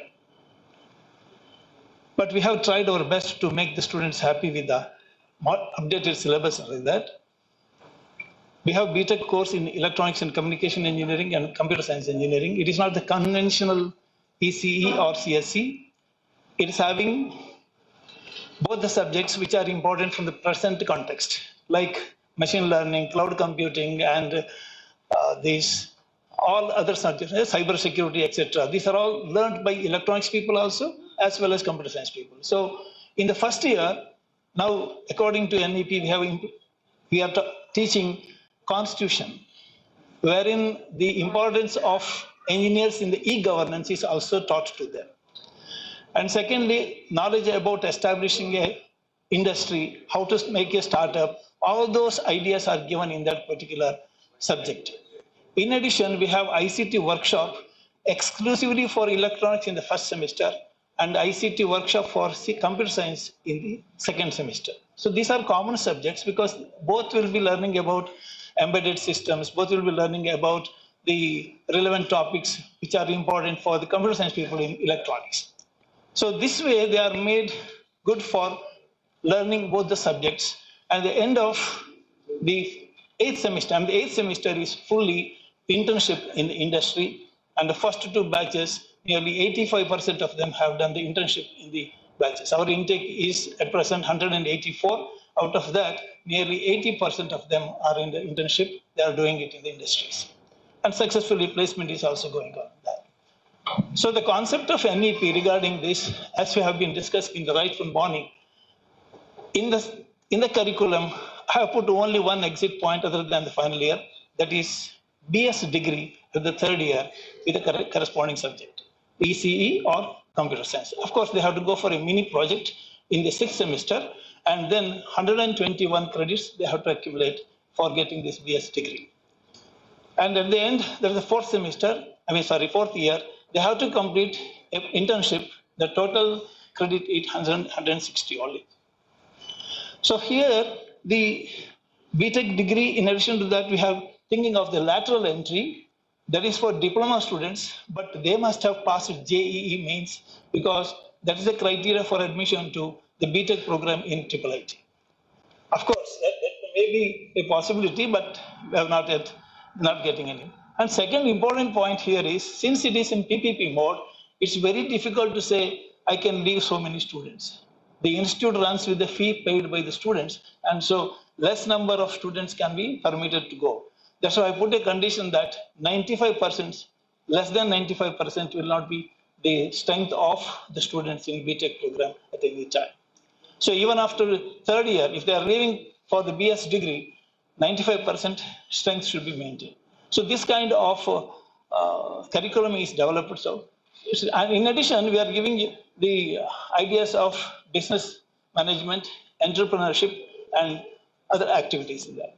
Now you can see in the slide, we have started the skill development, particularly for gems and jewelries, which is very common and very popular in Gujarat, particularly Surat. So employability of these trained persons will be very good. Then servicing of electric vehicles, servicing of electric vehicle charging centers. These are all we are starting by July. That's what the plan is all about. And general electronic servicing. This skill development is also being placed in the ministry for approval. Of course, these gem and jewelry and electric vehicles servicing, all these things will be in great demand because Gujarat is having maximum number of electric vehicles under use. And the multiple entries, as have been discussed in the morning also, multiple entries may not be possible. Only one entry I'm considering there, that is the after diploma. And then another one is only one exit, that is BS, because you have to run the institute with the money, the fee collected by the students. Then challenges, of course, instrumentation of the specialized training labs, etc., that has to be done with the money whatever we are having. So additional funding is definitely required for this. And getting experts in subjects like ethics and values, because we have introduced that experts in the ethics and values, the students should be able to listen. Our previous speaker was telling our students are very, very adaptive. Of course, they are adaptive, but the thing is they need more aggressive speakers. So getting such people is also a little bit difficult. PPP mode is the main hurdle for us because no funding is there except for the initial infrastructure development. And afterwards, we have to run with our own money. Everything has to run with that. So financial constraints will always be there if I go on extending my service to the society and like that. The skill development activities will commence, of course, in the month of July. Collaborating, of course, we have collaborations with the local training centers. We are already approved by the government of India. And so they are having most advanced jewelry making softwares and like that. We are having collaboration with them. And the assessment and grading of the skill development is also a question how you assess them, how to make them, because others are also asking for the certification from the institute, like carpentry. They are like really experts, but assessment has to be done for them and how to make it, and that is another issue here. And then localized placement for these skill acquired persons or personalities. Altogether, the IIIT Surat is now advancing step by step for the implementation of NEP. May not be in the full form. It may be possible with whatever that is feasible with the institute as far as finances are concerned. Thank you very much.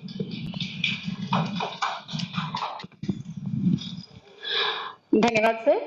हमारे बीच भारत में नवाचार की बहार लाने हेतु प्रयासरत हमारे उपाध्यक्ष महोदय श्री अभय जेरी जी उपस्थित हैं, जिनको एक बार तालियों के साथ हम उनका स्वागत कराते हैं ताकि आप सब उनसे परिचित हो। और एक घोषणा मुझे करनी है कि जिनके भी समझौता ज्ञापन मेमोरेंडम साइन हुए, कृपया वह रिसेप्शन से अपने वह मेमोरेंडम ले लें अवश्य।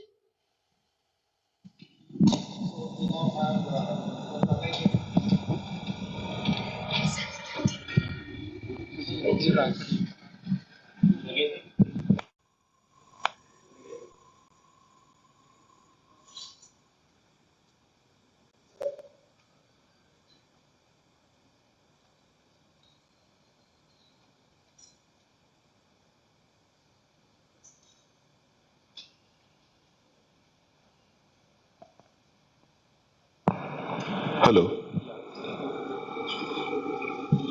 Honorable Chairman AICT Sitaram sir, dignitaries on the dais of the dais.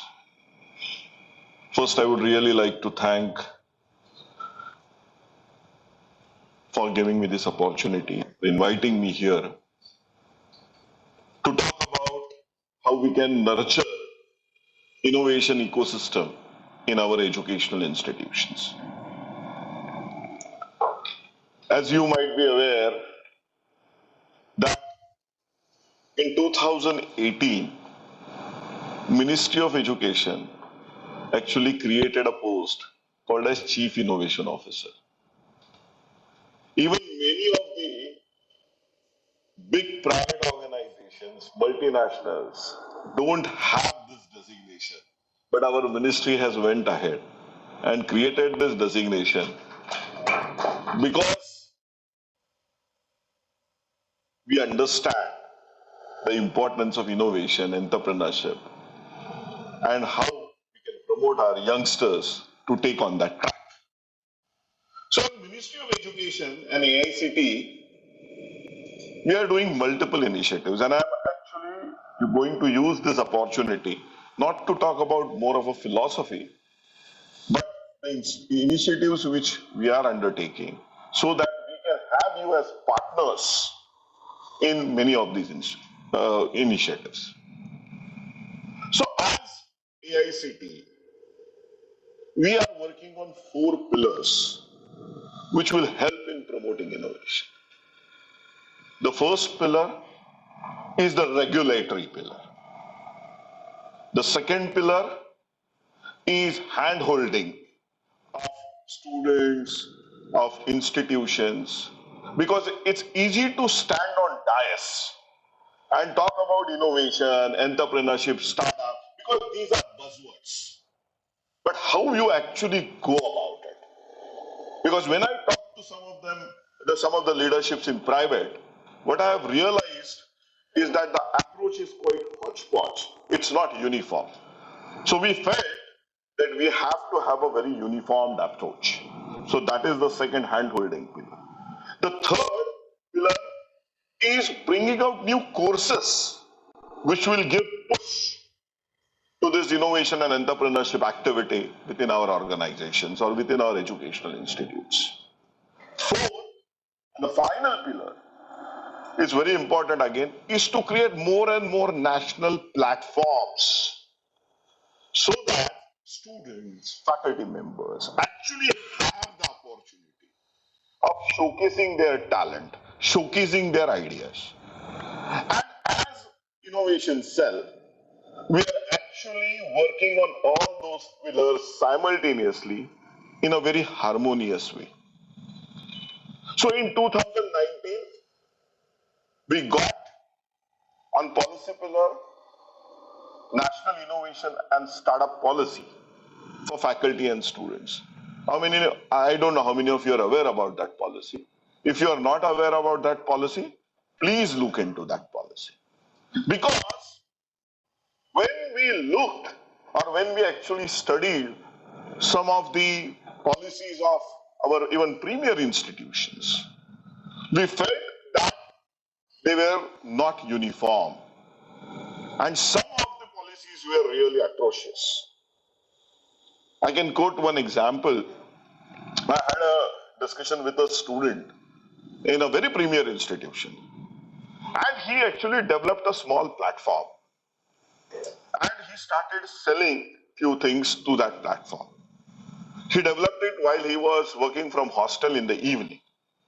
When the director of that institute came to know about that platform, the director asked, "Where is institute share in what you are doing?" So the student said, "Why I should give to institute? The IP belongs to me because I am not using any of the institute infrastructure." The director said, "Wrong. You are using hostel's internet, and because you are using hostel's internet, the entire IP belongs to us." This is atrocious. We said we have to change this. Then the revenue sharing model. The institute asking for 40%, 50%, 60%. अगर 60% institute निकाल लेगा, 30% income tax निकाल लेगा, तो फिर बचता क्या है? So again, we felt equity sharing. Large number of students actually went ahead and said that if we have to do our startup and if we have to do it, incubate in our industry, in our institution, then the institution is asking for unfair amount of equity without giving any support. What we should do about it? So we actually studied multiple models and we have released that National Innovation and Startup Policy. And I'm very happy to share with you that around 2,000 plus institutions now have adopted that policy. But still it's a long way to go. And I will actually use this opportunity to appeal you all to look into that policy document. It's a guiding framework, but you have to actually, you can develop your policy, take some inputs from it and develop your own policy. So the success and the response which we got was so good that now we have even released a similar policy for schools, school innovation policy, which is now adopted by CBSE. And India is the first country actually to have a school innovation policy. So that also we have done.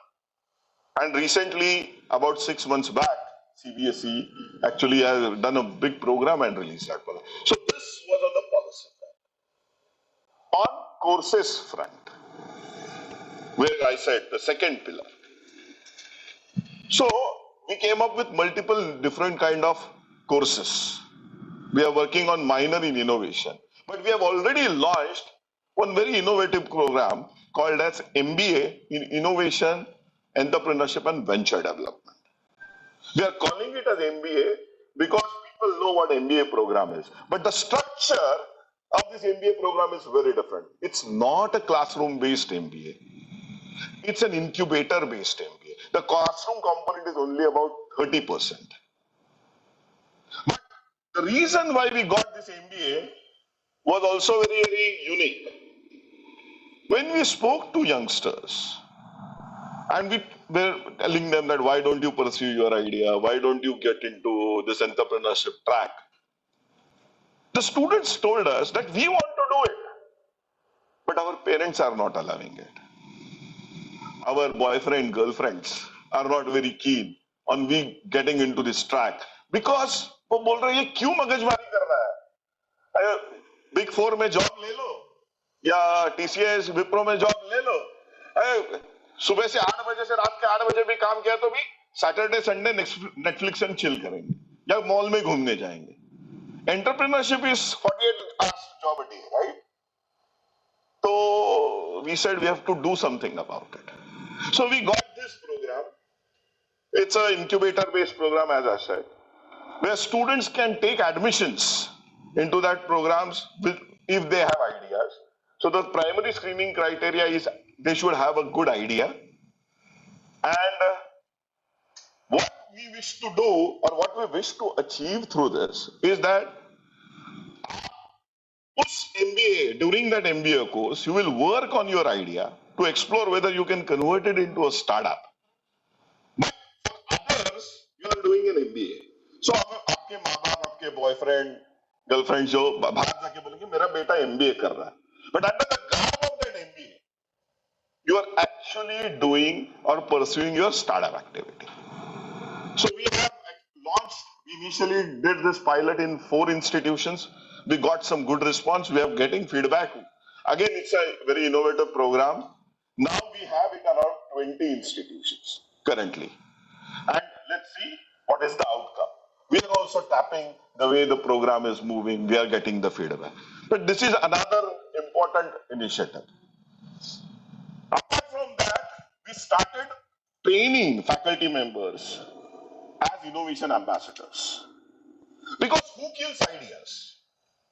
If you ask this very honest question, and the honest answer is parents at home or elders at home and teachers in schools.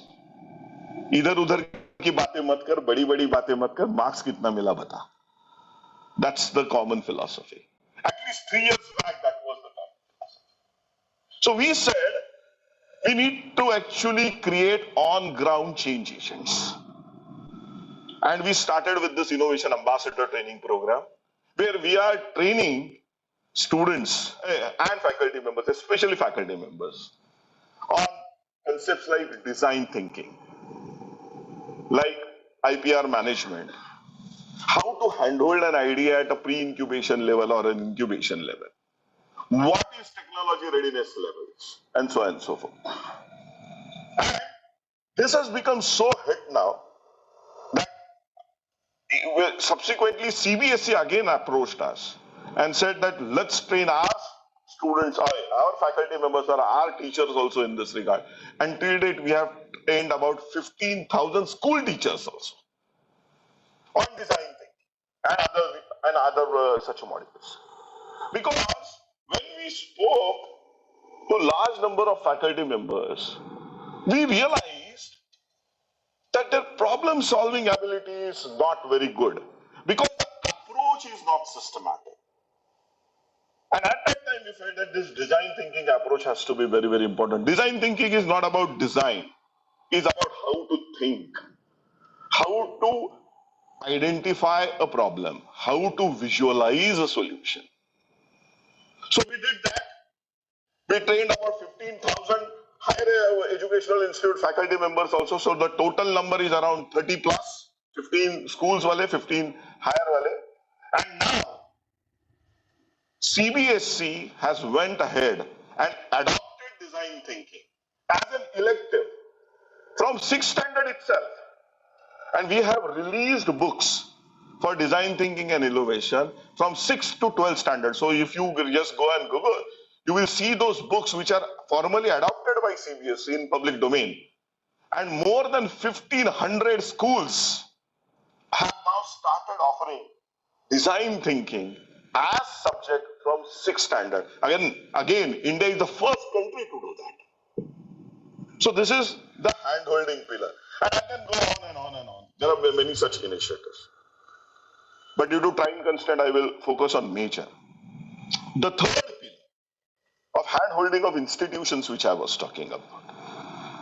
We have established innovation councils in 7,500 plus institutions. Because as I earlier said, that the approach of majority of the academic leaders towards promoting these kind of activities was hodgepodge. The intentions were very noble, but they were not knowing what to do. So we said that we will come up with a ready reckoner. We will design a program for a couple of years and just follow what we are telling you. And if you just follow what we are telling you, we will monitor your performance, but we will ensure that a vibrant, sustainable innovation ecosystem will get established within your institutions. We started it in 2018. Again, it's a completely innovative program. We have not copied anywhere from the world. It's what we have designed. There is no such initiative available anywhere. And now we have reached 7,500 institutions. And I'm very, very happy to share with you that because of IICs, that is Institutional Innovation Councils, which we have established, more than 80,000 initiatives related to innovation and entrepreneurship have happened in this country with help of our higher educational institutes. And now our honorable chairman sir and secretary sir has given us the target of taking this number to 15,000. So this is the success. We just did some primary analysis of our top 50 incubators from these IICs. And we are not now considering when IITs or NITs, because they also have IICs. But even if we remove these premier institutions, the valuation of startups which these IICs have is more than 8,000 crores. This is what we have. So this hand-holding pillar is extremely critical, and we are actually doing that, the third pillar. And the final pillar, the fourth pillar, is creating bigger and better platforms for showcasing talent. I don't know how many of you are aware, but we started Smart India Hackathons in 2016-17. 17 was the first initiative. India is the only country to do hackathon as a national initiative. And now you will see the culture of hackathons has gone so up that you will see hackathons happening in every nook and corner of this country. It's very, very difficult now to attract students for hackathon because you know.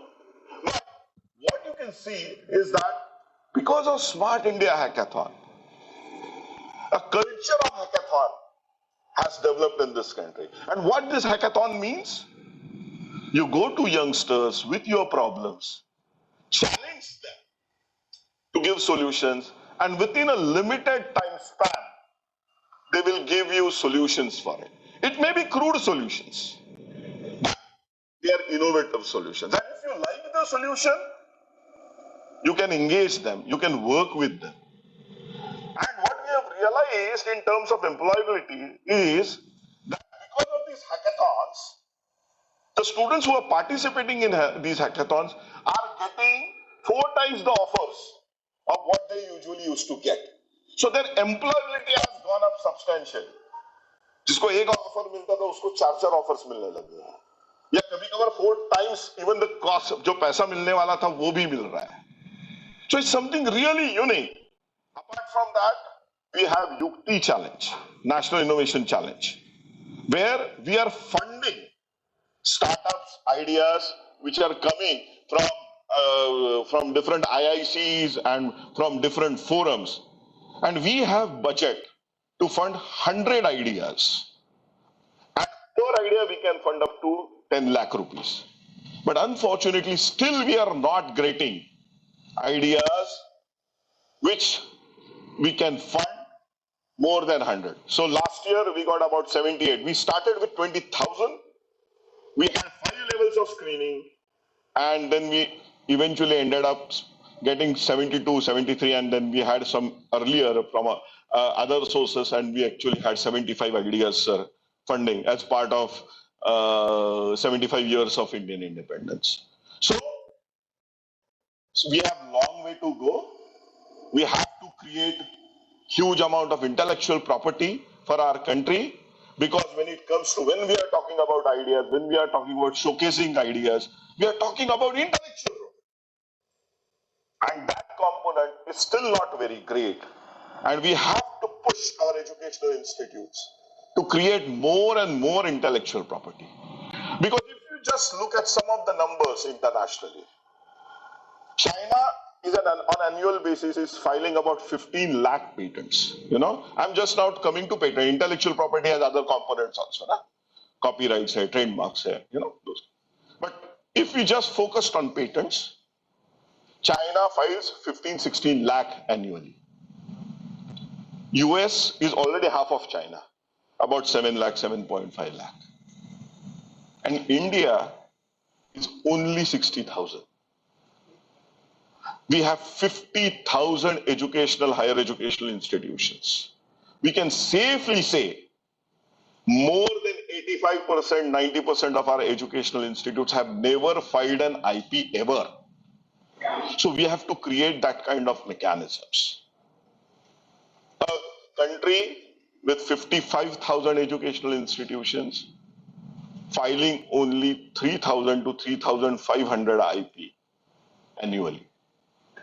So we have another initiative called as Kapila, where we are funding the IP filing. We are pushing, and I'm very happy to share with you that in last 1 year, that filing has gone up by around 40-50%, about 7,000 IPs have been filed.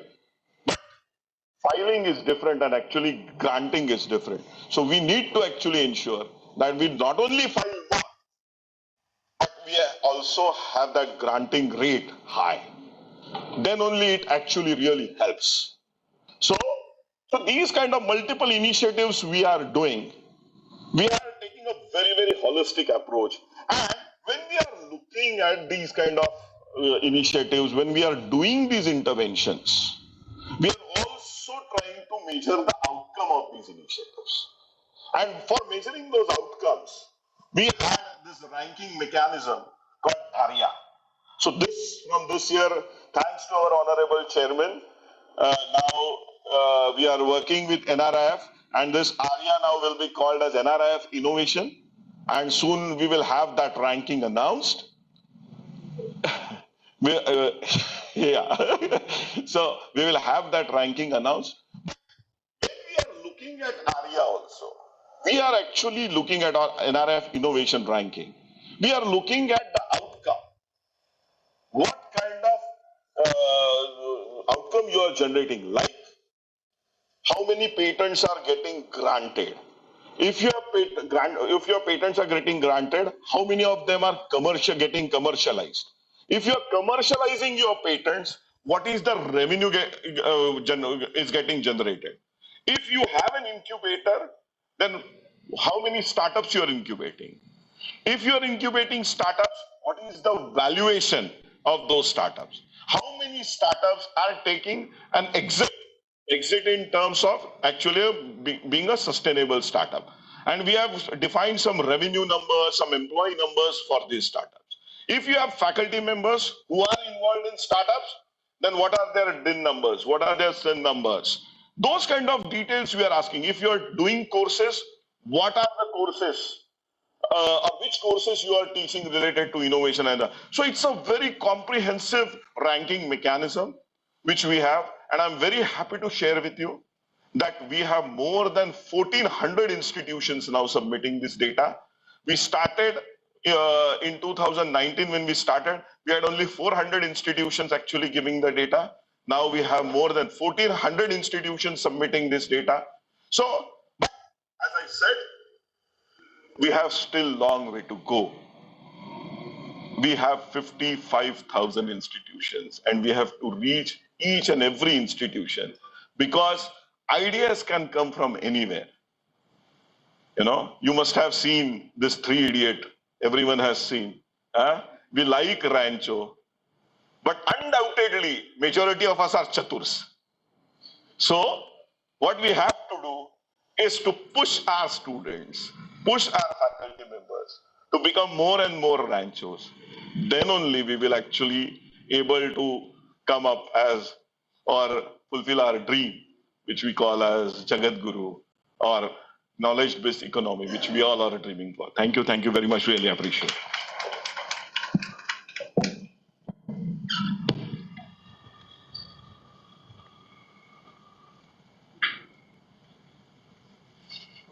Next we have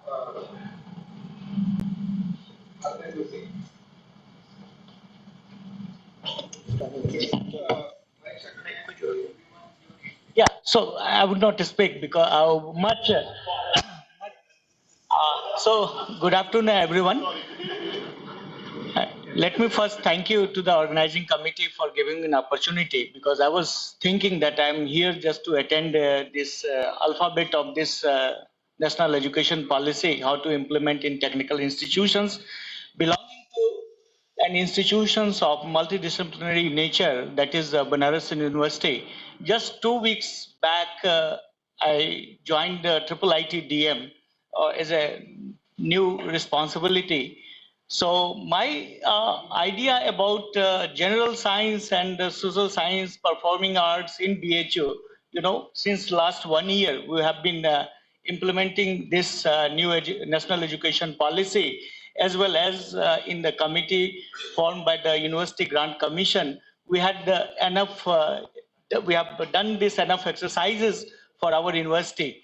But once 2 weeks back, I went to a technical institute, which looks like a unitary institute, So you don't have much options. Triple IT is something like 6-7 departments and all these things. And there, to think in multidisciplinarity ways, we have to do a lot more things how to go with this national education policy.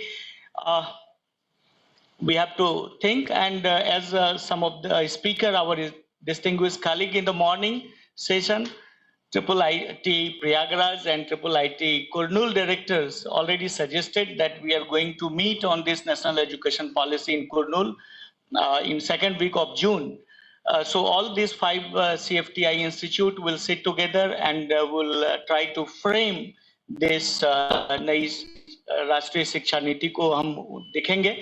जहां तक नवाचार की बात है, श्री अभय जेरे जी ने जो हमें ये किया, तो भारत सरकार के शिक्षा मंत्रालय का ये प्रयास इतना सराहनीय है तो मैं आपको बताता हूं कि इंजीनियरिंग में तो नवाचार जो है आप हर एक वीक कर सकते हैं। मैंने ऐसा भी देखा है कि हिंदी की फैकल्टी भी जो है वो पेटेंट में मेथोडोलॉजी पर जा रही है आज के दिन में इस देश से हिंदी में। So in that way, it is a tremendous effort done by the ministry and the government of India on this thing. So as we are running short of time and I'm completely new in this technical institutions, I have to learn a lot on this, how to implement this national education policy in triple ITDM based in Jabalpur. So I would, be advancing, getting the experience and knowledge from all our senior colleagues on this forum.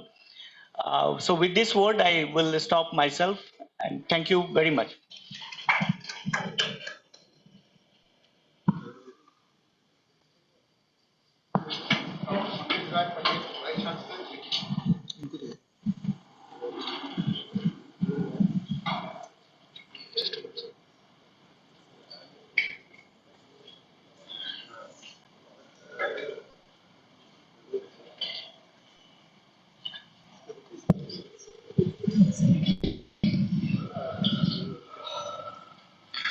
Good afternoon to all, and on behalf of Gujarat Technological University, a very big thank you to the organizers for providing me this opportunity to exhibit whatever we have done in last 3 years related to NEP.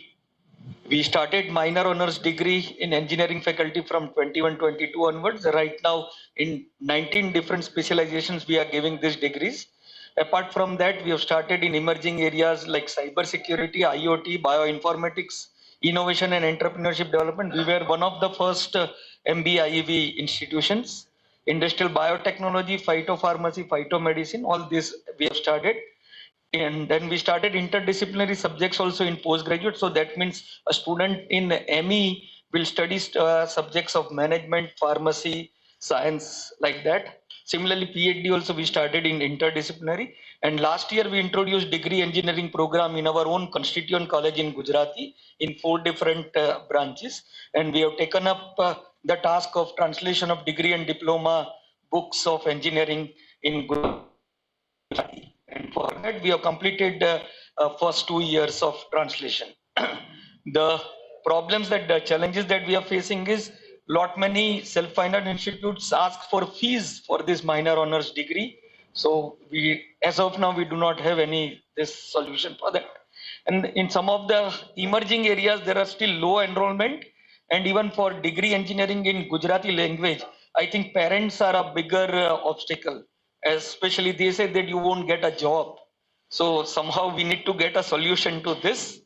Then entrance exams and guides, co-guides allocation for interdisciplinary areas, especially entrance exam for PhD, which entrance exam they need to take, whether it has to be engineering or whether it has to be management. And then we are also working on identifying the right words, the glossary making for the translation. So that also becomes a bit difficult because you cannot just translate in Gujarati and get the words like what Google Translate does. Otherwise, the meaning whole gets spoiled.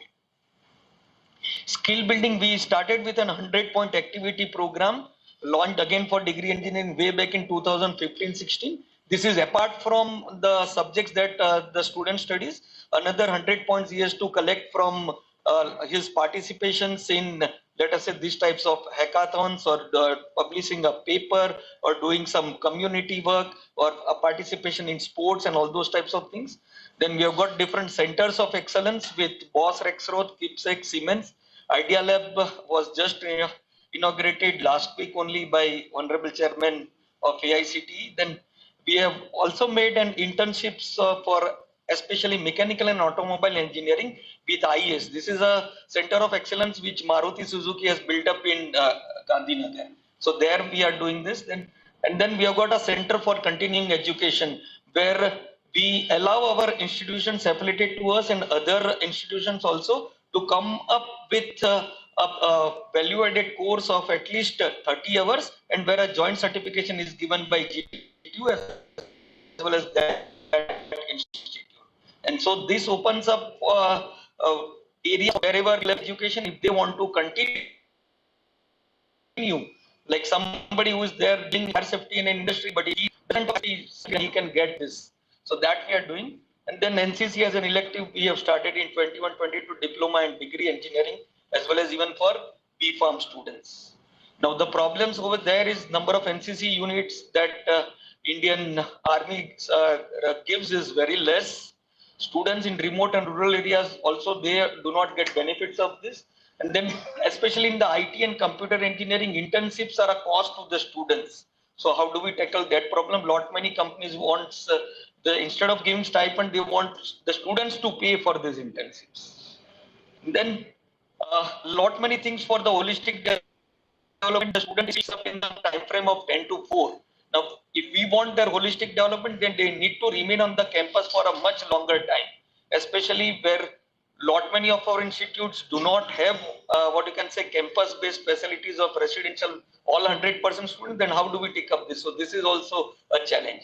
And then we were talking about credits. So I think when we want a holistic development, but we also need to see, like if he is a core mechanical engineering, then how much credits out of that 160 has to go into mechanical engineering. It should not end up that he gets only 80 credits in mechanical and 80 is all from other areas. So that is where some minimum number, I think if we can come up with that. Then our financial support and internationalization, there we are giving a research grant of almost 1 lakh for minor research projects under seed money scheme for our faculty members. Then as an enrollment for full-time doctoral students, 25,000 per month. Postdoctoral fellowship is also given by university from 40 to 50,000 per month based on the topic. Then we have also started meritorial scholarship to students based on his marks in the earlier semesters, almost ranging from 25 to 100% of fees. And then we have done this international experience program in 10 different branches where our students go to foreign universities in US, Canada, and European countries, especially in 4 to 5 different branches of engineering, pharmacy, management, and architecture. They study 2 to 3 subjects over there, and those credits are transferred back to us. And so that is where they get a wave of this. And then we are also enrolling almost maximum number of foreign students in the state of Gujarat through ICCR, as well as even self-finance modes. Now the problems over here is we are getting very few research proposals from faculty members which have also got students in them. So how do we get students into this research mode? And then interdisciplinary proposals also are very much less from different areas. And then students from few SAARC countries and African countries are only coming down, and not from any developed countries of Europe or US or South America. And then in the innovation and Indian knowledge system, in this particular domain, we at Gujarat Technological University had formulated this GTO Innovation Council way back in 2011. And we have got regional centers for student startups into 5 different cities of Gujarat, so that majority of the Gujarat is covered. Then especially for the Indian knowledge system, what we have done is in the PhD program, we have made Indian history as compulsory one literature review chapter. Then we have established Dharohar, that is Center for Indian Knowledge System, and gives lot many certificate programs, postgraduate diploma programs, as well as one MA program in Hindu studies also. And then promotion of ethics and values through courses on integrated personality development course and contributory personality development program. These both we have put into diploma and degree engineering. Again, since the start of NAP, we have done this for the holistic development. Again, the problem over here is like how to convince parents that startup is also an optional career. That becomes difficult, and that is where the mental block is there in the students also. And then how the Indian value system, which is our core heritage, how do we put it into formal education? Like in the morning we were talking about that Indian knowledge system has to be, the curriculum has to be based on that, evaluation has to be based on that, the pedagogy. So this under the influence of this Western civilization, how do we put it? So that is also a challenge. Multiple entry exit technology usage and accreditation. This we have got MBA integrated, MC integrated at our affiliated institutes, and since 2018-19 only after 3 years we have started giving graduation degrees in both of these particular programs. And then We being a technological university, we have made right from enrollment to receipt of the degree, diploma, certificates totally online, wherein students all across Gujarat need not come down to the university for any of these particular things. All payments in GTU for each and every stakeholders are through on an online manner. Students degree, diploma, certificates are all available in DigiLocker, and this is I'm talking about students which on an yearly basis graduate somewhere around 40 to 50,000 students every year. And then we have, for this accreditation, we have introduced a Visesagya scheme wherein from the accredited institutes which are located in Gujarat may not be affiliated to GTU. The faculty member will help the other institutions which are affiliated to GTU for getting applying especially for NBA or NEC, and the whole fees for these faculty members will be borne by the university and not by the affiliated institute. In the challenges over here, norms for exit option in engineering, a lot of discussion has been done there. So like now today I can say that the nomenclature, maybe some idea I've got now. So based in degree and diploma engineering, same thing I think we'll have to also do for pharmacy and AICTE. And now for this Visesagya scheme also somehow we could get from only 32 colleges which have participated in this particular scheme of GTU. So that is another challenge for us. And overall learnings recommendations, NEP initiatives we have done into academic skill building, financial support, internationalization, innovation, startup activities, Indian knowledge system, multiple entry exit, technology usage, accreditation, but some few more areas are left. And what I feel is a holistic mechanism is required, which involves right from the APEC bodies to technological universities, our own affiliated institutions, faculty members, students, and even other stakeholders, especially people like our employers, NGOs who are into field of education. Then and then only a comprehensive policy can be made, which can implement this NEP and make it a success. Thank you.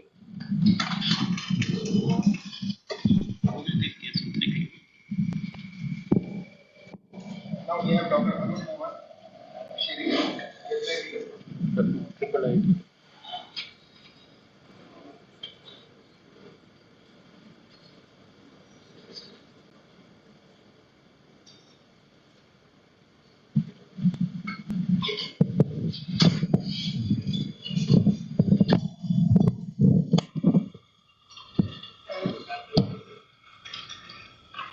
I think in this panel I am the last speaker. और lunch के बाद का session और last speaker थोड़ा सा tough task होता है सुनना, लेकिन फिर भी मैं आपको बताऊं, in the year 2020 हमारे ऑनरेबल एजुकेशन मिनिस्टर ने एक ट्वीट किया कि IIIT Lucknow is the first institute in the country जिसने NEP को इंप्लीमेंट किया. And in the year 2020 itself, we started a unique MBA program, and that MBA program is specialization in digital business. And we were the first in the country who started this type of specialization with all the features of NEP. So Vice Chairman साहब आप कह रहे थे innovation, and our philosophy is innovate and educate. And just see our slides. In our BTech program, we implemented all the features of NEP. And we are taking help of all prominent institutes which are in the state of UP. For example, the IIT Kanpur. I don't know the dean of IIT Kanpur is here or not. Our incubation center is in the collaboration with IIT Kanpur Incubation Center. We have tie-up with Sanjay Gandhi Postgraduate Institute of Medical Science, and we are doing joint research, joint projects in collaboration with Sanjay Gandhi Postgraduate Institute of Medical Science. We are doing some research work in the area of drug design in the collaboration of NIPER Raebareli. So like that, similarly, we are planning to launch a new program in collaboration with Bhatkande Sangeet Vishwavidyalaya. And that is a unique program, computer science and music.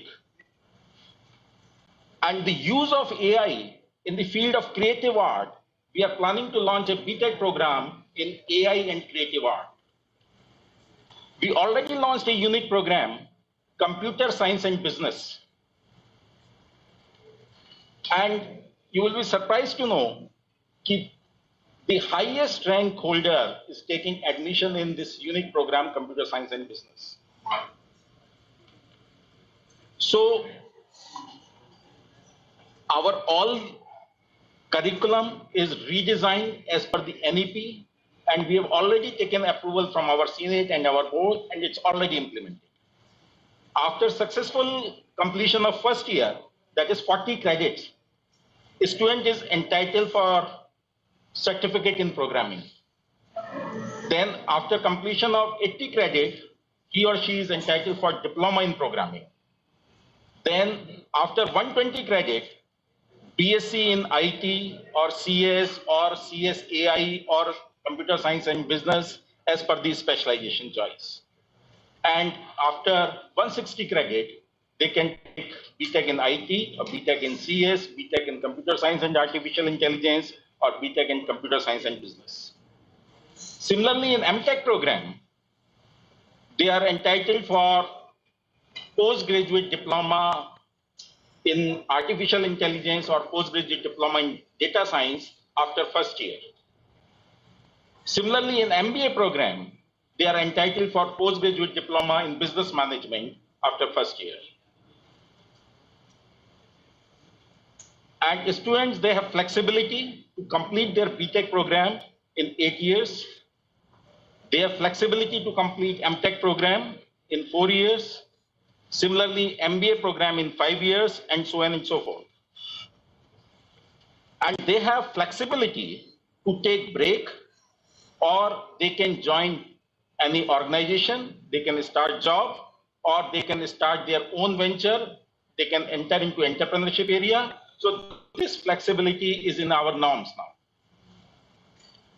And I'm happy to share with you, this year, 3 students after completion of first year, they join industry.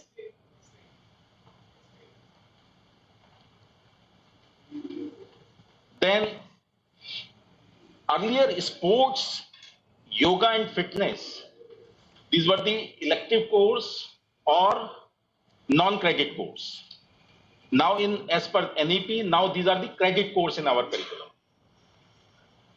We introduced many courses related with management and humanities in our BTech, MTech and MBA program. And this year we are planning to start some MSc program, and one MSc program is in the area of economics and management, another one is MSc in data science, and third one is MSc in artificial intelligence and machine learning.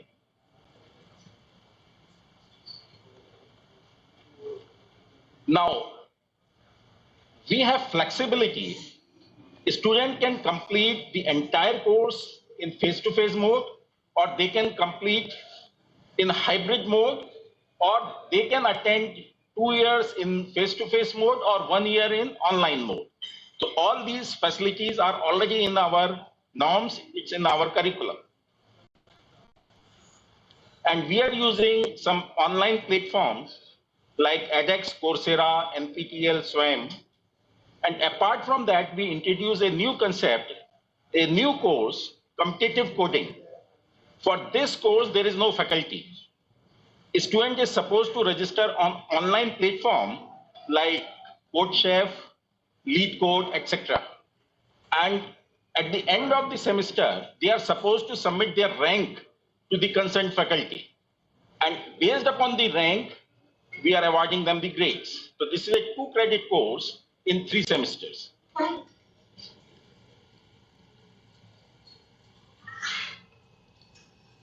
We have one incubation center in collaboration with IIT Kanpur. The name of that center is CREATE, and we received funding in crores from the state government as well as from the central government. And roughly 25 startups are already enrolled in our incubation center.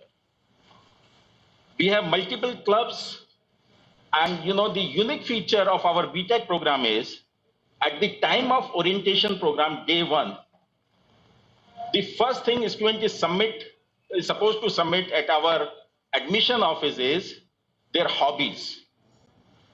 if one is particular student is interested in music, so we are guiding them how to, combine this computer science knowledge with the music industry.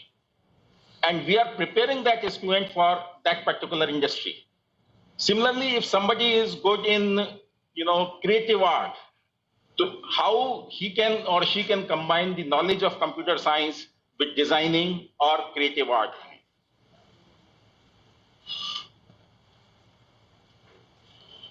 Now we have a center of this Speak Mackey at our campus. We have, online and digital education. We are focusing on quality academic research. And the three areas, that is knowledge creation, knowledge dissemination, and knowledge certification. We are working on all these three areas, especially, if you will see our examination system. Earlier it was typical paper pencil based examination. Now we are using artificial intelligence technique for this examination. Those students who are leaving the campus or joining the industry for 1 year or 1 semester, they can appear in the examination from any part of the globe. So remote proctoring examination with the help of AI tool, which is in-house developed tool.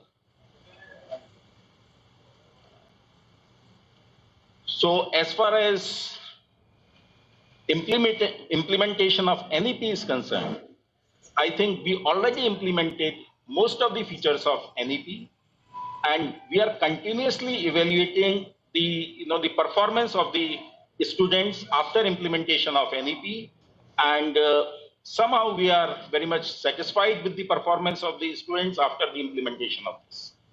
Thank you very much.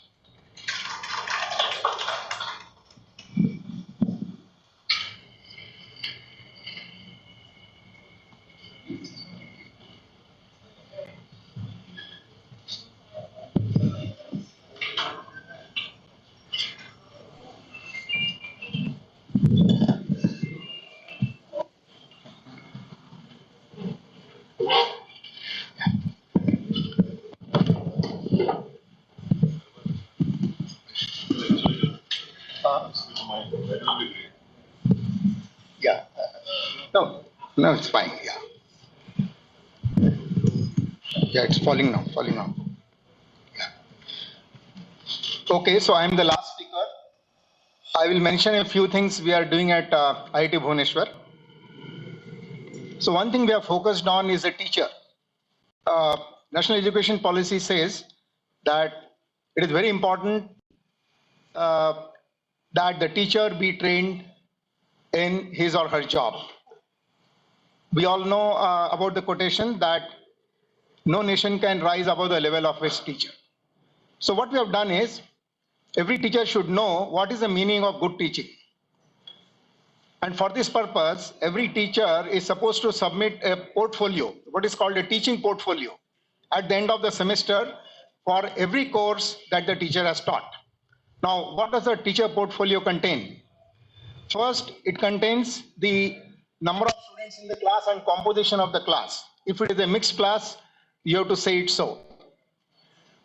Or if it is a homogeneous class, you have to say that. The next thing is the set of questions that have been posed to the students. This includes examination questions as well as assignment questions. After that, the set of questions that students have asked in the class. If we want to promote innovation, openness, and so on, we must encourage questioning tendency. Generally, we have not used the questions asked by students in the class for grading. But we have suggested that if some student has asked some good questions in the class, this should be factored in while grading. There are various ways of doing it. Because of shortage of time, I am not going into the details. So every teacher is supposed to submit the 5 best questions that students have asked in the class, along with the name of the student. After that, you have to report the performance of the student on the questions.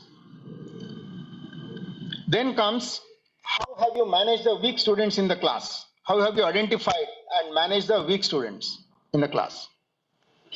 What have you done for their improvement? Then one more thing is, what fraction of the class time was used for activities?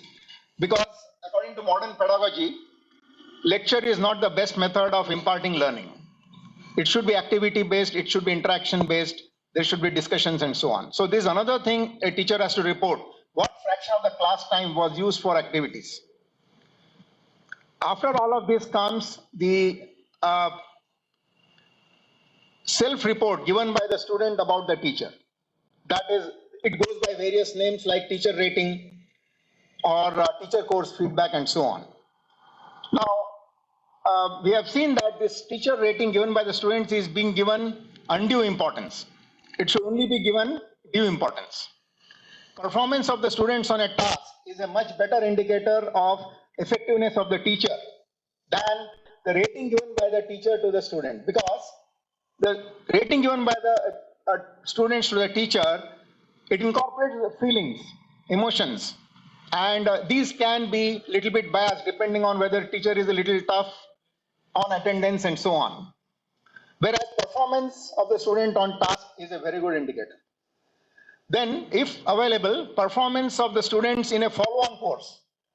Research shows that the performance of students in a follow-on course is a much better indicator of effectiveness of your teaching than performance in your own course. So for example, if students have graduated from some institution and they've gone on to a much more reputed institution, the performance of those students in the first semester in the more reputed institution in advanced courses is a good indicator of how good the previous institution was. So this is another information that teachers can provide if available. After that, peer opinion about teaching. This is another method of judging how good a teacher you are. And finally, you have to report what is your policy on attendance, grading, and all these things. So for each course, a teacher has to prepare this portfolio.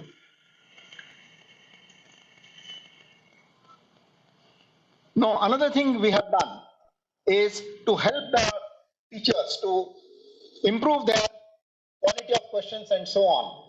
We have conducted special activity sessions, wherein we tell the teachers to first identify or appreciate in depth the levels of thinking. I have been on review committees for several universities and colleges. Now, what I find is that nowadays most colleges claim that they are implementing the guidelines given for learning outcome, and the questions are well distributed over the various levels of thinking. So if you see a question paper, in the bracket against every question, you will find it's written whether it is critical thinking level, or it is at memory level, or is it application level, and so on. And if you total up the marks, that will fit into the guidelines given. But unfortunately, the questions themselves have not changed. And that is because people have actually not understood what is the meaning of these levels of thinking. What is meaning of application level thinking? What is the meaning of critical thinking? What is memory level, and so on. So what matters is, what happens is, it is an example of people not changing because of a policy, but only trying to show compliance without any change. So that is why it is very important for us to train teachers and monitor the quality of questions that they ask the students. That is one way of monitoring the quality of teaching. Another thing that we have done is, for research scholars, an introduction to research course, where they are introduced to all the various levels of, all the various kinds of skills a research scholar has to possess, and to tell them how research is very different from course-based education. For example, a research scholar has to read a wide variety of papers, which may go beyond the discipline. So what is the meaning of having breadth of reading? So you give reading material to the research students on, let us say, scientific method, scientific philosophy, or what is a good quality problem to work on, and so on. You give reading material to the, and then ask them to discuss on this material, and then make a PowerPoint presentation on the same material. So this is how we have about 5 or 6 such activities through which we really try to tell the research scholar how research is different from course-based education. How communication skill is very important. It is not only about telling that research scholars why communication skill is important, but taking them through activities through which they learn how to make good presentations. And this requires a lot of, a teacher has to give time, teacher has to give feedback, and the student has to be given multiple attempts to do the same thing. So this kind of an activity-based course, which focuses on reading skills, thinking skills, communication skills, then interpersonal management, how to deal with the guide, how to collaborate with students, research students, and so on, and finally ethics. So this is how I've just focused on a couple of points: training of students in research and innovation, and training of teachers for effective teaching. We have implemented several other things, but because of paucity of time, I will not discuss them. Thank you.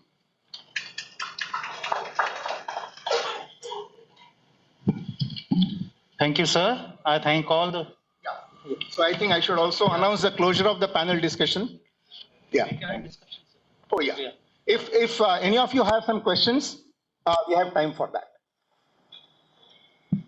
Yeah. Can you provide the mic, please? If you just stand up, mic will come to you.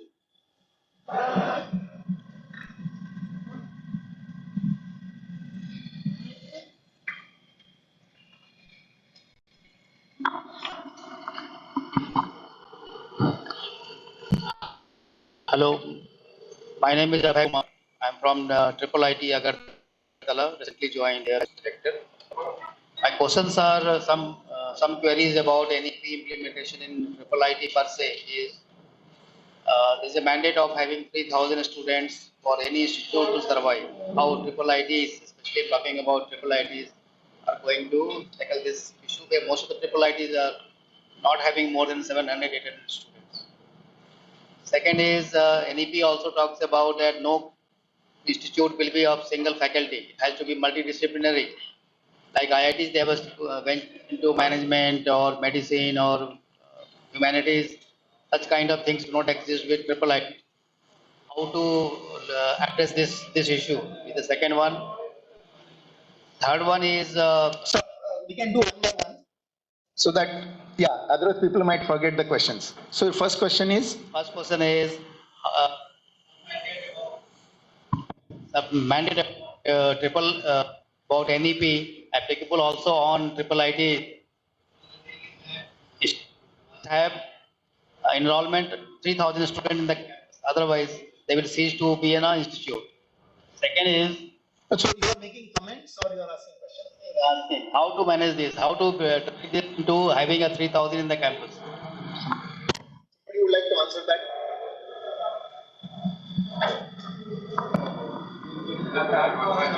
Your Triple IT?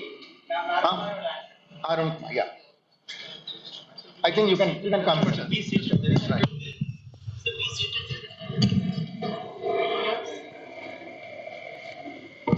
See, you have two questions. One is related with multidisciplinary education, how Triple IT can create another department. See, in my institute, again, it's a Triple IT under PPP mode. Now we have 4 departments. One is Department of IT, Department of Mathematics, Department of Computer Science, then Department of Management and Humanities. So there is no restriction. You can take approval from your board and you can create any department.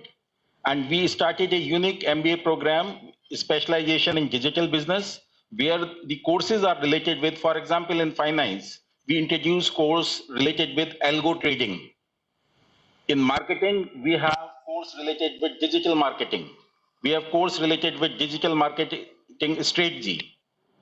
We have course AI for business. We have a course machine learning for business. We have a course IoT for business. We have courses related with analytics.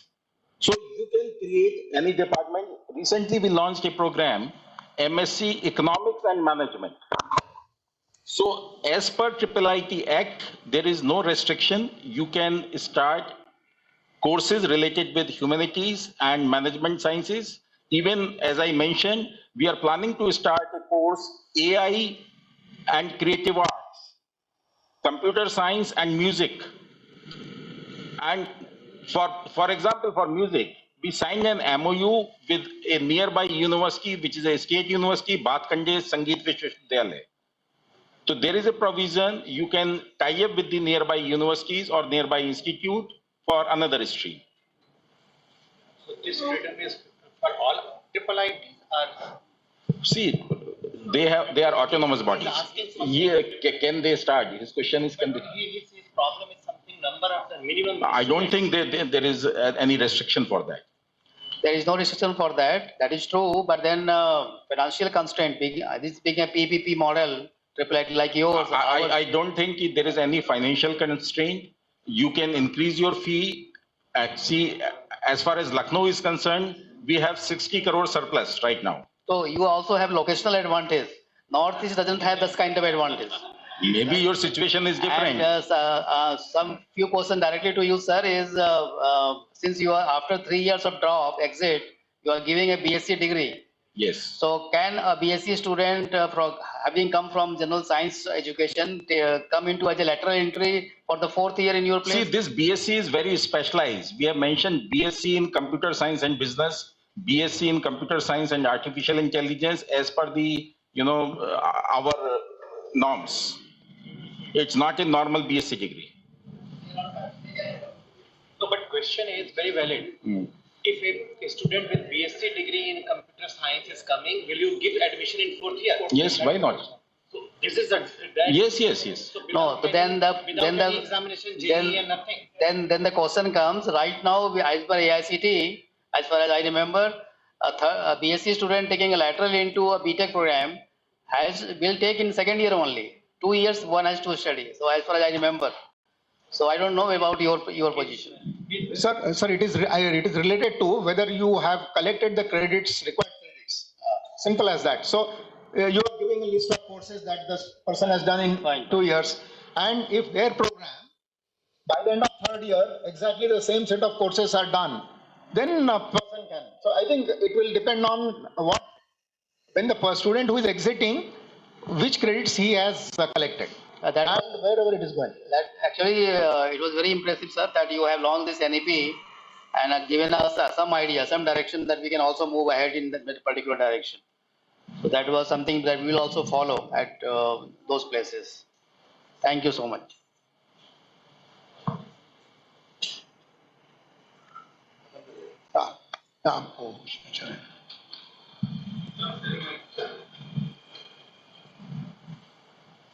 Hello, I'm Professor Shantanu Chattopadhyay, Director of Triple IT Kollani.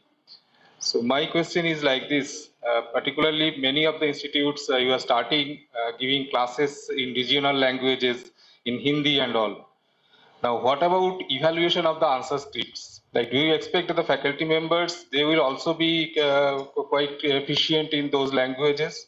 Because when we do the faculty selection, we do not restrict to the region. We are taking them all over India. Now, can we expect that they will be highly efficient in the regional languages as well? Okay, so how is it going to be addressed? Maybe ICT has to plan. It is not, there is no immediate solution, I understand. But what may be the plan in the future? Hello.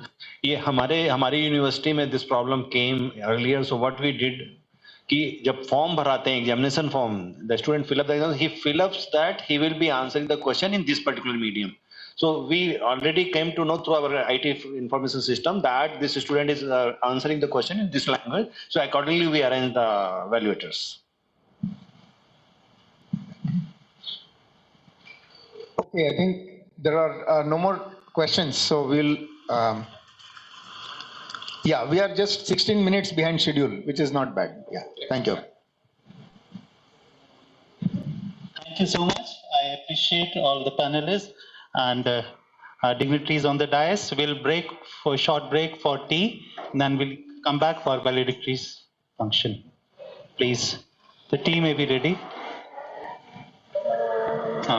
One more thing, sir. There's an announcement again for the people who had signed MOU in the morning. The MOU signed copies are available at the reception desk. Kindly collect them.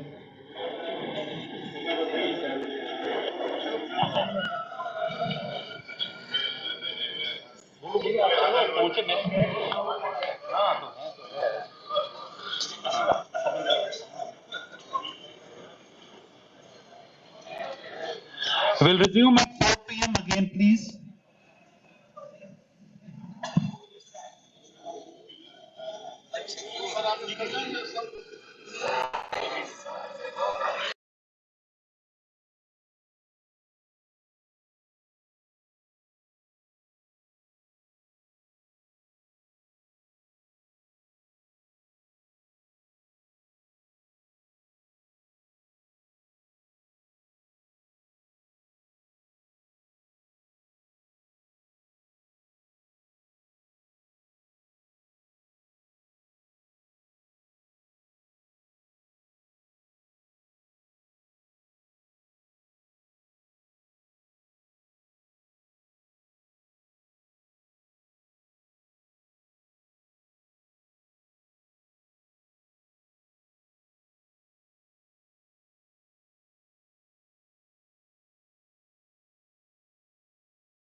flexible, quality, collaborative facilities for continuing higher technical education for working professionals.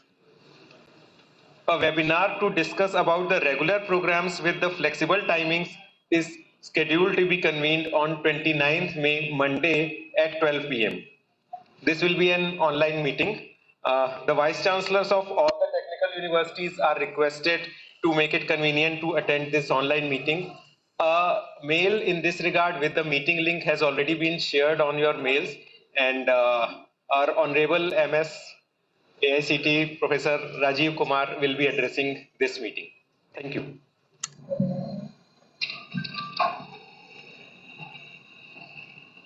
Thank you, sir. Welcome back, everyone, for Way Forward and valedictory function. Our dignitaries on the dais are already there. We are expecting Dr. Soumya Gupta, Joint Secretary, Ministry of Education, also to join us in a few minutes. I think she's arrived.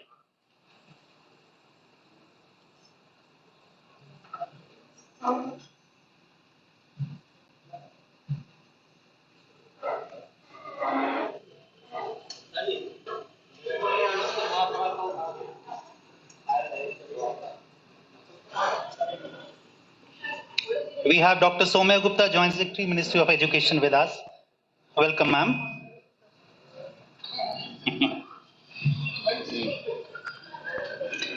I request Professor Ganesan Kanabiran, Director, IIT Siri City, to kindly present a report on Way Forward. Sir, Professor Ganesan, please.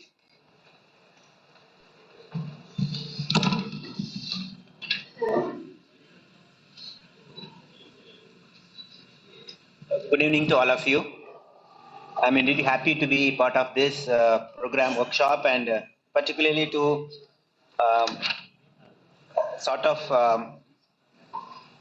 give a report on the discussions. I'm not necessarily going to talk about the way forward that the distinguished speakers will do. And I'm also happy, given this opportunity, to talk about NEP implementation in my own institute, IIT Sri City. I always fight with Arun Mohan on certain things as two institutions. Who does things first?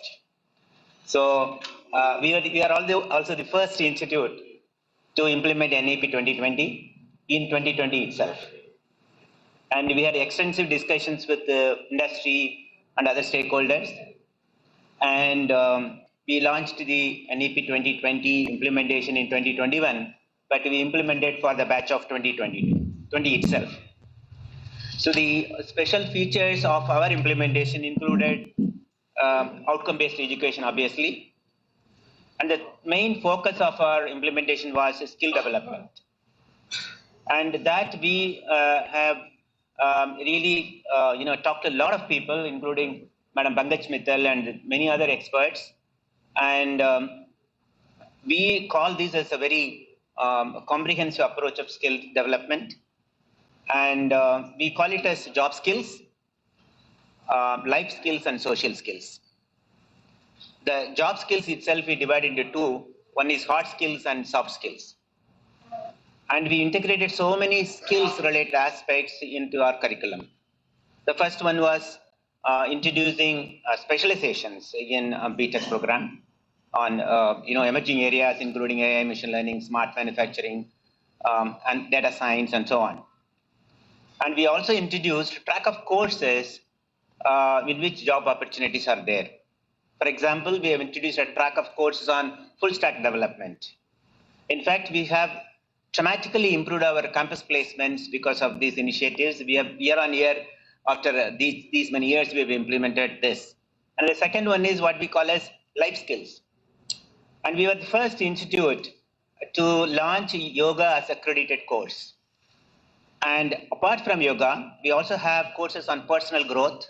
There are also courses on many other related life skills, which for want of time, I'm not listing them. The third is what we call as social skills. And it is to create inclusive society in the time to come through our students. And this happens in three different levels. The first is within the student community. And as a Government of India institution, and we have students from reserved communities, we have students from rural areas, Although they get good ranks in JEE and get into the institute, but however they have problems in progressing their academics, and they are not able to really get onboarded with the rest of the students. And we have created a system wherein students will help students.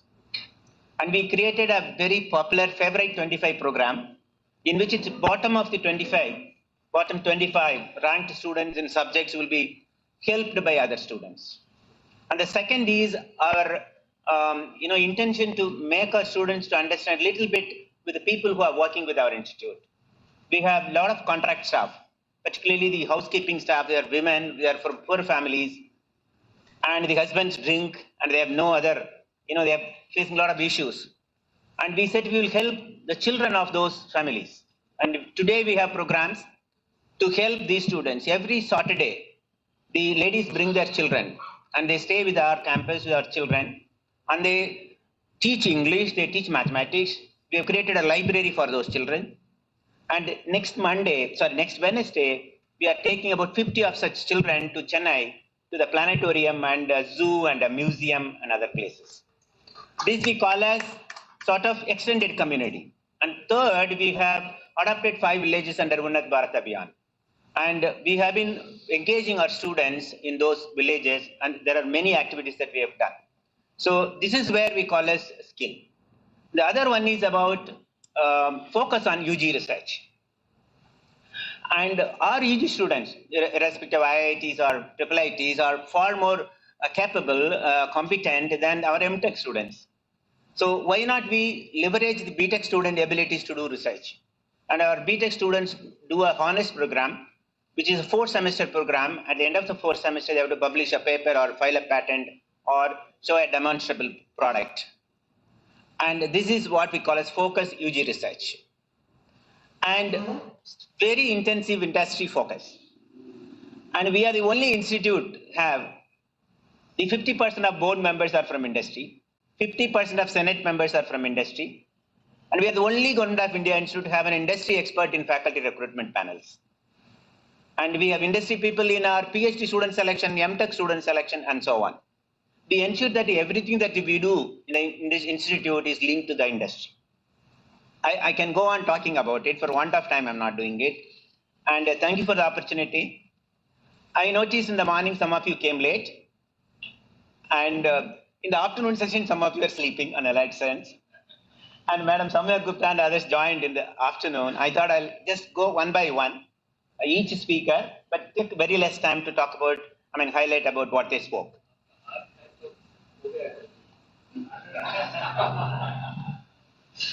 Of course, I'll start with the AICT chairman who actually delivered the keynote address. And he reminded us that the NEP implemented about 3 years ago.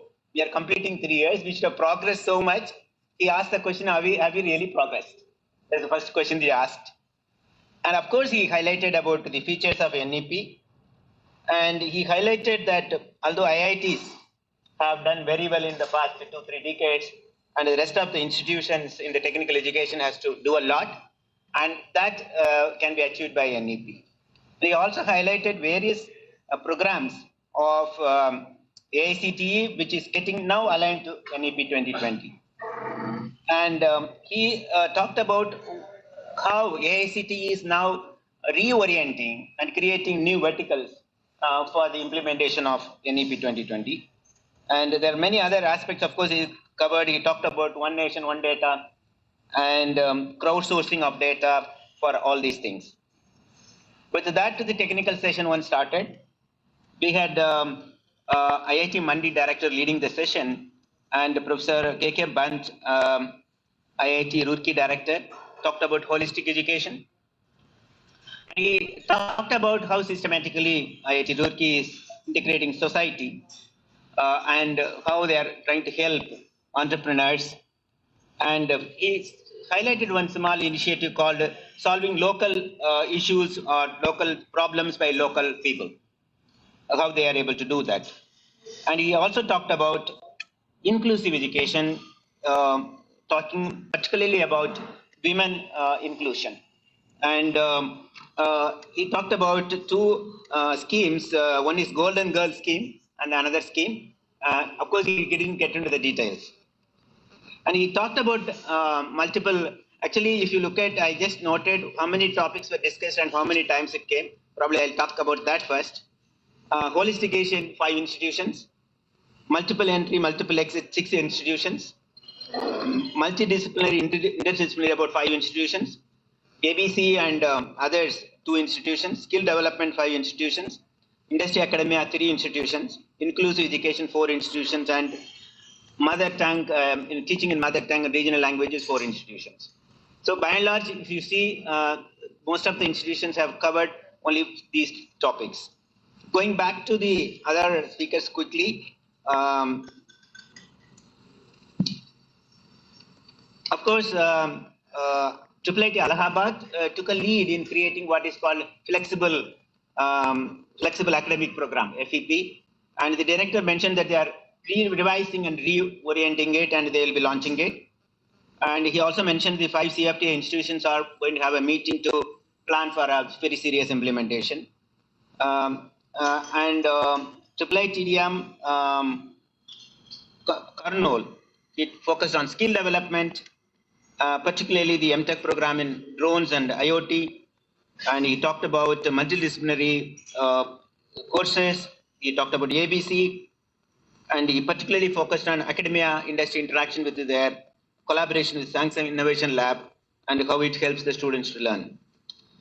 And Professor Gautam's NIT Jamshedpur, he mostly highlighted on multilingual education, and they have already launched a few courses in Hindi.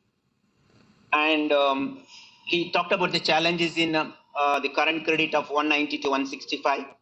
He also mentioned about skill development, wherein students in the 6th semester or 8th semester taking up projects. And very important thing that they have done is when the students are in internship, they are not able to do courses in the institute.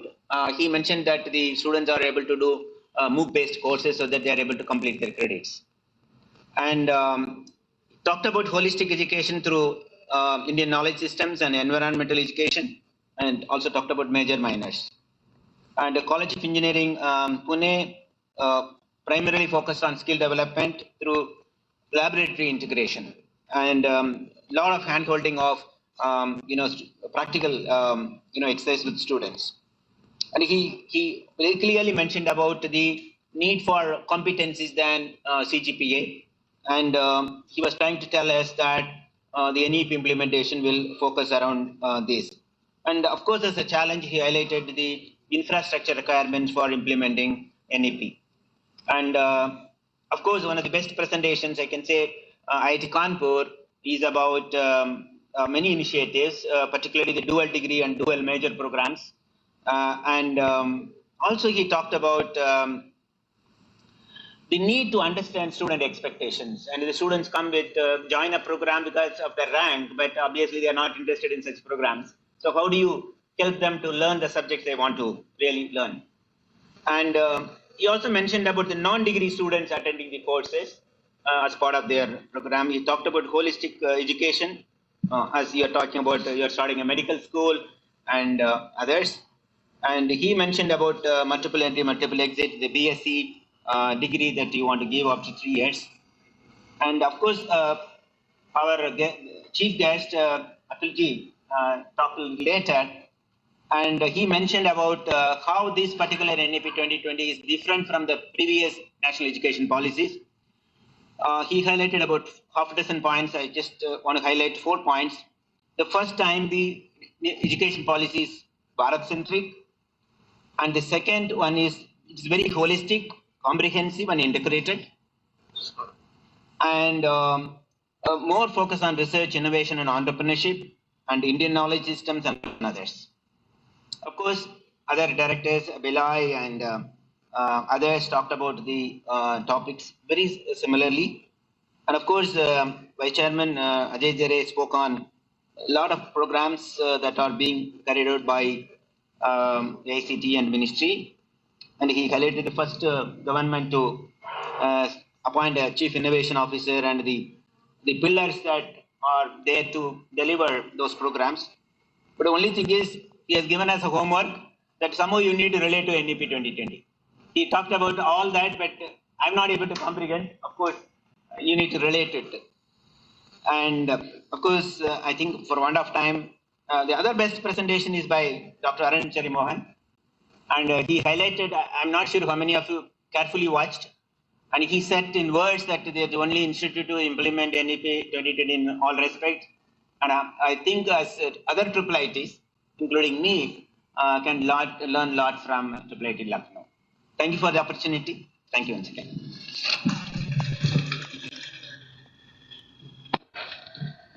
Thank you, sir. Just now, doctor Atul Kothari ji ने मुझे update किया है कि professor Ganeshan NAAC के director भी हैं। मैं कहना चूक गया था, इसके लिए क्षमा प्रार्थी हूँ। अभी डिस्कशन है फॉर फ्यूचर प्लानिंग के लिए, तो कोई भी पार्टिसिपेंट्स अपना कोई सवाल हो जो प्रोफेसर गणेशन ने अभी उठाए हैं, उनमें से कोई भी आप बात करना चाहें किसी भी विषय पर, उसके बाद हम आगे बढ़ते हैं प्रोग्राम के लिए। हाँ, एक माइक देंगे प्लीज, एक प्रश्न है इधर। This session is basically for the way forward. आगे का रोड मैप हम लोगों के लिए क्या होगा?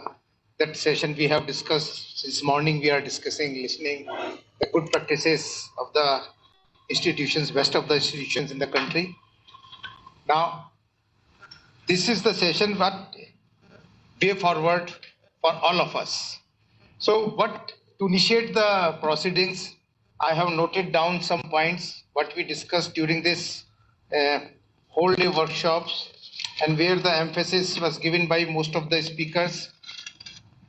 And if you see the NEP, if you look at the NEP, basically there are few points. If you can divide the whole NEP, that is teachers training, just I am coming out, value education, curriculum revision, examination reform, multiple entry exit, internationalization, education in Indian languages, Indian knowledge system, integration of vocational and mainstream education with mainstream education, multidisciplinarity, and innovation and research.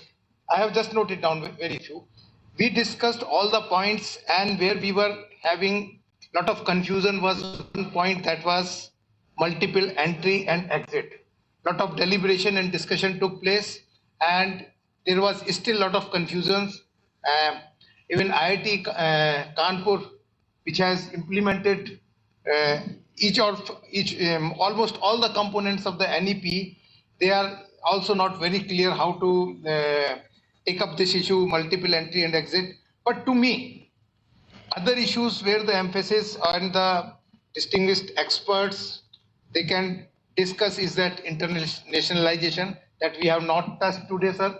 And the another one is that integration of vocational and mainstream education with mainstream education.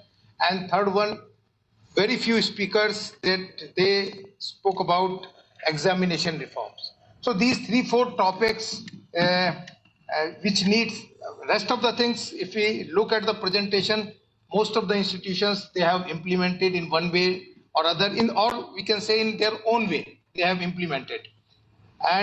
But these are the points I think the distinguished gathering can deliberate and can decide what should be the roadmap as far as taking the NEP forward, implementation of an NEP forward. So this is the points I will like the August House to deliberate and discuss on these few points. One is multiple entry exit, internationalization, and examination reform, integration of vocational with mainstream education.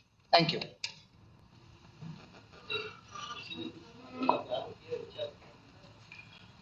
Good evening, sir. I'm Dr. Harshdeep Joshi from Dr. Babasaheb Ambedkar Technological University, Maharashtra. So first of all, I thank all the organizers and the panelists for giving us a very good ideas for implementation of the things. There are really very good takeaways from today's program. But as we are now discussing about the way forward, so I have some of the things which probably may be a kind of confusion which I would like to get guidance from all of you. So in the morning, it was mentioned by Professor Pant that unless and until all the institutes come together, the multiple entry, multiple exit kind of things will not get materialized. Similarly, the government agencies like UGC and AICT will also have a major role in this one, because from there only the policy is going to be framed, and it is expected that some guidelines from the AICT and UGC, because here we are talking about not only the technical education, we are also talking about the common normal education as well. So both these organizations needs to give some guidelines so that those things can be implemented by the universities at their level. One more thing which I observed today was there was a very good galaxy of speakers in both the sessions, and very good points were raised. But unfortunately, we could only get one of the ATUs.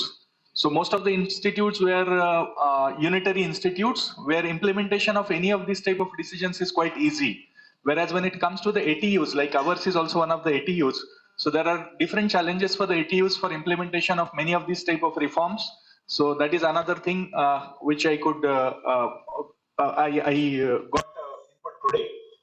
Third thing which I would like to point here is AICT has came up with a model curriculum in 2016 around, and unfortunately after NEP it is expected that this curriculum should also be implemented, because once this because AICT is taking a lot of initiative for implementation of NEP, but the basic framework in the curriculum itself, the model curriculum, there is not much of the changes which are observed. So if AICT, because now AICT has also taken up the steps for converting the books into different regional languages and creating their own books in the morning. Honorable Chairman of AICT has also mentioned that lot many people have downloaded the books even from the other countries. So if this is also implemented in that part, it will become a guideline for other universities as well to implement it. And the efforts which we are doing it for converting these books into different languages, because a lot of efforts are involved into it. I am also part of it. I am already involved into this activity. So a lot of efforts are there. So those efforts will not be wasted. These were a few of the points from my side. Thank you very much once again for the organizers and all the speakers for enlightening us on this issue. Thank you, sir.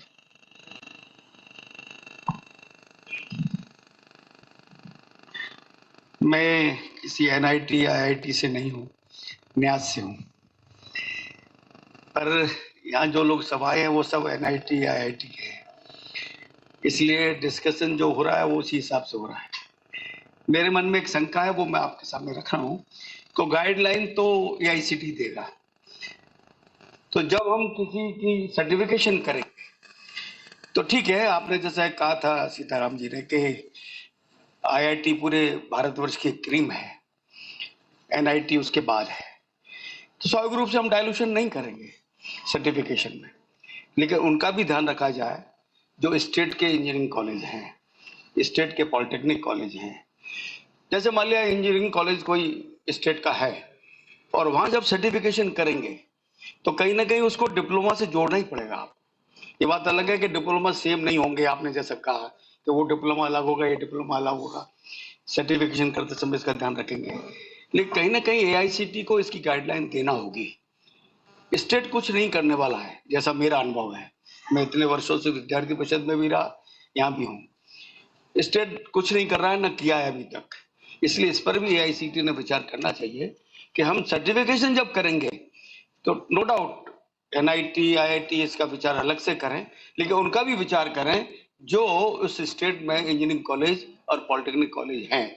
Otherwise उनका कोई certification नहीं होगा और वो जो scheme है पूरी 2020 की वो फेल हो जाएगी, ऐसा मुझे लगता है।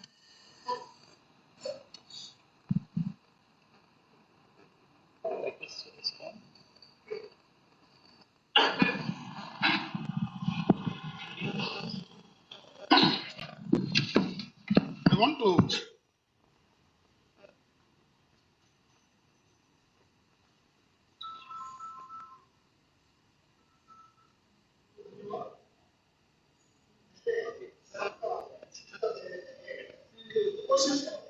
कोशिश करते हैं।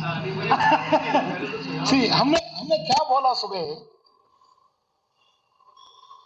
that the diploma what these students will get after in the multi-exit में, second year में, they will not study the same kind of courses what a diploma students does in a core branch. civil, mechanical, electrical, electronics. Because here, first year will be basically physics, chemistry, mathematics, and some courses in civil engineering, elements of civil engineering. So उनको दोनों को equate नहीं कर सकते. Let me make it very clear. I think from our side, I think I've talked to many people. बहुत experts से बात किया हमने, बात करके बोल रहे हैं. This is very difficult, challenging because their students actually study from after 10th, 3 years completely in that specific core engineering. इधर ऐसा नहीं होगा. इधर एक साल ज़्यादा 2+2, but will not be. That is number one. I think anyway we can deliberate. There is nothing. We have made a committee of experts. From even today we have added a couple more people to that, so that we learned. So we asked the IIT director also to join us, so that we can learn from them. So we are quite open in adopting and learning the new initiatives taken by the institutes in this direction. That is number one. Second, model curriculum, again I'm telling you, we are already started revision in 2023. Our teams are already started discussing the model curriculum of every stream. We will start with first five streams: civil, mechanical, electrical, electronics, and computer science. There are other emerging areas where recently we have made the curriculum. So that will most probably will remain same. Again, we can take the opinion of the experts in that. That is the second part I would like to clarify. What is most important is a complex one is the multiple entry exit. What I said for IITs is what is difficult IITs and NITs, those who are using JEE main and JEE exam results. Challenge is the multiple entry. वो बच्चे who does somewhere and wants to come to the program in the second year, third year, वो नहीं सकते, because they have to come through JEE exam. So I think unless we do something with the JEE itself, we will not be able to touch that aspect. I think that has to be, every one of us has to be clear, because it is with great difficulty the brand of IIT has been built. I think we should continue for some more time till we find a solution, intermediate solution. I think we need to find a solution, but that solution may not come this year. Maybe 1-2 साल होगा. We will leave them because there are only 1% of the entire student population in the technical education. 99% they are with AICTE, so we will take care of multiple entry exit in true spirit as per the NEP, and NEP will definitely be successful. That is what I would like to request and humbly tell you that we are in the process. मैंने उन states में जिनमें जिसका जो standard है उस state का, उसको अगर आप गाइडलाइन नहीं देंगे तो वो क्या करेंगे? नहीं गाइडलाइन दे देंगे sir. Guideline I told you within 2 weeks वो गाइडलाइन चले जाएगा. And also it will be debated, discussed. We will put it first up on the website like a draft guidelines.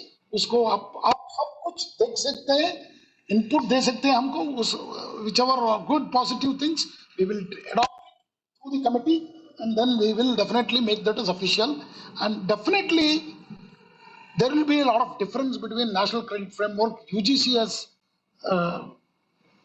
given for technical education. It will be slightly different, but in principle most of the things will be there. That is one thing I would like. Another important thing which we are working on, very initial stages में है, that is integration of vocational courses in degree programs, degree embedded vocational programs.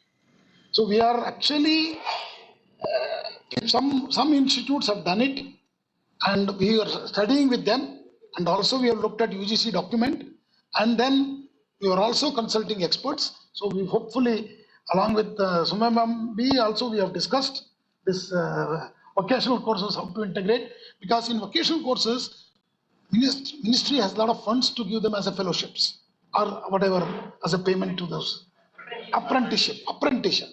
NATS apprenticeships, we are also developing NATS 2.0. So apprentice bhi de rahe. How we integrate them into the regular degree program, so that whatever apprenticeship they do, how do they get credits, which we are discussing. But we will definitely come with a model. Another important thing is we are revamping the QAP also in teacher training, quality improvement program also. and we have almost most of the work is done. We are introducing additional one other than PhD and MTech for college teachers. Additional one is a short term in emerging areas teachers training. Okay, that is also with IITs. We are talking to them. Hopefully, all IITs will help us and cooperate to take these students for about 3.5 months. And we train them in data science, artificial intelligence. There is a lot of shortage of teachers. Because all those teachers you see in the colleges, and Professor Sunil Kumar will agree with me, all those are very, very young and raw. That those disciplines, they're all just past the MTech and come as a professors. And that the very, very young, so we need to really give them a training and also give them the exposure at IITs, which are of international standard. Today, IITs are on par. Undergraduate education, I saw recently a survey is done where several of IITs are on top of the world. Okay, when compared to Canada or America, any universities where our IITs are there. So I think we should use that in-house expertise which is available and use that as another point. The last but not the point, so Innovation Council, well, I have 15,000, we have a target. I request all the vice chancellors and directors to please, start people support. You just send us an email, we will come, and Dr. Jere will personally take care of this.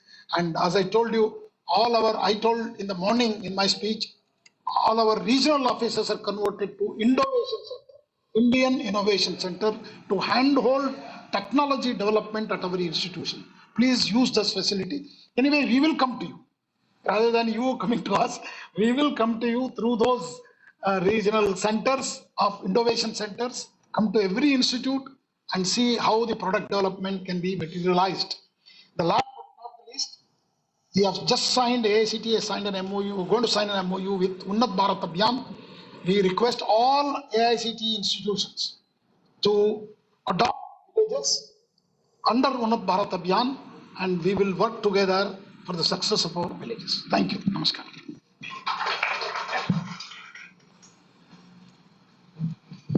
Thank you, sir.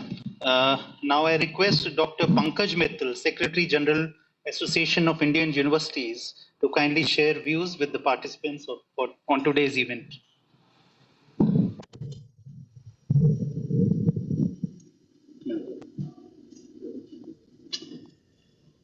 Thank you very much. माननीय अतुल जी, माननीय chairman AICT Professor Sitaram ji, Soumya ji, I think we are meeting for the first time. Abhay Jere ji, Vice Chairman of AICT, Rajiv ji, and the new Director of NAC, Ganesh Kanibaran ji, and all the directors and Vice Chancellors who are present here. Very good evening to all of you.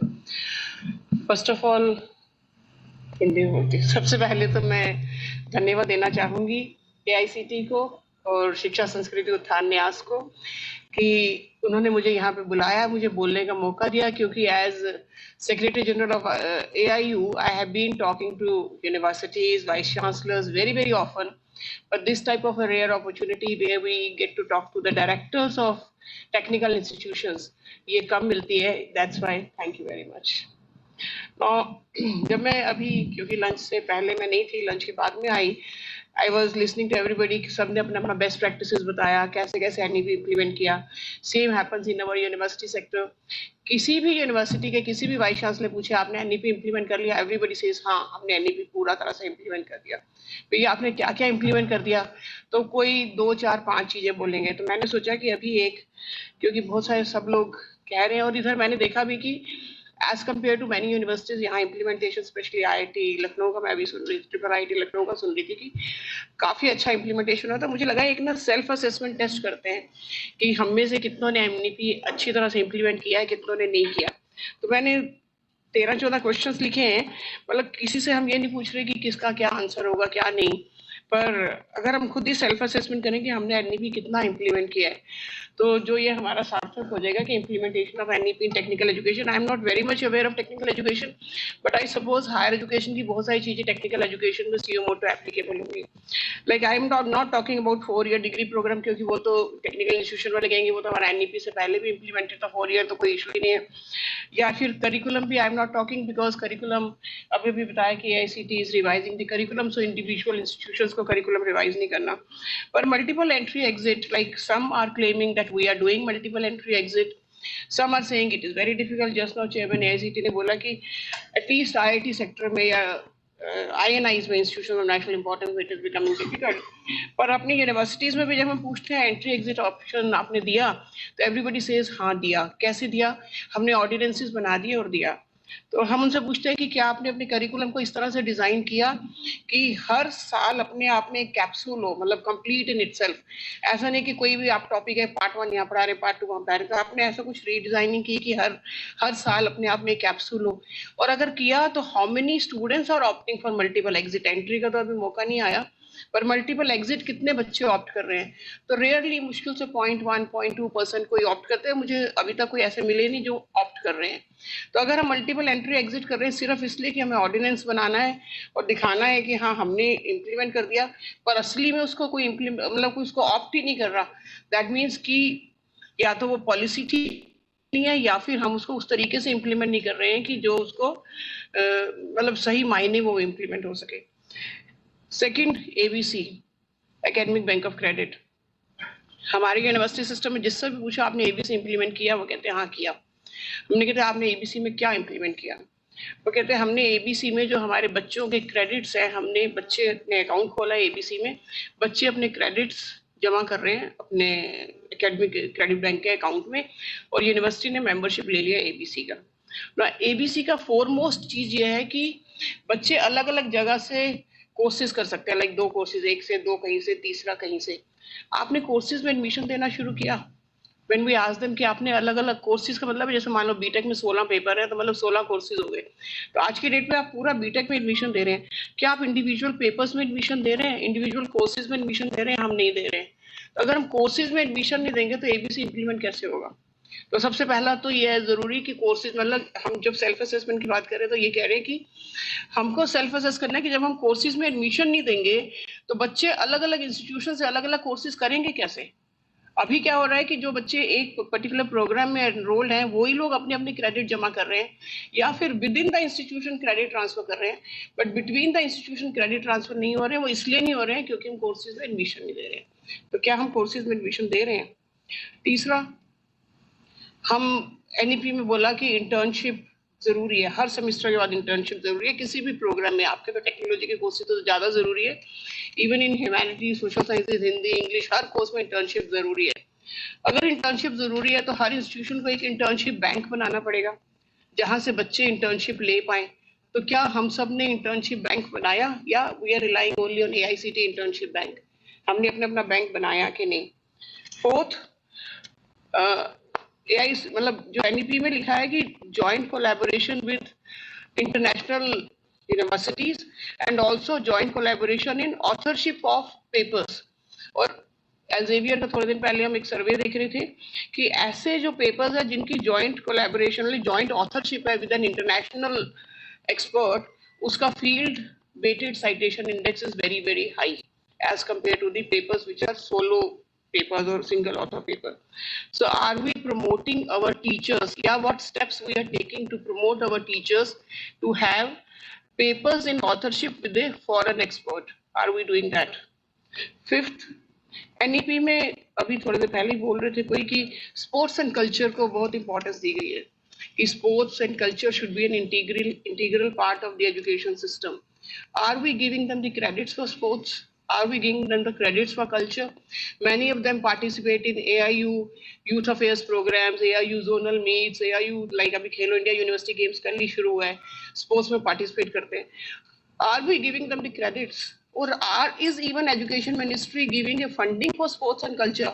We keep on asking the ministry या UGC कि हम इतने सारे sports event कर रहे हैं, cultural events कर रहे हैं, now it is an integral part of NEP, तो कुछ फंडिंग तो दो. पर नहीं, वो वहां से फंडिंग नहीं आती है, स्पोर्ट्स मिनिस्ट्री से फंडिंग आती है.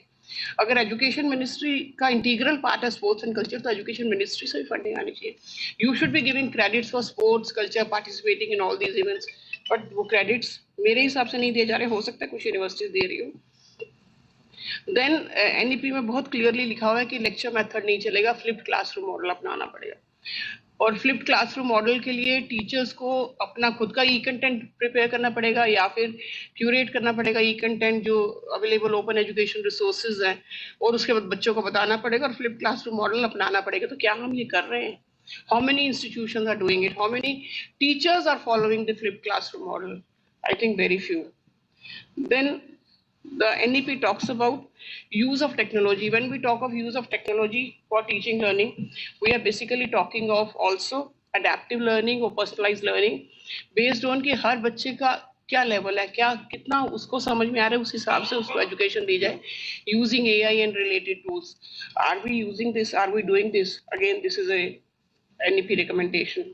Interdisciplinary research, this is again given a lot of importance. But are our departments talking to each other? Are they even sharing their facilities with each other? क्या हम interdisciplinary research कर रहे हैं?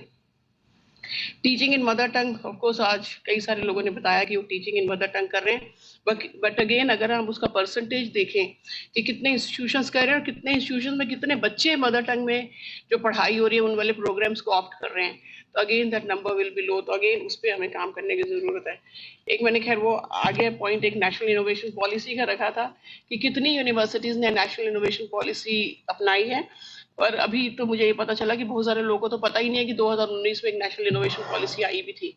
तो that is again very important कि हमें जो government की स्कीम्स है वो पता होनी चाहिए और उसको कैसे फायदा उठाना है वो भी पता होना चाहिए. तो again that is one thing. Assessment and evaluation, again policy में लिखे 3 घंटे का एग्जामिनेशन विल नॉट वर्क. हम 3 घंटे का जो एग्जामिनेशन लेते हैं after the end of the semester, Covid में हमने देखा कि उसको लेना ही कितना मुश्किल था. So are we changing our assessment and evaluation techniques to have a continuous assessment and evaluation? Means through multiple ways. It could be projects, it could be activities, it could be assignments, it could be quizzes, it could be face-to-face interviews, it could be group discussion, many ways. But have we changed our assessment and evaluation techniques to really understand कि बच्चे की learning को assess कर रहे हैं, कि उसकी rote capable, like rote learning को assess कर रहे हैं, कि उसकी understanding को check कर रहे हैं. Then work, I mean, when we talk of international collaborations, we talk of many MOUs. Many of our universities, मतलब मैं अपनी universities के लिए vouch कर सकती हूँ कि they are saying कि we have 100 MOUs, 200 MOUs with this university, that university. But how many of them are active MOUs? How many of them are working MOUs? वो numbers are very less.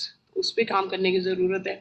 इसी तरह dual degrees की, joint degrees की, और एक जो बड़ा important है that is access to high speed internet and devices for not some students but for every student, not only in the university but outside the university also.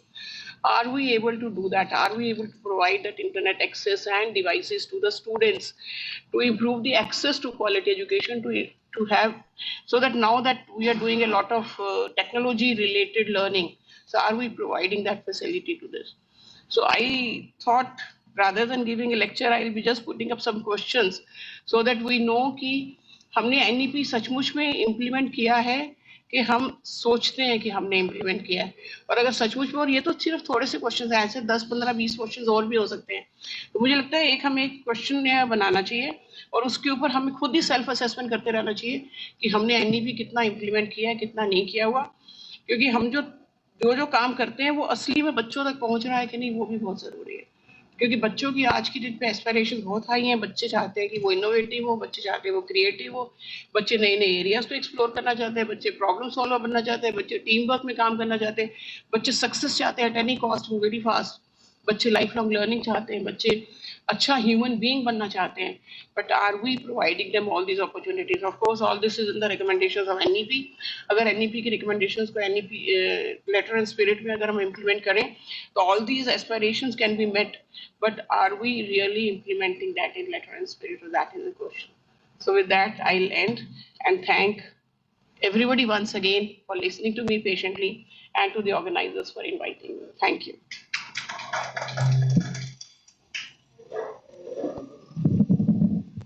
Thank you, ma'am, for sharing your views with all of us. I now request Dr. Soumya Gupta, Joint Secretary, Ministry of Education, to kindly address the gathering.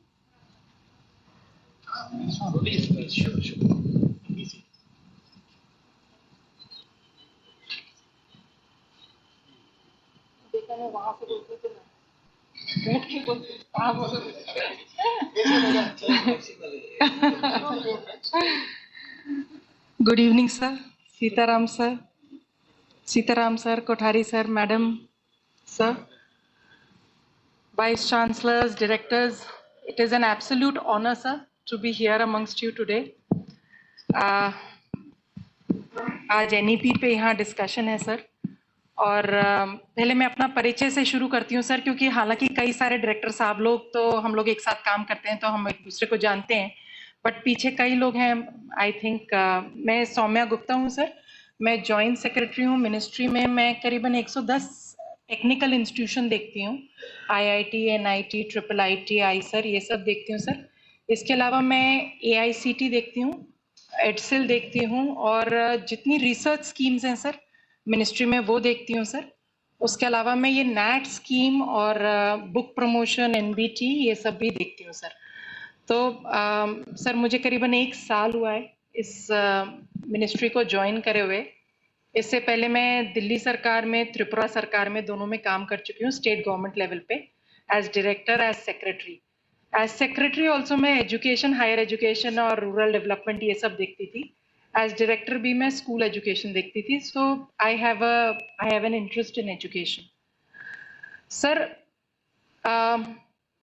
आप लोग में से कई सारे विद्वान लोग जो यहाँ हैं, आप लोग खुद ही NEP के सृजन में, उसके लिखने में इन्वॉल्व थे. तो आपको बताना कि NEP कैसे इम्प्लीमेंट होता है ये थोड़ा छोटे मुंह बड़ी बात है, लेकिन क्योंकि मुझे ये कहा गया और क्योंकि आप लोगों में से कई सारों से बातचीत में कुछ सीखने को मिला है, तो मैं अपना छोटा सा उस पर टेक शेयर करती हूँ सर. सर NEP कोई भगवान ने तो लिख कर दिया नहीं है, कोई ऊपर से डॉक्यूमेंट आया नहीं है सर. 3-4 साल की और आप जैसे अच्छे लोगों की मेहनत का फल है sir.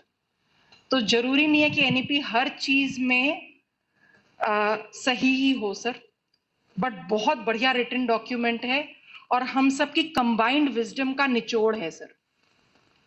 At the same time sir, हर 8-10 साल, 6 साल, 8-10 साल में एक नई NEP आनी चाहिए सर, बिकॉज समय इतनी जल्दी बदलता है कि जब तक हम उसका निचोड़ एक डॉक्यूमेंट में लाते हैं, बच्चे अगले स्तर पे पहुंच जाते हैं.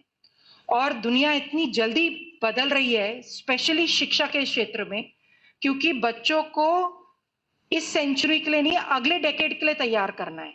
और दुनिया इतनी जल्दी बदल रही है कि हम जब तक डॉक्यूमेंट लिखते हैं तब तक दुनिया बदल जाती है सर. इसलिए एक checklist approach to NEP sir मेरे हिसाब से थोड़ी गलत होगी कि इसमें 20-100 काम है, हम सबको ये 100 करने हैं, ये नहीं चल पाएगा. हो सकता है एक इंस्टीट्यूशन में उसमें से 10 एप्लीकेबल हो, लाभकारी हो, गुणकारी हो, और हो सकता है 50 हो सकता है 100 हो. एक तरीके से एप्लीकेबल हो, कहीं और दूसरे तरीके से एप्लीकेबल हो. तो मेरी रिक्वेस्ट यही है सर कि हम उसके स्पिरिट को समझें, रादर देन उसको एक चेकलिस्ट की तरह यूज करें कि अगर फ्लिप्ड क्लासरूम है तो सब लोग फ्लिप कर लें अपना क्लासरूम. लेकिन हो सकता है सर कि 80% जगह पे फ्लिप करने की जरूरत नहीं है. इस देश में इतना वेरिएशन है, जहां पे एक जगह ट्राइबल यूनिवर्सिटी है तो दूसरी तरफ IIT है, कहीं पर आर्ट्स एंड फाइन आर्ट्स के कॉलेज हैं तो कहीं पर एक पॉलिटेक्निक या ITI है, कहीं पे बच्चा ऐसा है जो रामानुजम से प्रॉब्ली हायर IQ का है, तो कहीं वो बच्चा भी है जो हो सकता है कि अगर ट्रक का बिजनेस चलाएगा तो करोड़पति बन जाएगा, उसको भी वो क्षमता देनी है. तो one size fits all checklist approach में हमें नहीं जाना चाहिए सर. और जरूरी नहीं है सर, फॉर एग्जाम्पल हम लोग एक मल्टीपल एंट्री एग्जिट की बहुत सारा डिस्कशन हो रहा है सर, कि सर सरकार में इस 18-19 साल की नौकरी में ये सीखा है सर कि अगर हम परफेक्शन चाहेंगे ना तो कुछ अचीव नहीं होगा. हम सोचे कि सारी चीजें एक साथ मिल जाएं, एक बटन हो और वो ऑन, और परफेक्शन से मल्टीपल एंट्री एग्जिट हो, वो कभी अचीव ही नहीं होगा सर. अपनी डेमोक्रेटिक जितनी विविधता इस देश में है, जितना वेरिएशन है, तो अपने अपने तरीके से अपने अपने स्तर पर हम जो कर सकते हैं वो करते जाएं सर, तो बिल्ड हो जाएगा। ये पूरी एक मजमे की तरह चलेगा और तूफान बनेगा। जैसे सर मल्टी डिसिप्लिनरिटी है, हर स्तर पे मल्टी डिसिप्लिनरिटी चाहिए। मोस्ट इंस्टीट्यूशंस कहते हैं कि मेरे पास आर्ट्स भी है, कॉमर्स भी है, टेक्निकल, तो मैं मल्टी डिसिप्लिनरी हूँ। बट मल्टी डिसिप्लिनरी तो मल्टीपल लेवल्स पे है सर। मल्टी डिसिप्लिनरी तो एंट्रेंस में भी है कि क्या मैं ये अलाउ करता हूं कि आपने आर्ट्स पढ़ा 11th-12th में, लेकिन आज आप बोल रहे हैं मुझे कॉमर्स पढ़ना है, तो मैं एक एंट्रेंस बनाऊं। एंट्रेंस में अगर आपको बेसिक्स ऑफ कॉमर्स आती है तो चलो तुम बीकॉम कर दो। क्या मेरा दिमाग इतना खुला है? आज भी क्या हमारा सीयूईटी परमिट करता है कि एक बच्चा जो फिजिक्स केमिस्ट्री पढ़कर आया वो कॉमर्स में चला जाए? मतलब बेसिक्स ऑफ एनईपी है sir inclusion with excellence, light but tight. हम ज्यादा किसी चीज को मॉनिटर भी ना करें, लेकिन आउटकम ओरिएंटेड एक्सेलेंस हो। तो इंक्लूजन हर स्तर पर, इंक्लूजन की गांव का बच्चा अगर बहुत इंटेलिजेंट है तो क्या वो बगैर कोचिंग के जेई एडवांस क्रैक कर सकता है? क्या हमारा एग्जाम ऐसा है? अगर वो बच्चा मलयालम में पढ़ा है तो क्या वो हमारे एग्जाम के एंट्रेंस दे सकता है या आगे चल के पढ़ सकता है? या अगर कोई लड़की है जिसको सारी जिंदगी बोला गया है तो मैथ्स नहीं पढ़ सकती, लेकिन अगर उसको लगता है कि नहीं मुझ में मैथ्स की प्रतिभा है, तो क्या उसको हम हेल्प कर सकते हैं कि वो आगे चलकर मैथ्स पढ़े या स्टेम पढ़े? वो बच्ची जिसके पास शायद प्रैक्टिकल ट्रेनिंग करने का साधन नहीं है। तो this inclusion and this openness of mind, कई चीजें हैं सर मल्टीपल एंट्री एग्जिट में जो एक इंस्टीट्यूट अपने स्तर पर कर सकता है। एआईसीटी के सर्कुलर, यूजीसी के सर्कुलर एक यूनिवर्सल इक्वालिटी लाने की जरूरत नहीं है सर। एक इंस्टीट्यूशन में बच्चा बीकॉम के लिए एंटर करा और सेकेंड ईयर के बाद सोचता है कि मैं इसके लिए मेंट ही नहीं था, मुझे तो हिस्ट्री पढ़ने में मजा आता है, तो क्या हम थर्ड ईयर में उसको शिफ्ट करने देते हैं? या एक इंजीनियरिंग कॉलेज में ही सर, मैं एक बच्चे को जानती हूँ सर पर्सनली, जो एक आईआईटी में घुसा, टॉपर था सर, टॉप 40 में रैंक था। उसको सबने बोला कि तुम तो टॉपर हो तो तुम तो कंप्यूटर साइंस लो। उसने कंप्यूटर इंजीनियरिंग ले लिया। फर्स्ट ईयर में सर जब कॉमन सब्जेक्ट्स होते हैं तब तक उसने बहुत अच्छा किया। सेकेंड ईयर में जब कंप्यूटर साइंस के सब्जेक्ट्स पढ़ाने लग गए तो उसको समझ में आया कि मैं तो करना ही नहीं चाहता, मैं तो हमेशा से सिविल पढ़ना चाहता था। एक्चुअली वो आर्किटेक्चर पढ़ना चाहता था इन अ वे। उसको किसी ने, क्योंकि वो टॉपर है तो उसको जाने नहीं दिया उस तरफ। वो सर लड़ता रहा कि मुझे शिफ्ट करने दीजिए सेकेंड ईयर के बाद, उसको शिफ्ट करने दिया ही नहीं। उसने 5.5 या 6 साल में अपना आईआईटी खत्म करा, जबकि वो टॉपर था। और इसलिए खत्म करा क्योंकि एक प्रोफेसर साहब ने डिसाइड करा कि अब मैं इस बच्चे को, ये इतना ज्यादा टैलेंटेड है, अब मैं इसको रोकने नहीं दूंगा। तो कहते थे तुम मेरे चेंबर में बैठकर पढ़, कुछ भी पढ़, मैं तुझे पास करूंगा। ये मैं उसके नंबर भी देखे सर, उन आईआईटी प्रोफेसर से बात भी करी। अगर वो नहीं होते तो वो फेल होता हमारे सिस्टम में। लेकिन वो टॉपर था, वो 42 या कुछ ऑल इंडिया रैंक था। लेकिन गलती क्या है, क्योंकि सिस्टम कहता है कि टॉपर को कंप्यूटर साइंस लेना है आईआईटी कानपुर में, आईआईटी दिल्ली में, तो उसको दूसरे सिस्टम में हम जाने नहीं देते। लेकिन एनईपी तो इन्हीं सब फ्लेक्सिबिलिटीज की बात करता है, और जरूरी नहीं है कि पूरे यूनिवर्स लेवल पे वो करेक्ट होगा तभी इंप्लीमेंट होगा। तो सर मेरी यही रिक्वेस्ट है कि हम अपने स्तर पे, अपने इंस्टीट्यूशन के अंदर झांक कर हर बच्चे की प्रतिभा, अपना मैक्सिमम पोटेंशियल वो अचीव कर पाए, यहां तक ले आए सर। और एक लास्ट बात से फिनिश करूंगी सर, कि जब हम कहते हैं कि सर हर चीज में ही ये ऑब्जर्व करें सर, जैसे पीएम ने रिक्रूटमेंट के लिए क्लैरियन कॉल दिया कि एक एक पोस्ट भर दी जाए। सर आप देखिए, मंत्री जी ने, मिनिस्ट्री ने कभी फैकल्टी रिक्रूटमेंट पे प्रेशर नहीं दिया है। क्यों सर? क्योंकि भरनी तो है पोस्ट, मगर एक्सेलेंस से भरनी है, कॉन्स्टिट्यूशनल नॉर्म्स के अंदर भरनी है। लेकिन अगर हम क्वालिटी में कॉम्प्रोमाइज करेंगे तो ये राजद्रोह है, मतलब देशद्रोह है। तो कहीं पे कॉम्प्रोमाइज क्वालिटी में नहीं करना है। लेकिन सर इसी तरह अगर आपका इंस्टीट्यूशन आईआईटी है या एनआईटी है या सेंट्रल यूनिवर्सिटी है, गवर्नमेंट उसमें 100-200 करोड़ साल का खर्च कर रही है, उतने में 50 प्राइमरी स्कूल चला देती इस गवर्नमेंट, या हो सकता है 20 नर्सिंग इंस्टीट्यूट चला देती। 20 नर्सिंग इंस्टीट्यूट के cost per tax payer money से ये एक कॉलेज सेटअप करा गया है सर। अगर आपको कम्युनिटी सर्विस करनी है या आसपास के एरिया से अपने इंस्टीट्यूट को जोड़ना है सर, बहुत बढ़िया है, क्योंकि लोकल कम्युनिटी का पार्ट बनना है। तो आप वो काम थोड़ी करेंगे सर जो प्राइमरी स्कूल करता, कि क ख ग सिखा दिया या लाइब्रेरी खोल दी। सर वो तो प्राइमरी स्कूल करता ना, आप तो टॉप नॉच टेक्निकल इंस्टीट्यूशन है, तो क्या उन बच्चों में साइंस का ड्रीम जगाया? या उनमें से अगर कोई उनका कोई इशू है इरिगेशन का कोई इशू, तो क्या उसका टेक्निकल सोल्यूशन ऐसा बनाया कि उस गांव से प्रॉब्लम समझकर टेक्निकल सोल्यूशन लाकर उसको एक लेवल पे ऐसे लाए कि ऐसे अगर 500 गांव है हमारे देश में तो सबके पास सोल्यूशन आ गया। हमें उस स्तर पे काम करना है सर, या टोकनिज्म करना है कि हाँ मैंने लिंक अप कर दिया अपने समाज से, तो समाज से लिंक अप उस तरह करा जैसे एक प्राइमरी स्कूल करता। वो तो आपके कैंपस में जो केंद्रीय विद्यालय है वो कर लेगा ना सर, आप तो नेक्स्ट लेवल पे करेंगे क्योंकि आपके रिसोर्सेज अलग लेवल की हैं। सर हम लोग की यही रिक्वेस्ट है कि एनईपी को स्पिरिट में लें सर, वर्ड बाय वर्ड डालें। Thank you sir. धन्यवाद मैम आपके शब्दों के लिए। अब मैं डॉक्टर अतुल जी कुठारी, राष्ट्रीय सचिव शिक्षा संस्कृति उत्थान न्यास से अनुरोध करता हूं कि वे अपनी समापन टिप्पणी प्रस्तुत करें।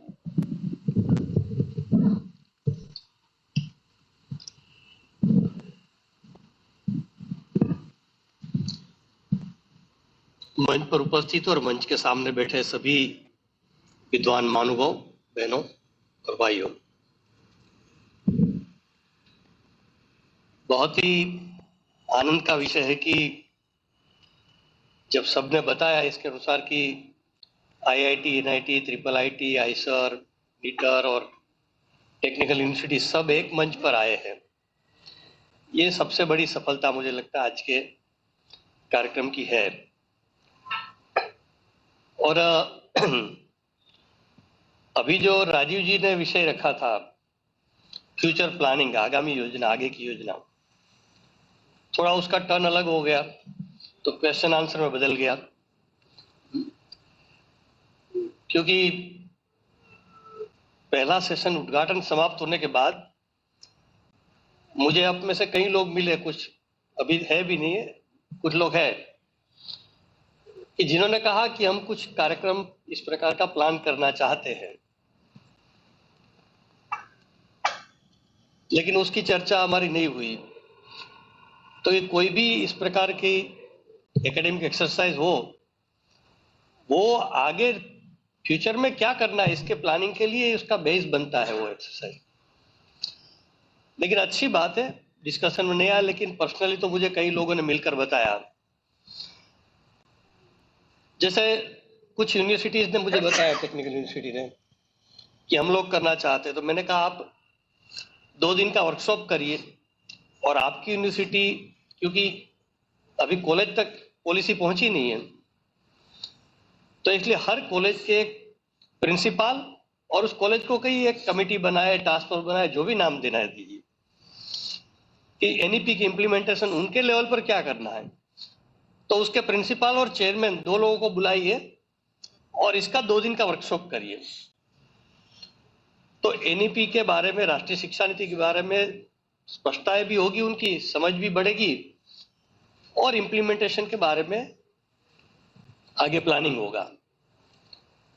सबसे बड़ा जो अवसर दिया है इस राष्ट्रीय शिक्षा नीति ने, 2015 से स्टार्ट हुआ है ये, और अभी चल रही है प्रक्रिया पूरी, कि हमारे देश में जो एक आवश्यकता थी कि एक एकेडमिक एटमॉस्फेयर क्रिएट करनी,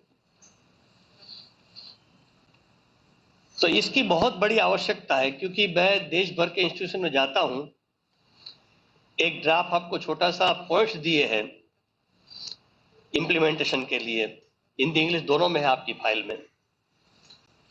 तो जो पंकज मित्तल जी कह रही थी ना, वो उन्होंने समय की मर्यादा होती है इसलिए 5-6 पॉइंट्स कहे, लेकिन उसमें टोटलिटी में सारे पॉइंट्स हैं। कई बार हायर लेवल की बातों की डिस्कशन बहुत हो जाती है, लेकिन प्राइमरी जो बातें हैं वो कभी कभी चर्चा से आती ही नहीं है। और यहाँ तो सब डायरेक्टर्स लेवल के लोग हैं, वाइस चांसलर, इसलिए ये पूछने का कोई तात्पर्य ही नहीं मेरा। लेकिन मैं हर यूनिवर्सिटी, एनआईटी, आईआईटी जहां भी जाता हूं कहीं भी, तो एक क्वेश्चन पहले पूछता हूं कि कितने लोगों ने एनईपी का स्टडी किया है। एक मैनेजमेंट और NEP का प्रोग्राम था नोएडा में। 60 पेपर आए थे उसमें, और जब मैंने पूछा कि कितने लोगों ने NEP का स्टडी किया है, तो 25 भी हाथ ऊपर नहीं हुए थे, और 60 पेपर आए थे। तो मुझे लगता है वहां से काम शुरू करने की आवश्यकता है। जब तक NEP पढ़ेंगे नहीं, स्टडी नहीं करेंगे, अभ्यास नहीं करेंगे उनका, तब तक इंप्लीमेंटेशन की बात कहां आएगी। तो इसलिए उस प्रारूप में डिटेल लिखा है, उसकी मैं डिस्कशन में भी नहीं जाऊंगा, लेकिन वो एकदम टोटालिटी में इसमें सारी बातें लिखी है, प्राइमरी लेवल टॉप लेवल तक क्या क्या बातें करनी है। तो ये एक विचार मुझे लगता है कि हर लेवल पर आवश्यक है। जैसे NIT, IIT इस प्रकार के जो इंस्टीट्यूशन है, क्या हर डिपार्टमेंट में एक कमिटी कोई छोटी सी बनी है इसके इम्प्लीमेंटेशन के लिए? क्योंकि हर डिपार्टमेंट में कुछ अलग अलग सोचना पड़ेगा, हर कॉमन नहीं होगा सारी बातें, कुछ बातें कॉमन होगी, कुछ बातें अलग अलग होगी। जैसे भारतीय नॉलेज सिस्टम की बात है, तो वो कोई एक सब्जेक्ट तो नहीं है, हर सब्जेक्ट में भारतीय नॉलेज की अलग बात होगी। तो इस प्रकार बड़े इंस्टीट्यूशन में इस प्रकार भी इम्प्लीमेंटेशन के प्लानिंग पर एक विचार करना मुझे लगता है आवश्यक है। और जो बाकी सब मेरी दृष्टि से मल्टीपल एंट्री एग्जिट है, ये सब टेक्निकल बातें हैं ज्यादा। मल्टीपल एंट्री एग्जिट है या ABC है, लेकिन जो कोर सब्जेक्ट है इस पॉलिसी का, ये है भारतीय नॉलेज सिस्टम, और इसी के अंतर्गत आ जाता है character building and holistic development की बात भी इसी के अंतर्गत आ जाती है, भारतीय भाषाओं की बात भी इसी के अंदर आ जाती है। तो इस पॉलिसी में एक अपेक्षा रखी गई है कि इस पॉलिसी के इम्प्लीमेंट से देश की शिक्षा तो बदलेगी, साथ साथ फिर से हमारा देश समर्थ, शक्तिशाली, संपन्न, एक प्रकार से जिसको एक शब्द में कई लोग कहते हैं विश्व गुरु बन सकता है, हो सकता है ये। और आज लगभग हर साल 4 से 5 लाख बच्चे विदेश जा रहे हैं पढ़ाई के लिए, उसको रिवर्स करना है, ये भी बात है। तो कैसा होगा? तो एक ही रास्ता है उसका, भारतीय नॉलेज सिस्टम। पूरा वर्ल्ड इसके लिए लालायित है। हमारे पास एक बुक्स है, शिलोंग के एक व्यक्ति ने लिखी है, वो प्रोफेसर नहीं है, टीचर्स नहीं है वो। उस पुस्तक का नाम भारत क्या है। तो इसमें आइंस्टाइन से लेकर ऐसे नोबेल लॉरिएट, बड़े बड़े साइंटिस्ट वर्ल्ड लेवल के, उन सबके भारतीय संस्कृति, भारतीय भाषाएं, भारतीय कल्चर, इन सब के बारे में उनके कमेंट्स हैं विथ रेफरेंस। और उसमें अधिकतर लोगों के रेफरेंस में वेद उपनिषद का उल्लेख भी है। तो इसका तात्पर्य है कि उन लोगों ने ये पढ़ा है वेद उपनिषद। तो इस दृष्टि से दुनिया भर के लोग वो चाह रहे हैं, IIT, IIM को कितना भी हम वर्ल्ड लेवल पर ले जाए, लेकिन इसमें दुनिया भर से छात्र, कुछ अफ्रीकन कंट्री, कुछ दक्षिण एशिया के वो छात्र तो आ सकते हैं, लेकिन America, Spain, Germany, Israel, Japan, वहां के छात्र नहीं आएंगे, क्योंकि इस विषय में तो हमसे बहुत वो आगे है। अधिकतर तो वहां के सिलेबस ही हमारे यहाँ हम इंट्रोड्यूस कर रहे हैं, लेकिन वो सब लोग चाहते हैं भारतीय नॉलेज सिस्टम। जर्मनी में एक यूनिवर्सिटी में संस्कृत डिपार्टमेंट खुलता है, तो जितनी सीट थी इससे कहीं ज्यादा एप्लीकेशन आ जाती है। हमारे यहाँ संस्कृत डिपार्टमेंट बंद हो रहे हैं यूनिवर्सिटी में। हमने एक सिंपल हम वैदिक मैथ्स पर काम कर रहे हैं। तो फर्स्ट लॉकडाउन जो था कोरोना में, हमने वैदिक मैथ्स के कुछ ऑनलाइन क्लासेस चलाए। तो जो स्कूल स्टूडेंट्स के लिए थे, 6 से 8 लेवल के स्टूडेंट्स के लिए, वो 7 डेज का हमने क्लास चलाया ऑनलाइन। तो आपको आश्चर्य होगा, 90,000 बच्चों ने इसमें पार्टिसिपेट किया। और मैं एक इंडोनेशिया के कार्यक्रम में ऑनलाइन मेरा लेक्चर था, तो जो महिला संचालन कर रही थी उन्होंने बाद में मुझे कहा, पूरा हुआ प्रोग्राम बाद में, कि भाई साहब आपके क्लासेस तो हमारे बच्चों ने भी ज्वाइन किए थे। मैंने कौन से? तो कि वैदिक मैथ्स के। तब हमने एनालिसिस किया तो कई विदेशी बच्चों ने भी इसमें भाग लिया था। तो इस दृष्टि से जहां जहां जीटीयू जैसे कुछ यूनिवर्सिटीज ने, टेक्निकल यूनिवर्सिटी ने भारतीय नॉलेज सिस्टम पर कुछ शॉर्ट टर्म कोर्सेज शुरू किए, 3 मंथ 6 मंथ ऐसे, बहुत सारे विदेश के छात्रों ने उसमें एडमिशन लिए। तो क्यों लोग इसके पीछे आ रहे हैं? क्योंकि जो आज दुनिया की जो प्रॉब्लम्स है, चैलेंजेस है, उसमें मैक्सिमम प्रॉब्लम और चैलेंजेस का सॉल्यूशन भारतीय नॉलेज सिस्टम में है। क्यों योग क्यों दुनिया ने स्वीकार किया? भारत से ज्यादा तो अमेरिका में योग के सेंटर खुले हुए हैं। और एक पेपर में न्यूज आया था कि इंग्लैंड में हाई सोसाइटी के लोगों के लिए मात्र योग है। क्यों? क्योंकि इतना कॉस्टली है योग वहां। क्योंकि आज दुनिया स्ट्रेस में है, हेल्थ के प्रॉब्लम है, इसका सॉल्यूशन कहीं मिल नहीं रहा है उनको। मुस्लिम करते भी योग को स्वीकार करने लगे।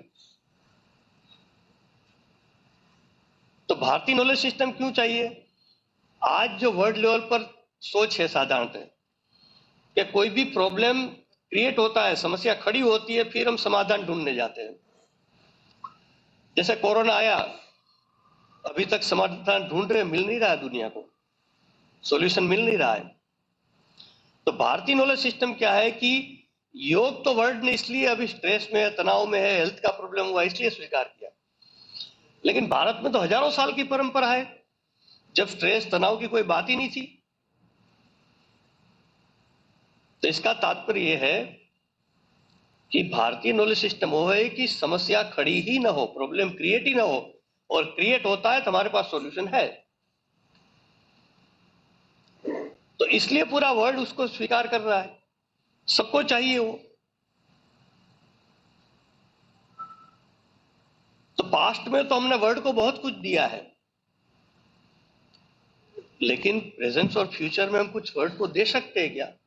आज तो दुनिया से ले ही रहे हैं हम। तो वो देने की क्षमता भारतीय नॉलेज सिस्टम में है। तो इस दिशा में मुझे लगता है कि भारतीय नॉलेज सिस्टम का हर सब्जेक्ट के अनुसार स्टडी और इसको सिलेबस में कैसे इनकलकेट किया जाए। अलग अलग सेपरेट बुक्स तो है, जैसे एग्जाम्पल के लिए मैनेजमेंट के लिए तो शिवाजी का management, Gita in management, Ramayana का मैनेजमेंट, ऐसी बहुत सारी बुक्स है। लेकिन हमारे मैनेजमेंट के सिलेबस में वो नहीं है। तो इस दृष्टि से सब्जेक्ट के अनुसार काम करना पड़ेगा, प्लान करना पड़ेगा। और जैसे अभी बात आई थी कि बहुत सारी यूनिवर्सिटी कहते हैं हमने तो नया पाठ्यक्रम सिलेबस तैयार कर दिया है। 6 महीने में सिलेबस तैयार हो गया, रिव्यू होकर सब। मुझे बड़ा आश्चर्य होता है इसके, कैसा होगा? जो पॉलिसी ने होलिस्टिक अप्रोच की बात की है, तो जो सब्जेक्ट लाए हैं पॉलिसी में, उन सबका हमारे सिलेबस में समावेश हुआ है क्या? भारतीय नॉलेज सिस्टम हर चैप्टर में, हर सब्जेक्ट में, हर टेक्स्ट बुक में आया क्या? प्रैक्टिकलिटी बात लाने की बात कही इस पॉलिसी ने कि अभी हमारे यहाँ 5% प्रैक्टिकलिटी है हायर एजुकेशन में, और साउथ कोरिया में 97% है। तो हम 100% भी ला सकते हैं, लेकिन उसको प्रैक्टिकलिटी कैसे लाना है? हर चैप्टर में प्रैक्टिकलिटी आ नहीं सकती क्या? आ सकती है। तो इस प्रकार के मैंने 2 एग्जाम्पल, जितने सब्जेक्ट हैं इस सबका विचार करते हुए सिलेबस को रिव्यू करना और नए सिरे सिलेबस बनाना है। तो इतने 6 मंथ में 1 ईयर में नहीं हो जाएगा, वो समय लगेगा, कोई बात नहीं। तो इस प्रकार एक होलिस्टिक दृष्टिकोण से, एक इंटीग्रेटेड अप्रोच से ये सिलेबस और पाठ्यक्रम में, करिकुलम में पूरा चेंजेस, ये बहुत इंपॉर्टेंट और बड़ा विषय है मेरी दृष्टि से। और अंतिम बात कि जब माननीय प्रधानमंत्री जी ने कहा कि देश को आत्मनिर्भर करने के लिए हम सबको आह्वान किया, तो हम लोगों ने सोचा कि कैसे होगा, हमारा क्या रोल है इसमें। तो विचार करते हुए ध्यान में आया कि जब तक देश का छात्र, स्टूडेंट्स आत्मनिर्भर नहीं होगा, तब तक देश आत्मनिर्भर नहीं हो सकता। और छात्रों को आत्मनिर्भर करने का केंद्र शिक्षा है। तो हमने एक अभियान शुरू किया, शिक्षा से आत्मनिर्भरता। लगभग स्कूल से लेकर यूनिवर्सिटी लेवल के 100 संस्थान इसमें पार्टिसिपेट कर रहे हैं अभी। लेकिन कुछ संस्थाओं ने बहुत अच्छा काम किया। आज सेकंड सेशन के बाद ही कोई चर्चा मेरे साथ हो रही थी, शायद मंडी के डायरेक्टर ही चर्चा कर रहे थे मेरे साथ। तो मैंने कहा IIT, NIT, triple IT, technical university तो बहुत आगे की बात है, लेकिन एक स्कूल इस प्रकार का काम कर सकता है और कर रहे हैं। झाबुआ डिस्ट्रिक्ट है मध्य प्रदेश का,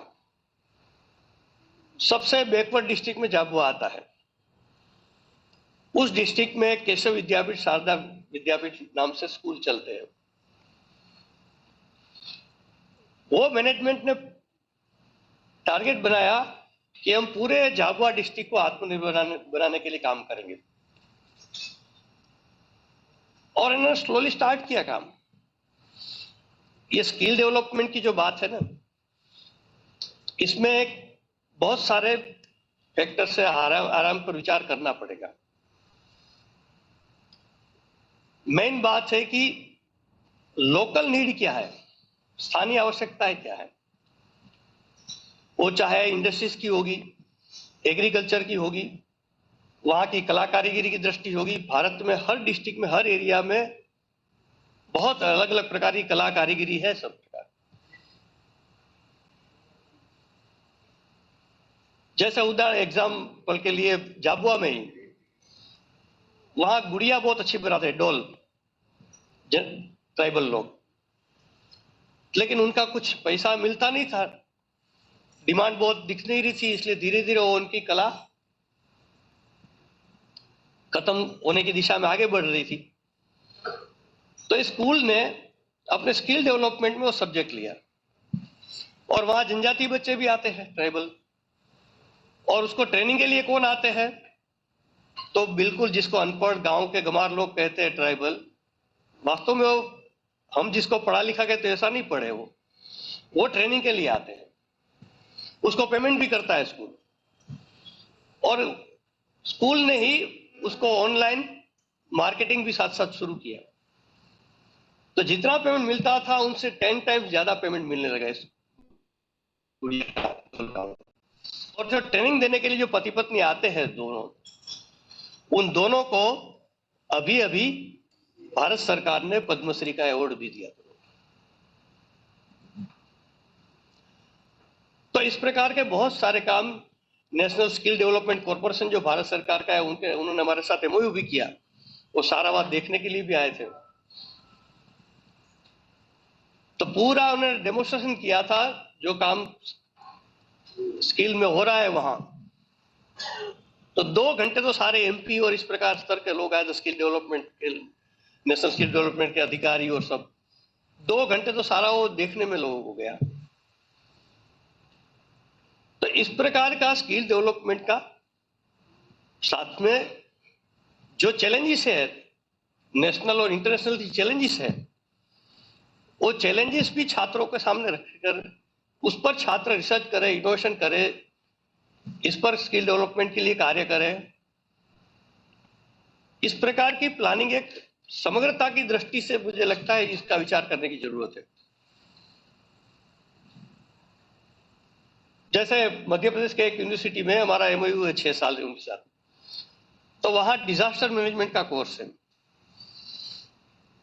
तो डिजास्टर मैनेजमेंट तो पढ़ाते हैं, लेकिन उन्होंने आसपास के गांव कस्बों में बोर्ड लगाया है कि आपको कोई प्रॉब्लम होता है तो इस फोन नंबर पर फोन करिए, आपको मदद मिलेगी, सहायता मिलेगी। जैसे ही फोन आता है तो 7-8 छात्र और एक प्रोफेसर गाड़ी से जाते हैं और जो उनकी कैपेसिटी है उसके अनुसार वो सहायता करके वापस आते हैं। न किसी से एक पैसा लेते हैं, न किसी से पैसा मांगते हैं। ये एक्सपीरियंस बेस्ड नॉलेज क्या है? ये एक्सपीरियंस बेस्ड नॉलेज है। इसमें वैल्यू एजुकेशन भी क्या है? ये वैल्यू एजुकेशन है कि गरीबों को, गांव को, लोगों के लिए मदद करना हमारा रिस्पॉन्सिबिलिटी है। इससे बड़ा वैल्यू एजुकेशन क्या हो सकता है? और फ्यूचर में उनको कहीं भी जॉब के लिए जाएंगे तो उनको ट्रेनिंग नहीं लेनी पड़ेगी वो बच्चों को। तो इस प्रकार जैसे ये क्या कहा आपने, आईआईटी चला रही है वीरेंद्र विजय जी, उन्नत भारत, तो विलेज एडॉप्ट करना है।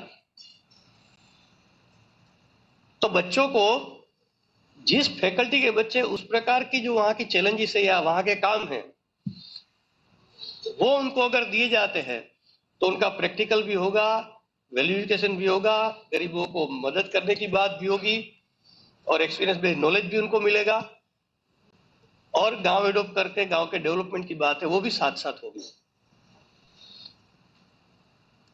और फिर इसी प्रकार के विषयों पर आगे जाकर वो रिसर्च करें तो वो रिसर्च भी नीड बेस्ड रिसर्च होगा। तो इस प्रकार का एक समग्रता की दृष्टि से और हर हमारा टेक्निकल इंस्टीट्यूट से लेकर देश के यूनिवर्सिटी और लगभग 42,000 कॉलेजेस है, तो अगर और हमारे लगभग मुझे लगता है कि 8.5 लाख स्कूल्स है देश में, तो इतने सारे संस्थान इस प्रकार अगर काम करेंगे तो देश कैसे आत्मनिर्भर नहीं होगा? और छात्र भी आत्मनिर्भर होगा, वो संस्थान भी आत्मनिर्भर होगा और देश भी आत्मनिर्भर होगा। काम नहीं है, जॉब नहीं है, ऐसा नहीं है, लेकिन गैप है दूसरी में। जब कानपुर यूनिवर्सिटी ने काम शुरू किया था तो मैं रेगुलर वहां जाता था, तो वहां इंडस्ट्रियल एसोसिएशन के प्रेसिडेंट और सेक्रेटरी भी साथ साथ रहते थे उस कमेटी में। तो उन्होंने मुझे कहा, अतुल जी आप हमारे इंडस्ट्रियल एरिया में आइए, बोर्ड लगे हुए हैं, कुशल कारीगर चाहिए, मिल नहीं रहे हैं। तो हमने कहा कि आप सर्वे करिए कैसे, किस प्रकार के कारीगर चाहिए और इसी प्रकार के कोर्सेज यूनिवर्सिटी शुरू करेगी। तो इसको कनेक्ट करने की जरूरत है। तो इस प्रकार के ये एक समग्रता की दृष्टि से सारे विषयों को इंप्लीमेंटेशन की दृष्टि से देखने की आवश्यकता है। तो इस पॉलिसी में बहुत ही बातें ऐसी है कि जैसे सोमिया जी ने कहा वो बात ठीक है कि 100% कोई बात नहीं हो सकती और 100% पॉलिसी हमको अच्छी लगे ऐसा भी नहीं हो सकता है। शायद हमारे एजुकेशन मिनिस्टर भी चाहे कि 100% पॉलिसी वो चाहे जैसी आए, संभव नहीं है, देश डेमोक्रेसी सिस्टम है, लेकिन 80%, 70%, 90%, 60% वो तो है। तो इस दृष्टि से इसको इम्प्लीमेंटेशन करना और इम्प्लीमेंटेशन के लिए एक विजन देने की जरूरत है। जब दिल्ली यूनिवर्सिटी में प्रिंसिपल का एक वर्कशॉप था तो विषय मैंने रखा, बाद में क्वेश्चन आंसर था, तो एक प्रिंसिपल ने क्वेश्चन किया कि इसमें बहुत नए नए सब्जेक्ट शुरू करने की बात कही है, लेकिन हमारे पास तो जितने सब्जेक्ट है उतने ही फैकल्टी नहीं है अभी, तो क्या कैसे होगा ये? मैंने कहा बात तो बहुत अच्छी है, लेकिन मैंने कहा पॉलिसी में क्लस्टर ऑफ स्कूल का कॉन्सेप्ट दिया है, तो इसका तात्पर्य हम क्लस्टर ऑफ कॉलेजेस भी कर सकते हैं, क्लस्टर ऑफ यूनिवर्सिटी भी कर सकते हैं, और दिल्ली यूनिवर्सिटी ने वो किया। तो मान लो कि 10 कॉलेज का क्लस्टर है, 8 कॉलेज में मैनेजमेंट के प्रोफेसर है, 2 कॉलेज में नहीं है, तो या तो 2 कॉलेज पास में है तो दूसरे कॉलेज में वो लेक्चर के लिए बच्चे जा सकते हैं, या वहां की फैकल्टी आ सकती है क्या, या ऑनलाइन हो सकता है क्या, बहुत सारे विकल्प है। तो इस प्रकार पॉलिसी में कोई भी बातें बहुत ब्रीफ में लिखी होती है, उसको लेटर और स्पिरिट दोनों की दृष्टि से समझना और विजन और नीचे तक देने की आवश्यकता है। इंटेलिजेंस है, टीचर्स हमारे प्रोफेसर सब इंटेलिजेंस, कोई समस्या नहीं है। बस एक सामूहिक चिंतन का यही लाभ है कि सामूहिक चिंतन में केयरिंग और शेयरिंग दोनों होता है। तो आज कई विषय आए हैं, तो राजीव जी ने भी विषय रखा है सामने कि ऐसे विषयों पर हम नेशनल लेवल पर 1 डे 2 डेज का कॉन्फ्रेंस कर सकते हैं क्या, चाहे भारतीय नॉलेज सिस्टम हो, चाहे मल्टीडिसिप्लिनरी अप्रोच की बात हो, अलग अलग सारे एग्जाम्पल दिए हैं। तो इसमें हर यूनिवर्सिटी में जो जो यूनिवर्सिटी या टेक्निकल इंस्टीट्यूट में जो जो एक्सपेरिमेंट हो रहे हैं, जो जो क्वेश्चन है, जो प्रश्न है, तो पूरे दिन भर ब्रेनस्टॉर्मिंग होगा और उसके आधार पर एक हम ड्राफ्ट तैयार कर सकते हैं और देश के लिए फिर यूजफुल हो रहा हो। तो इस प्रकार की एक लगातार ब्रेनस्टॉर्मिंग इस विषयों पर आगे बढ़ाता रहना पड़ेगा। और बहुत अच्छा कहा सौम्या जी ने कि हर 6 साल 8 साल में पॉलिसी आनी चाहिए, बिल्कुल सही बात है। आज रात को सोते हैं तो सुबह दुनिया में बहुत कुछ नया हो जाता है, लेकिन जो बेसिक कॉन्सेप्ट है, जो भारतीय शिक्षा का बेसिक कॉन्सेप्ट है, वो शाश्वत सत्य है। उसके आधार पर आधुनिक आवश्यकताएं, समय समय पर की आवश्यकताएं बदलती है, उसके अनुसार नई व्यवस्था देने का काम, नई सिस्टम खड़ी करने का काम हम लोगों ने करना है। तो इस प्रकार की एक सोच से इस पॉलिसी के इम्प्लीमेंटेशन की दृष्टि से, और सुबह भी मैंने कहा था कि लीड करने का काम रोल हमारा है देश में, इसलिए हम सब उस लीडर की भूमिका, उस नेतृत्व की भूमिका निभाए और इस पॉलिसी को जिस प्रकार लेटर स्पिरिट में दिया गया है, जिस लेटर में दिया गया, लेकिन स्पिरिट को भी साथ में जोड़ते हुए इसको नीचे तक पहुंचाना और इसका प्रॉपर इम्प्लीमेंट करने में हम सब अपना भूमिका निर्वाह करें, इतनी आप सबसे प्रार्थना। बहुत बहुत धन्यवाद। और एआईसीटी के विशेष धन्यवाद कि एआईसीटी ने इनिशिएटिव लिया, और एआईसीटी के चेयरमैन, वाइस चेयरमैन, सेक्रेटरी सहित पूरे परिवार को आप सभी की ओर से बहुत बहुत धन्यवाद।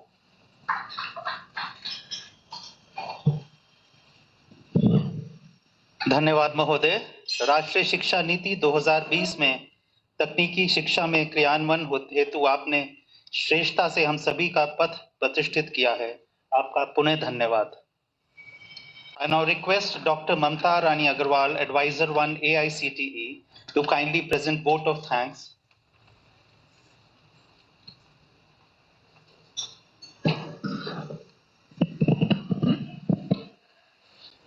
गुड इवनिंग एवरीवन, प्रणाम।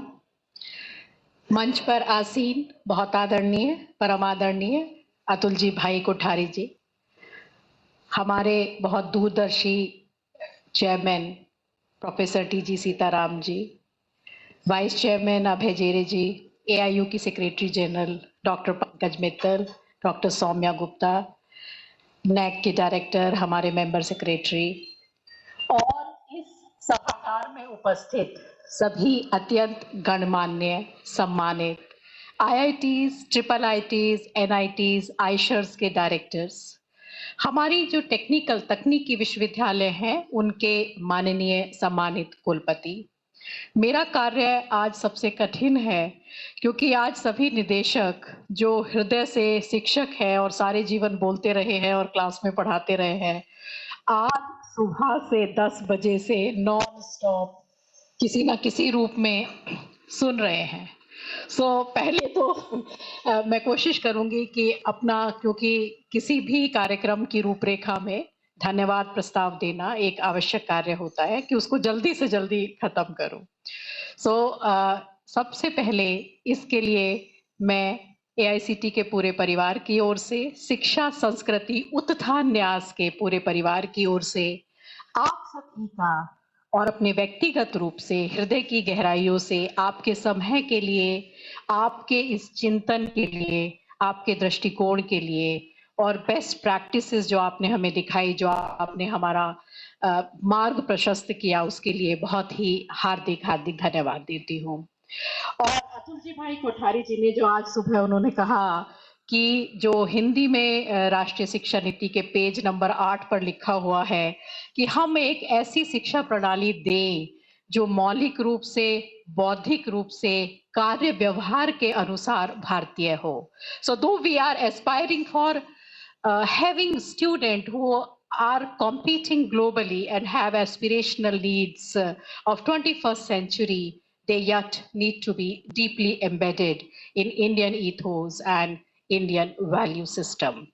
तो और उन्होंने कहा कि कैरेक्टर बिल्डिंग की बात उन्होंने हमसे कही, तो वो शिक्षा ही क्या जो चरित्र का निर्माण ना करे. तो आई थिंक शिक्षा में चरित्र निर्माण निहित है, तो उसके लिए हमें अलग से किसी और चीज की आवश्यकता नहीं है. हमारे धन्यवाद करती हूँ मैं हमारे अध्यक्ष महोदय का, जो आज सुबह से नॉन स्टॉप सुबह 9:45 बजे से लेकर और इस समय पे 5:30 बज रहे हैं, बिना किसी भी व्याधान के पूरे समय पर यहाँ उपस्थित रहे. इस पूरी परिकल्पना में, इस रूपरेखा में जो अतुल जी भाई ने की, इसमें सर ने हमें बहुत ही प्रभावी मार्गदर्शन दिया, हमें बताया. और एआईसीटी कितने प्रभावी रूप से, कितनी अपने कमिटेड एंडेवर्स के द्वारा, अपने एफर्ट्स के द्वारा राष्ट्रीय शिक्षा नीति का सभी विश्वविद्यालयों में, सभी हमारे विद्यालयों में कार्यान्वयन कर रहा है, कोशिश कर रहा है, अथक प्रयास कर रहा है, उसके बारे में बताया. सबसे पहले देखिए, ये जो पूरी आज की कार्यशाला है, जो आज की नेशनल वर्कशॉप है, ये आपकी सहभागिता के बिना, आपके पूरे मन के द्वारा दी हुई सहभागिता के बिना, आपके निर्देशन के बिना, आपकी बेस्ट प्रैक्टिसेस शेयरिंग के बिना ये किसी भी तरह से पूरी नहीं हो सकती थी. तो सबसे पहले मेरा जो हार्दिक धन्यवाद है वो आपके प्रति है और आप सभी लोगों के प्रति है. A workshop like this can never be completed or planned in a day or two. It actually, the wheels start rolling down weeks ago, if not weeks, sometimes even months ago. And exactly the same thing happened with this also. And I am fortunate that I have a team of absolutely committed professionals who know their job well. It has been a continuous guidance of our member secretary, who guided us on each and every step as to how to go about it. And then one man, I think if I do not take his name, Dr. Dinesh Singh, who has been working tirelessly from AICT's side and Goyalji DTU's side, and so many people, my people who are comparing, all the people who are working behind the curtain, people who are making the reports, people who are press release, all taking care of your food requirements. You know, my PS who has been continuously calling up your offices to come and attend. So I think I request all of you to give a huge round of applause for my team. You know, I think that they really, really deserve a huge round of applause. ये आज की कार्यशाला सिर्फ और सिर्फ उन्हीं के कारण से इतनी सफल हो पाई है. एक बार फिर से हम ये प्रण करते हैं एआईसीटी के मंच पर, शिक्षा संस्कृति उत्थान्यास के द्वारा और मिनिस्ट्री ऑफ एजुकेशन जिसे सौम्या जी रिप्रेजेंट कर रही हैं उसके द्वारा, कि हमारे ये सामूहिक चिंतन के प्रयास, हमारे ये एक inclusive, equitable, quality education, accessible education के प्रयास हर मंच पर हर तरह से पूर्णतः जारी रहेंगे. और हम इस दिशा में हमेशा पूर्णतः अपने पूरे मन से, तन से और अपनी बुद्धि से प्रयास करते रहेंगे, जब तक कि हर शिक्षा नीति जो इस देश को सबल बनाए, प्रबल बनाए, आत्मनिर्भर बनाए, तब तक हम करते रहेंगे और हमारी ये कोशिश हमेशा जारी रहेगी. धन्यवाद. जय Hind. Thank you so very much. Thank you. राष्ट्रगान के लिए सभी लोगों से निवेदन है कि वो अपने अपने स्थान पर खड़े हो जाएं.